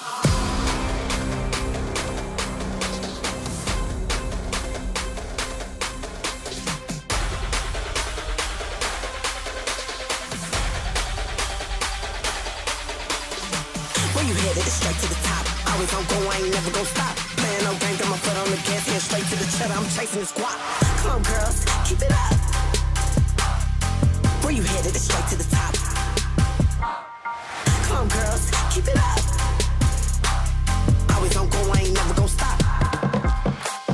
I just do it like it's nothing. This a challenge, so this how I'm coming. I'm standing for something, ain't going for nothing. Show up to the party to ruin the function. What they wanna do is I already done it. The game that they playing, we already won it. They screaming for us, all we missing is strong. I know they gon' bop if it's me that they bumping. Where you headed? It's straight to the top. Always on go, I ain't never gon' stop. Playing my job, I've been punching the clock. Know I'm gon' blow up, been ready to pop. I ain't playing no game, got my foot on the gas, head straight to the cheddar. I'm chasing this guap. Come on, girls, keep it up. Where you headed? It's straight to the top. Come on, girls, keep it up.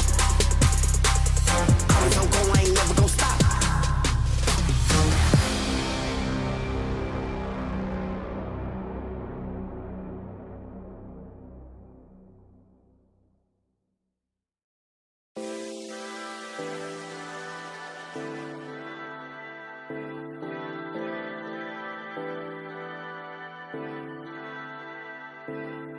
It's just like I know this.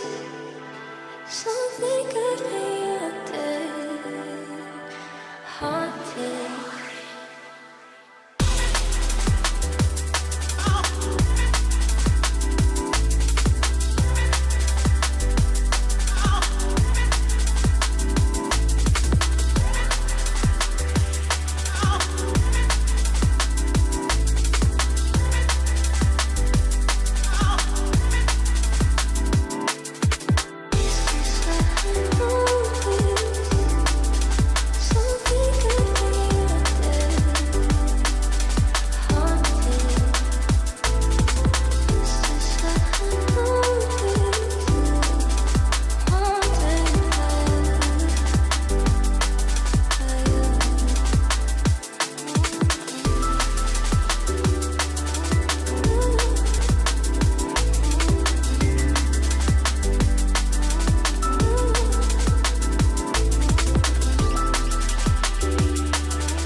Welcome back to Valorant Game Changers Pacific, ladies and gents. Hope you guys are okay.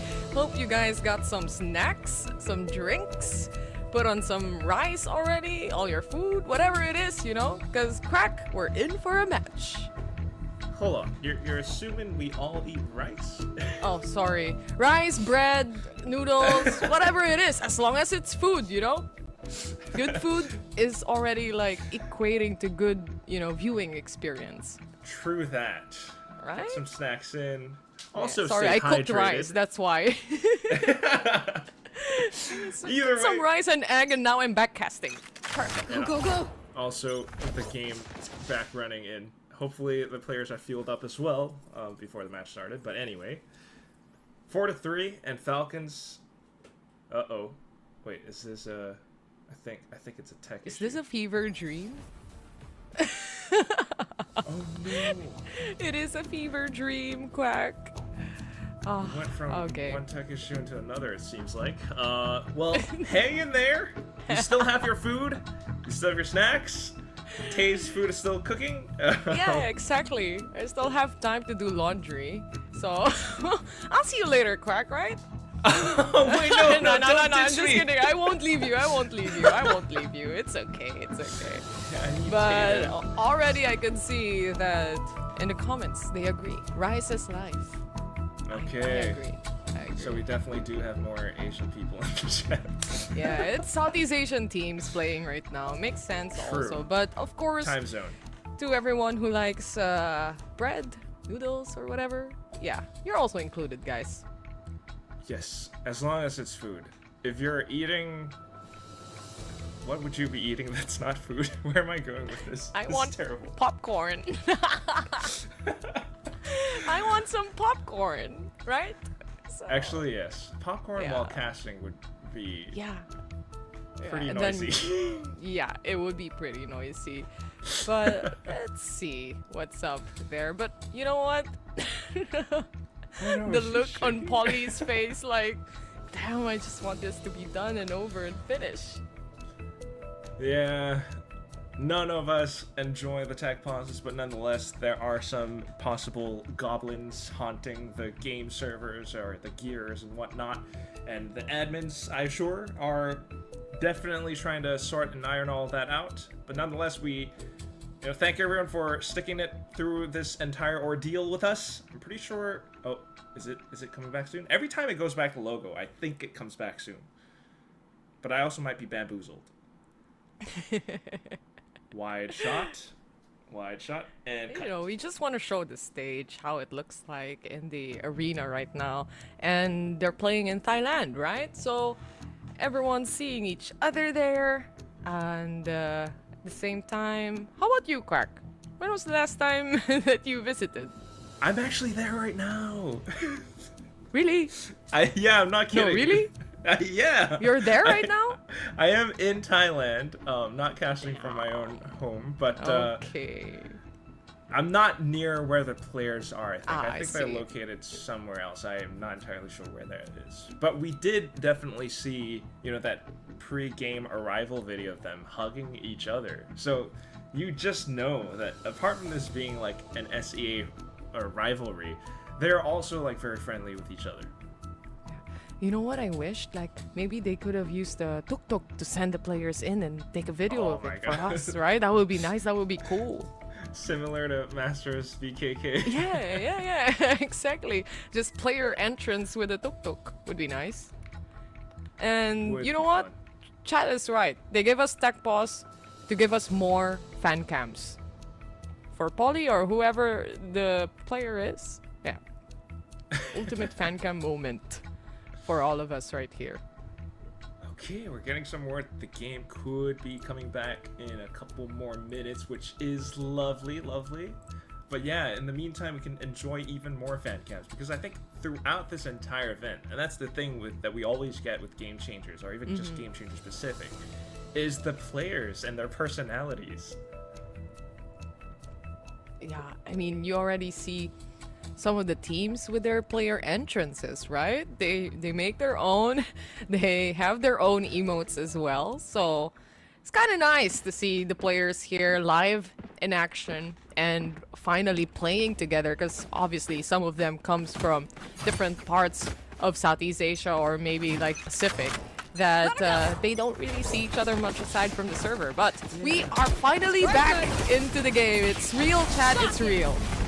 It is so real with this fast lane coming up into C and FLC. Have already sprinted forward. HYPA, of course, gun's not quite supporting them, so despite hearing all this information, they can't shoot back, even eating a shock dart at their feet. And now, just Elika.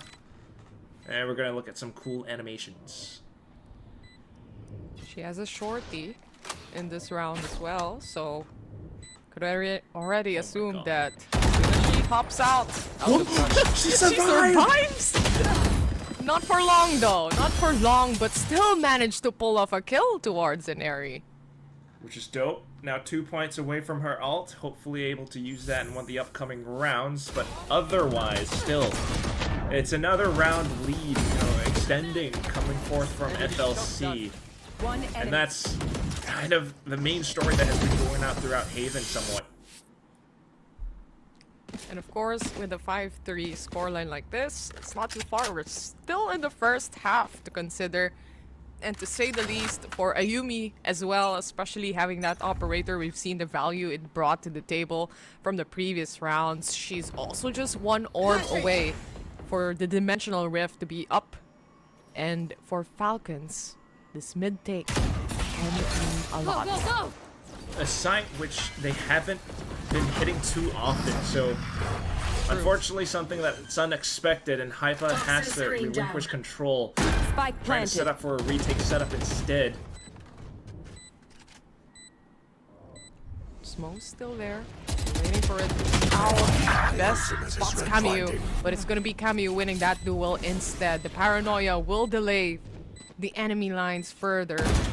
Aluka, Baby TZ helping each other out, but the Neri doesn't even notice Ayumi is just around the corner as well. Baby TZ, they're all trying to flood in onto the side, even forced out the TP away, but the time is ticking away here, Quack. They have to defuse the spike even halfway.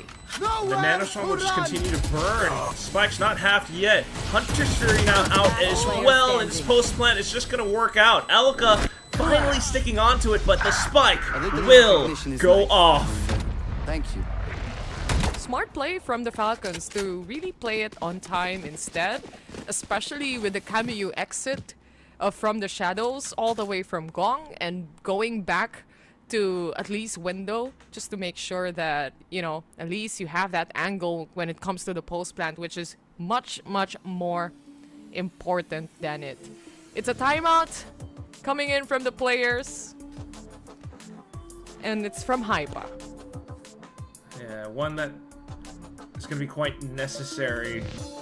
Pushed onto a map that wasn't their own pick. I mean, yeah, they've had some experience with it, but given the current score, you know, this is the second time that they're calling this first half, and feels as though they really need it, because this is how many rounds in a row now that FLC are starting to pick up.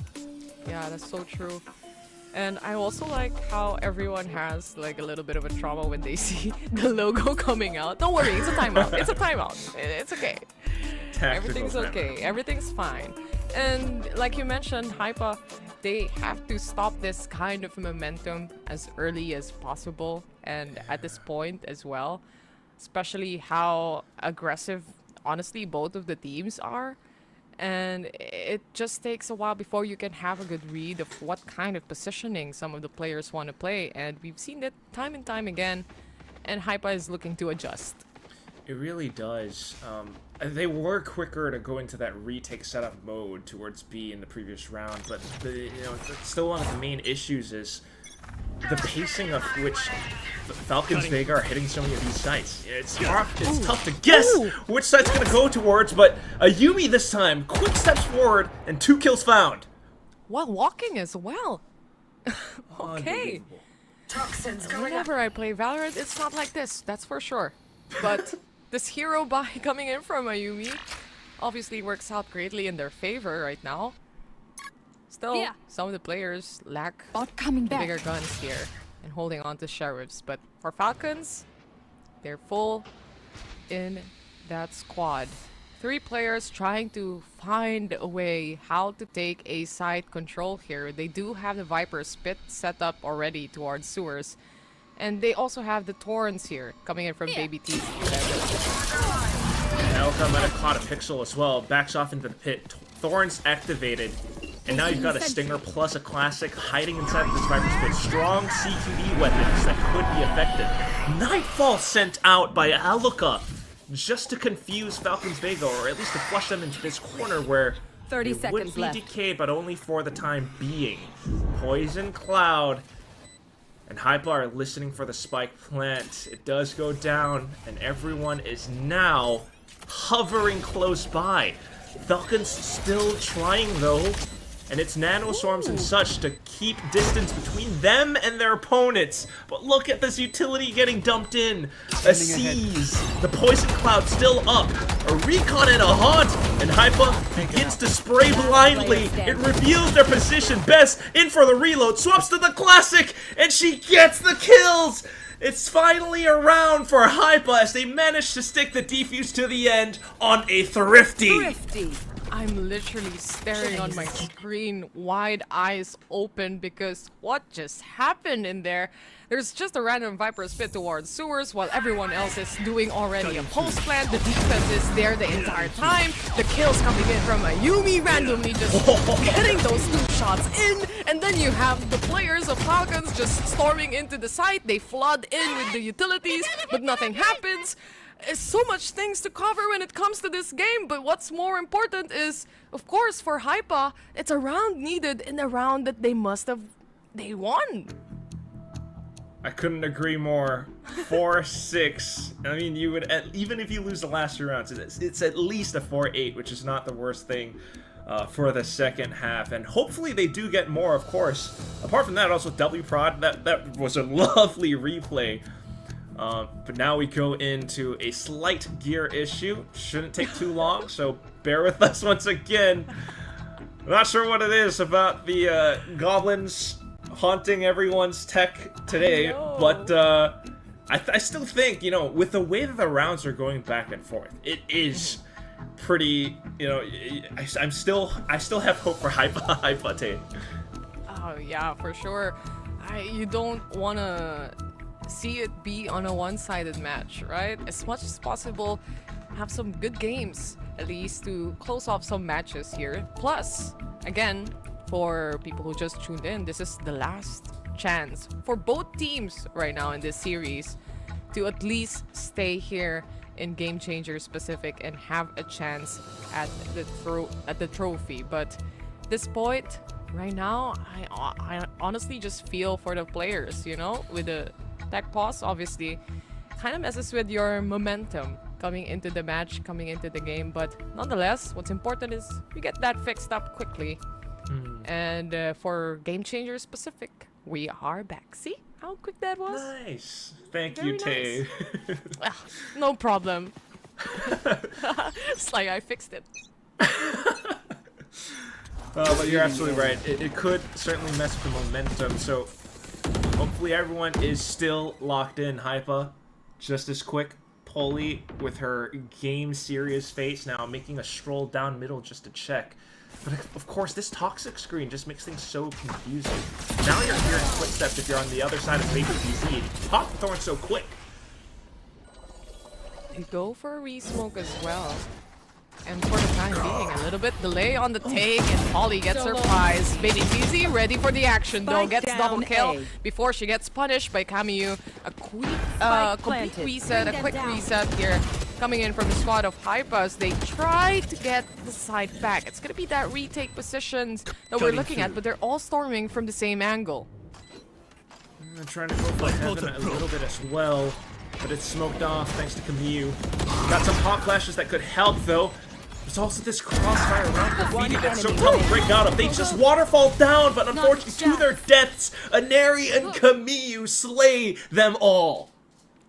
Jump right into their death traps here, especially in the hands of Falcon. They had such a good take towards the side. Baby TC really tried her best to hold down the fort here, gaining 2 kills, yeah, sure. But again, for Falcons, this is a team that you could expect there's going to be an immediate trade-off, and that's Kamyu to take on the action. It's always her on the back end of the lines that you can rely on. Couldn't agree more. She's just always that steady player Standing ahead that Falcons Vega has. But here we go, the next round up. Final one of the first half. And it's a Yumi with this off. She spots some pixels. The drone confirms it and she backs off safely. Elika now trying to receive first contact. Relay bolt sent across and Neri once blood goes overdrive. The Thorns will be her doom. And Elika now, the rest of the team, all spraying down these choke points, preventing Falcons Vega from setting foot into A. Such a good counter when it comes to that Neon, right? The quickness and how she accelerates. You just need one Rose Thorn, then we're all good when it comes to this matchup. She's such a good stop coming in, and now Steel Garden being used with the Viper Spit alongside it. Falcons might be forced to rotate in another part of the map. That might be just here on C side. Alexi already planting a spike here, but it's a 4v2. Oh my god, Neri though, still! looked towards the back of garage, finds at least one. And now trying to hold around the choke point. Alexei! They managed to net every single kill! How is this happening? No way. Even Kawi also losing her mind over it. It was supposed to be. It's looking like it was HYPA's round right there. They started off nicely. Good control towards A side. But this retake scenarios where HYPA tries to go all in the same direction. No control towards at least a garage control to try and pincer the remaining players of Falcon. It just doesn't work out. But you know what? Let's see each other after this halftime break.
And here we go straight into the second half.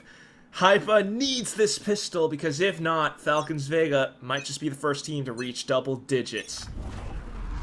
As we mentioned a while ago, both teams are heavy hitters. I mean, you have duelists, yeah, sure, the role is there, but do not discount how other remaining players could really punch through holes, especially through the heads of their opponents, basically. 8-4 though, not too bad for the side of HYPA, like you said. It's important that they take this pistol if they want to make a little bit of a comeback easier for themselves. But for HYPA, slow take towards mid control. Alright, very steady. Not too much being given away. And thanks to that, you've got a Yumi planted deeply towards this back garage area. Still, though, Falcons Vega are also playing pretty defensively, relying on the Killjoy utility to give them information. Now spams through the screens, but also Mary getting the kill onto a Yumi. All of a sudden, it's a quick response to fend off the spike plant, and they found the kills. Just Polly left, and she's stuck outside of B. High-low setup now. She has the spike, though. Still a chance to at least run away, but it doesn't seem like it right now. Still not sure where the positions would be, and she would be surprised. It's gonna be that high-low from Inari alongside Kamiyu. Oh, even with the spike. Hey, she only had 20 seconds. This round is not it. And with that, you know, this could be, or most likely would be, Falcons Vega going up to a 10 first, and onto what could be the final map of this series. It just cannot feel good in the environment for HYPA right now. Yeah, they really have to at least make a good recovery. Thrifty, perhaps, when it comes to this round, but obviously, the odds right now are not leaning on their side. They don't really have the guns here, especially being on the attacker. At least they could pick up some orbs, make a lot of value out of this situation that we are having right now. Okay, we take those. Now trying to at least scout out as much of Falcons Vega's defensive setups as much as possible. during the turrets and swarms towards Garage or even B-site.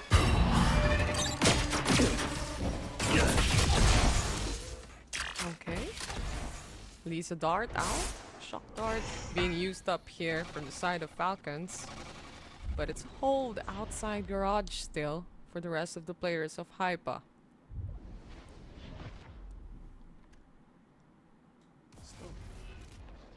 Here. Carefully treading forward with the utility broken.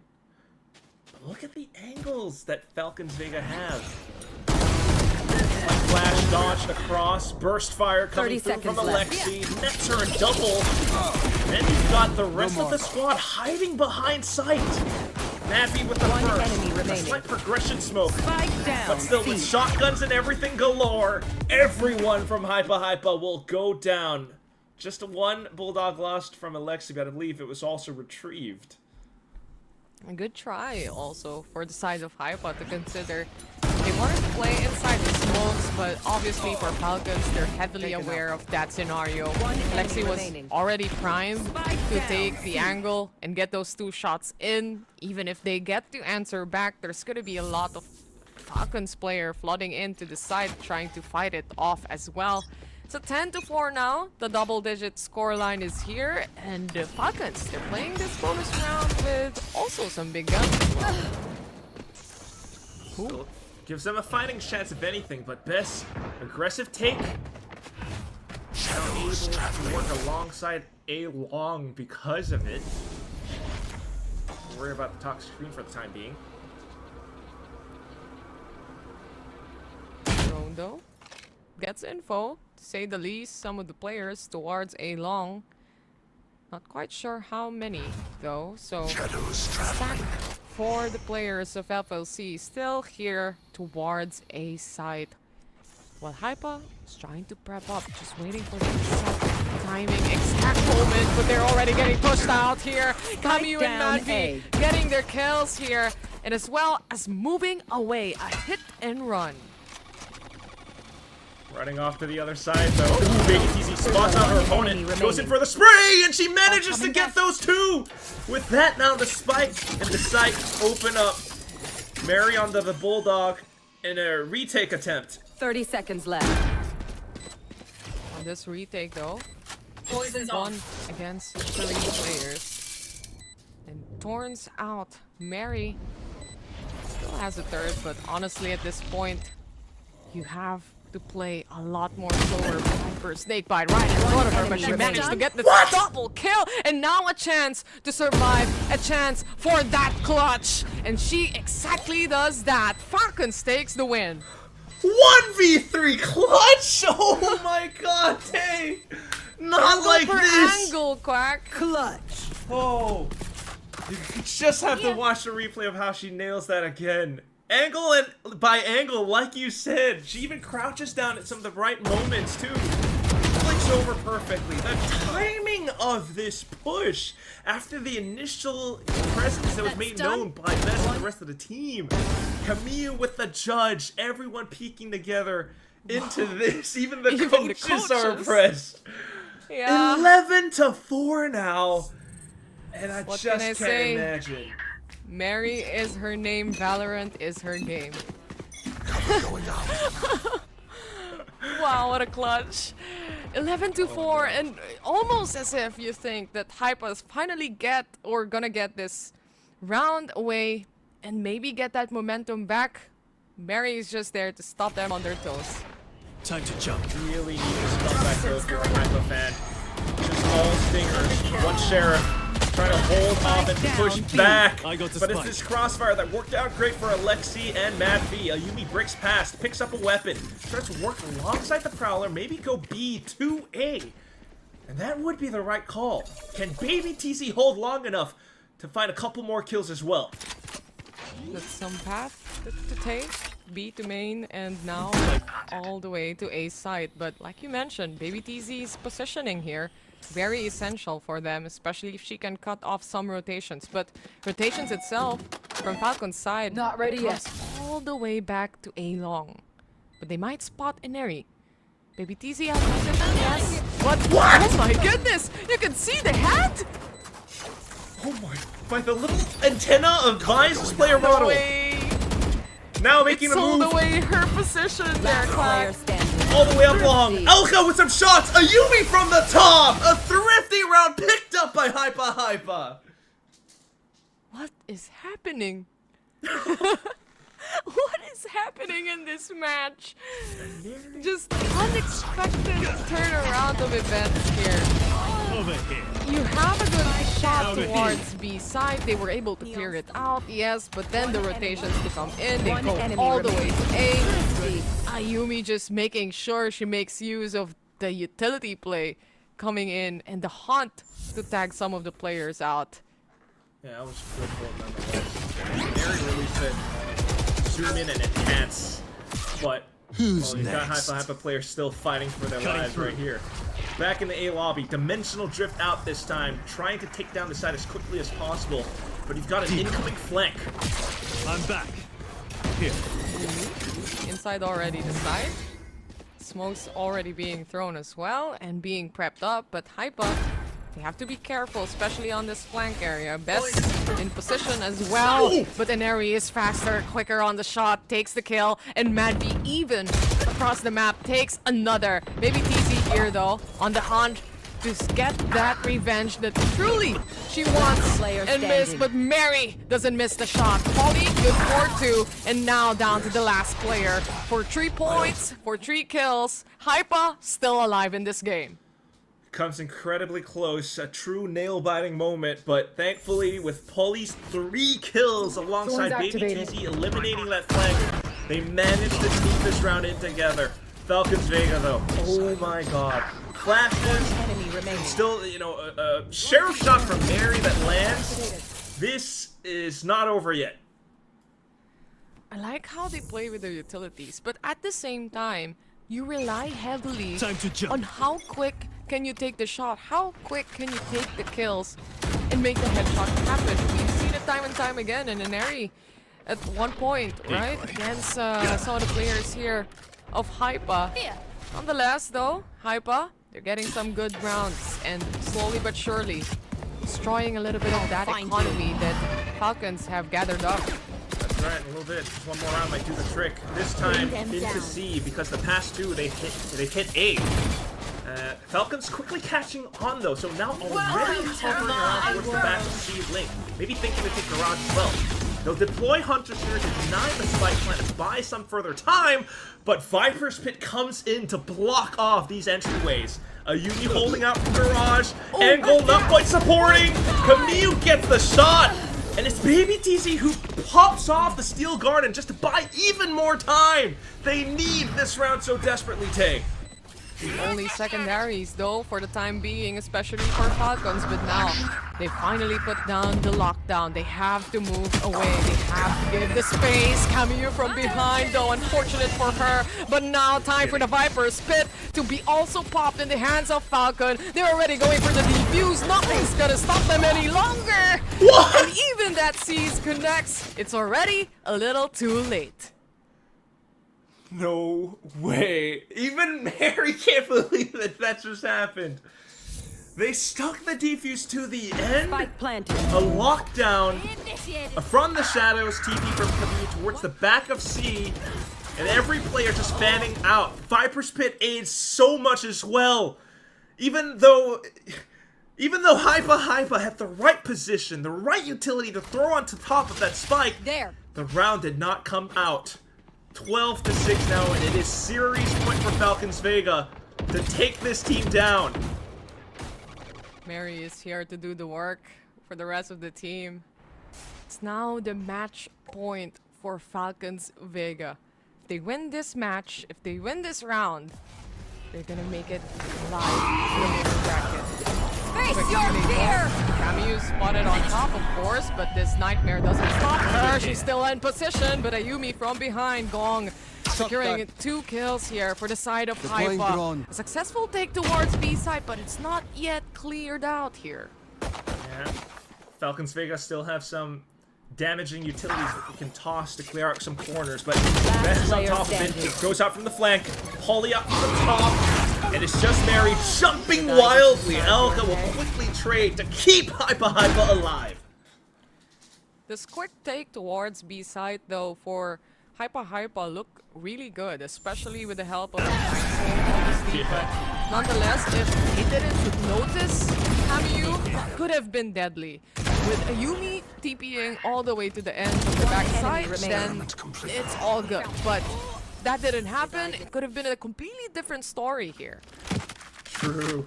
I mean, Nightfall and everything, but also just Polly with a double TP as well. There's so much going on that Falcons Vega truly got stunned for a moment. Now their economy's broken, and HYPA could find even more rounds.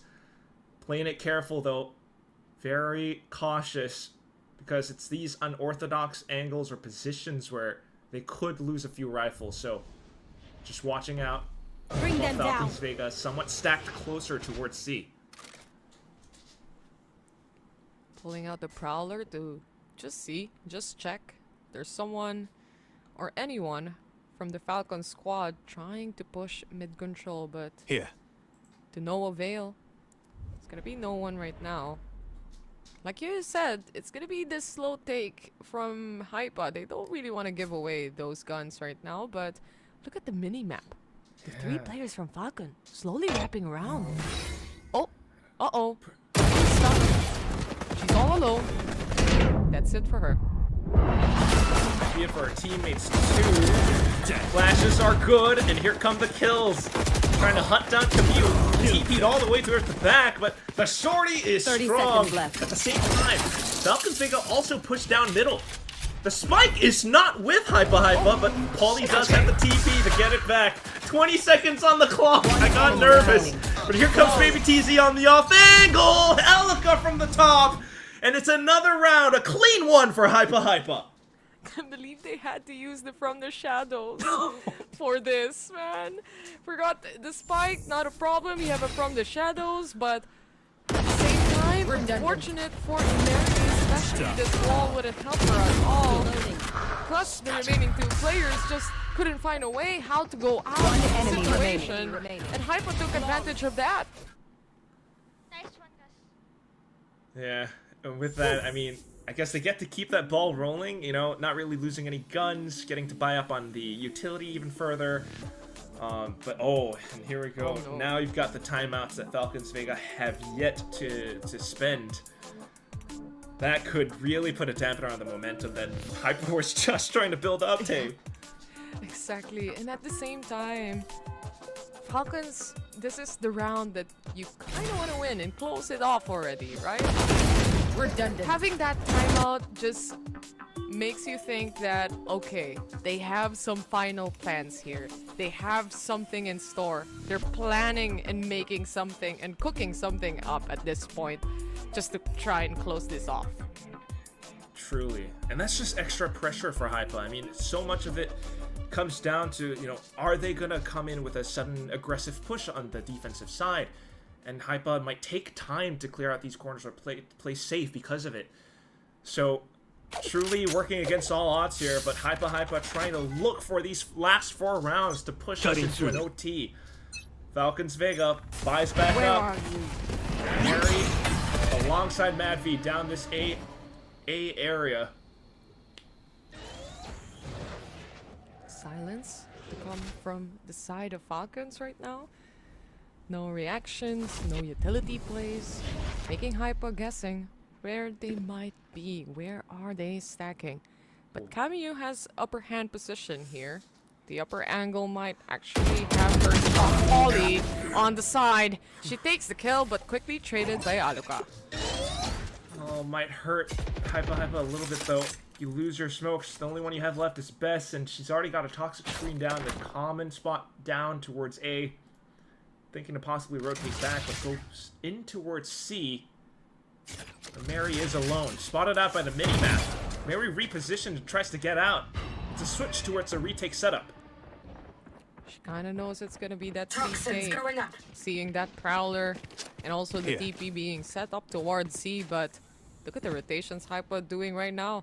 30 seconds remaining on the clock here. 30 seconds Make left. something happen.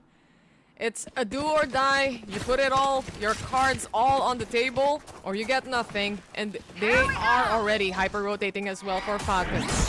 All in. Here it comes, Tay. Aneri goes overdrive as well. She has yet to use it. And now it comes through. Madby and Mary with the shots from behind as well.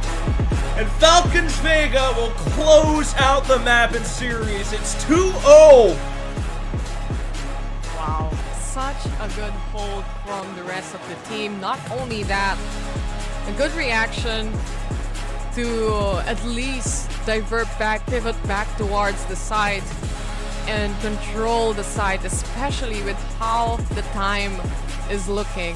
You have to be sure that it's gonna be A at this point. There's no other chance with all cards on the table. Unfortunately for HYPA, they were all prepared to take on the duels right there before they even make the entry happen. And again, Quack, we have to say another goodbye. My heart hurts for another team here in Valorant Game Changers Pacific. Yeah, I'm right there with you. It truly, truly is GGWT. For a team that has always been around this entire scene, always trying to break it past this point of having to face against a team like Falcons Vega, they reached that point again, but unfortunately couldn't make it past the summit. Still friends nonetheless. They put up a good show. We saw insane performances from players like Polly and Gang, but down at the end to it, Falcons Vega still return to top form. And of course, the Falcon squad ready to also say hello and take a bow after this match. It was a long match, of course, between these two teams, but then again, top seeds, especially coming in from Southeast Asia, running their lower bracket run the first time around, the first experience for the rest of the squad. And still, at the end of the day, Clark, what's important is we had some good matchups here, especially against Falcons. For real. I mean, this entire series kept us on the edges of our seats. So many times, especially in that first match, we would have thought that there was a slight chance for Falcons to get knocked down a peg. But once you go into this Haven and you just see the strats, the attacking strats and fakes that they all send out on their attacking half, HYPA was continuously just trying to catch up to it, Tay. And I think what's also important to touch upon is how players from Falcons like to rotate around the players as well, try to flank them up. And I think HYPA was heavily aware of the scenarios. You see Baby TC waiting for them patiently and just really holding down. But by the cases or by the time that Baby TC couldn't hold it any longer, then that's where the problem starts as well. The Falcons just have too much space. But aside from that, we also see rounds where it's just about the aim duels. Can you see the enemy or can you not? Sometimes through the smoke, yeah.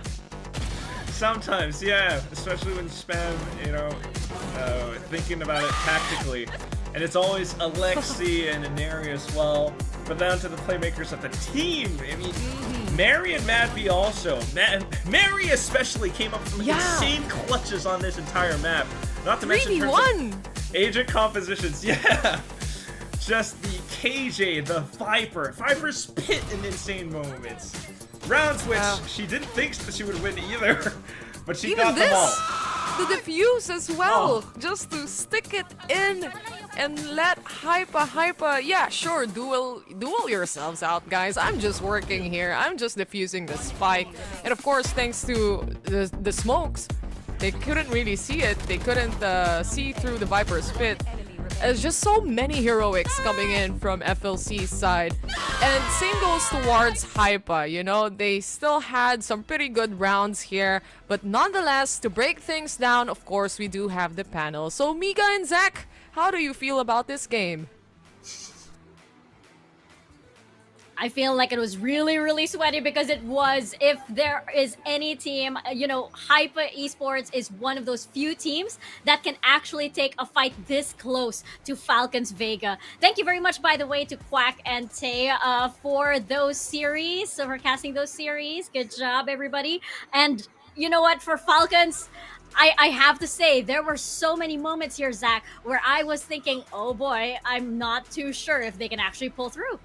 100%. There were like multiple rounds where HYPA had the numbers advantage, like 5v3s and stuff. There was that 1v3 that Mary won. There were a lot of rounds where it seemed like HYPA could pull through, but yeah, Falcons somehow did some heroics, pulled something together, and did it. I mean, looking at the scoreboard, yeah, Alexi and Mary both just having a really, really good time, especially on that defensive side. In fact, 2019-20, sure, I feel more like Camille and Ineri are lower in the number of kills just because the other guys were kind of farming low-key compared to them, the way they, especially in that attacking side. However, I mean, shout out to Ayumi. She had some really good rounds as well. I think that in terms of first bloods, it wasn't too bad at all coming in from HYPA. They actually were able to keep up with Falcons in that regard, but I think they just kind of seemed to lose their steam towards the end of the second map, and yeah, Falcons were able to just punch through at the end of it, especially after they lost that bonus round.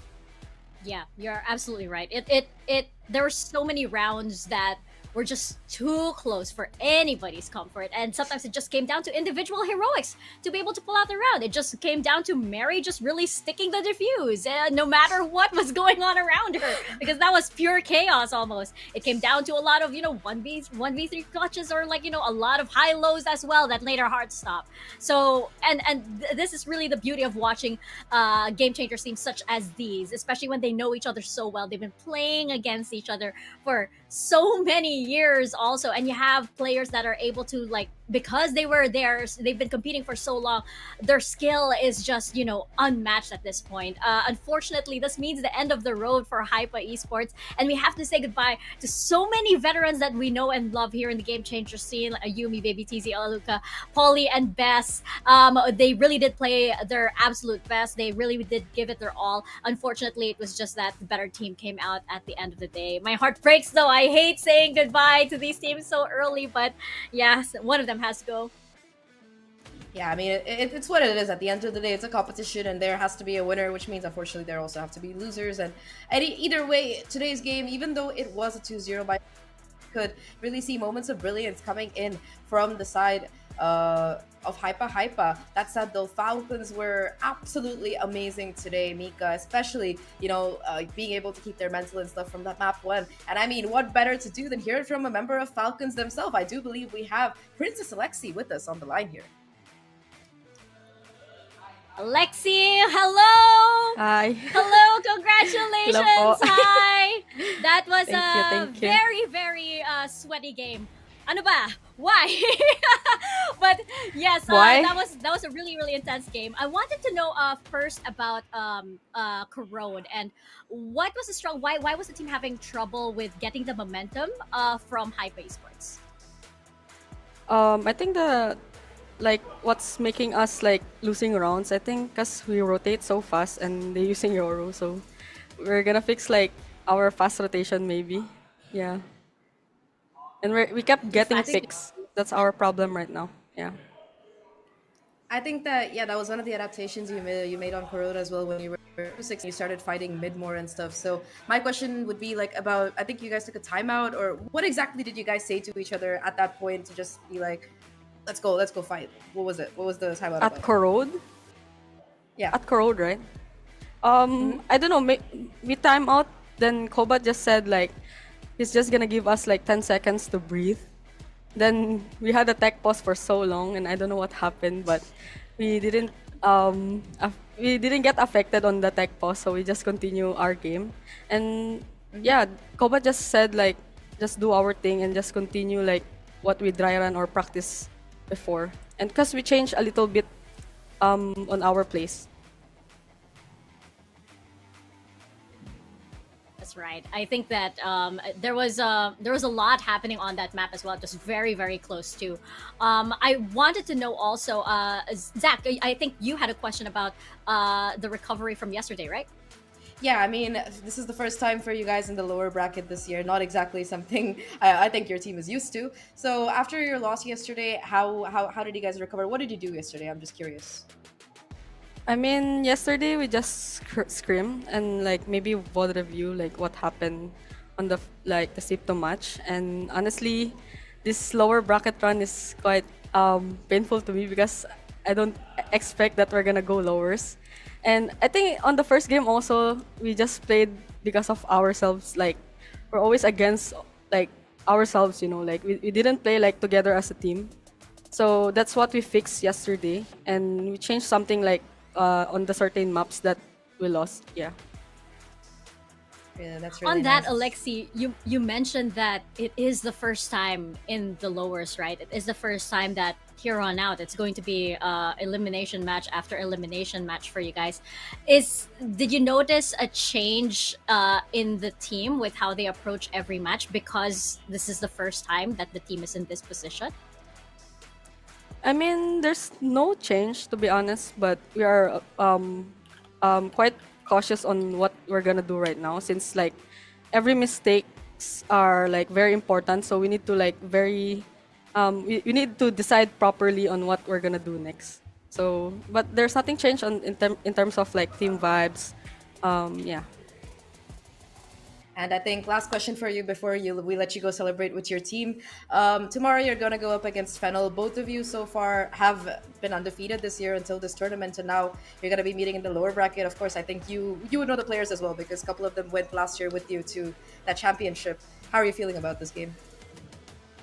I mean, we scrimmed against their new roster, so our scrim went pretty well for us. So we're very confident against them. Yeah.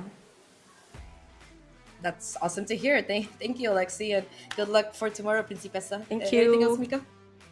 Thank you so much, Alexi. Thank you, and we'll see you guys tomorrow again. Thank you. Bye. Bye.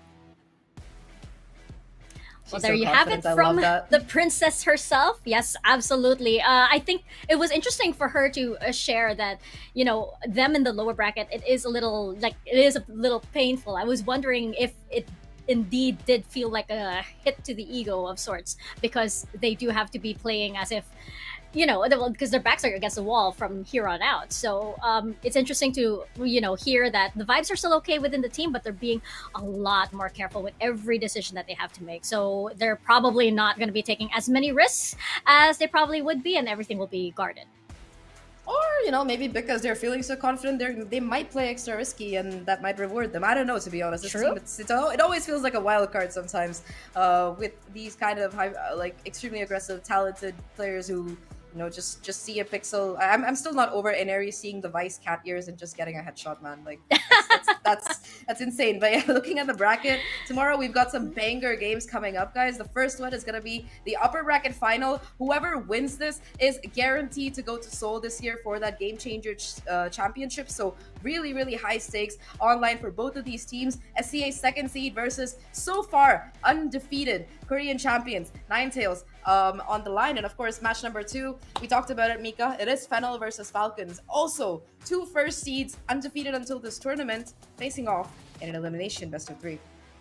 Oh my gosh, this is definitely gonna be I think it's gonna be a long day tomorrow. I'm gonna be honest. I think it's gonna be a very long day because all of these teams, they're gonna give it their all. I'm expecting really close matches. I'm expecting a lot of clutches. I'm expecting multiple overtimes here, Zach. I would expect the same. I'm excited about the second game, especially because of the fact that both Fennel and of course Falcons had really good series today. They got those 2-0s. They're gonna have time to go review each other's footage. I think a lot of it is gonna actually come down to the map veto between these two teams, but some part of me still can't I can't believe it, you know, that it is Falcons versus Fennel in an elimination, not even a lower final, but just like a lower bracket game. And it just blows my mind because, you know, if you asked me in the onset of the tournament, I would have probably had these two as my favorites. Exactly, yeah, they're the front runners. Right. And now they're in an elimination game. Like that's insane to me. But on the other hand, that's just a testament to how good the upper bracket final is also going to be, because Ninetales undefeated, absolutely great. We talked about them before, and of course our SEA queens, the ones who took down Falcons themselves 2-0, going up against them. But I think that's gonna be it for from us for today, Mika.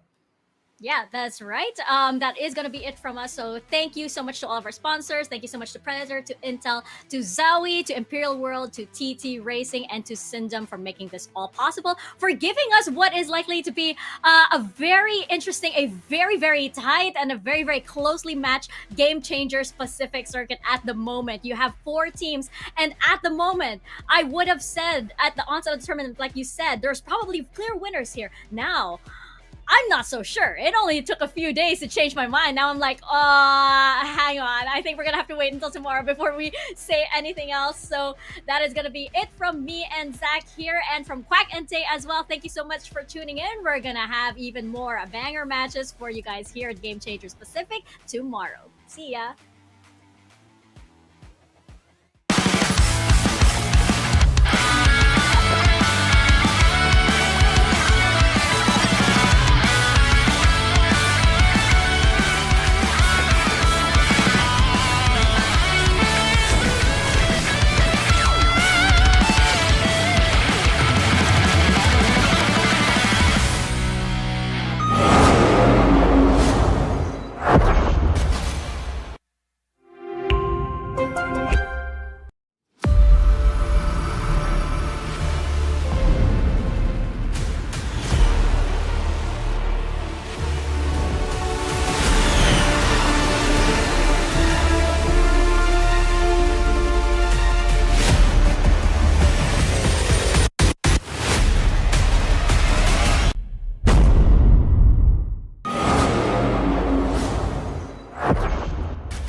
Fueled by the same passion as esports athletes, Zowie continuously develops tailored products, empowering gamers to bring their best out.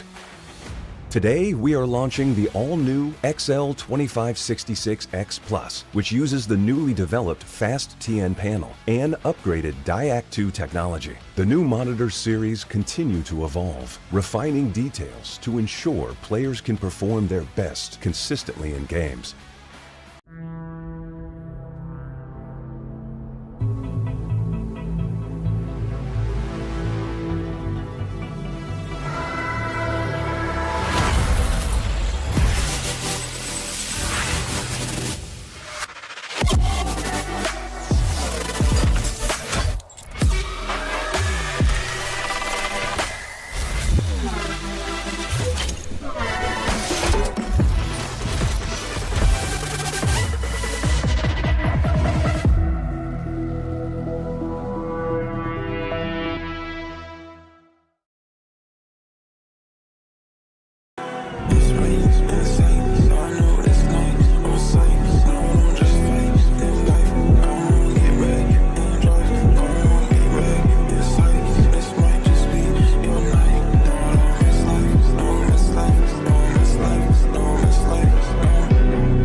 Game changers. We're making history. It means so much to us.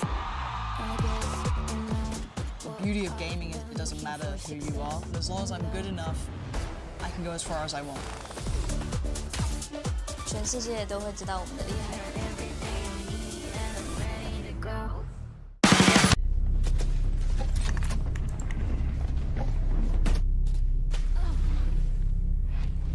Defenders win.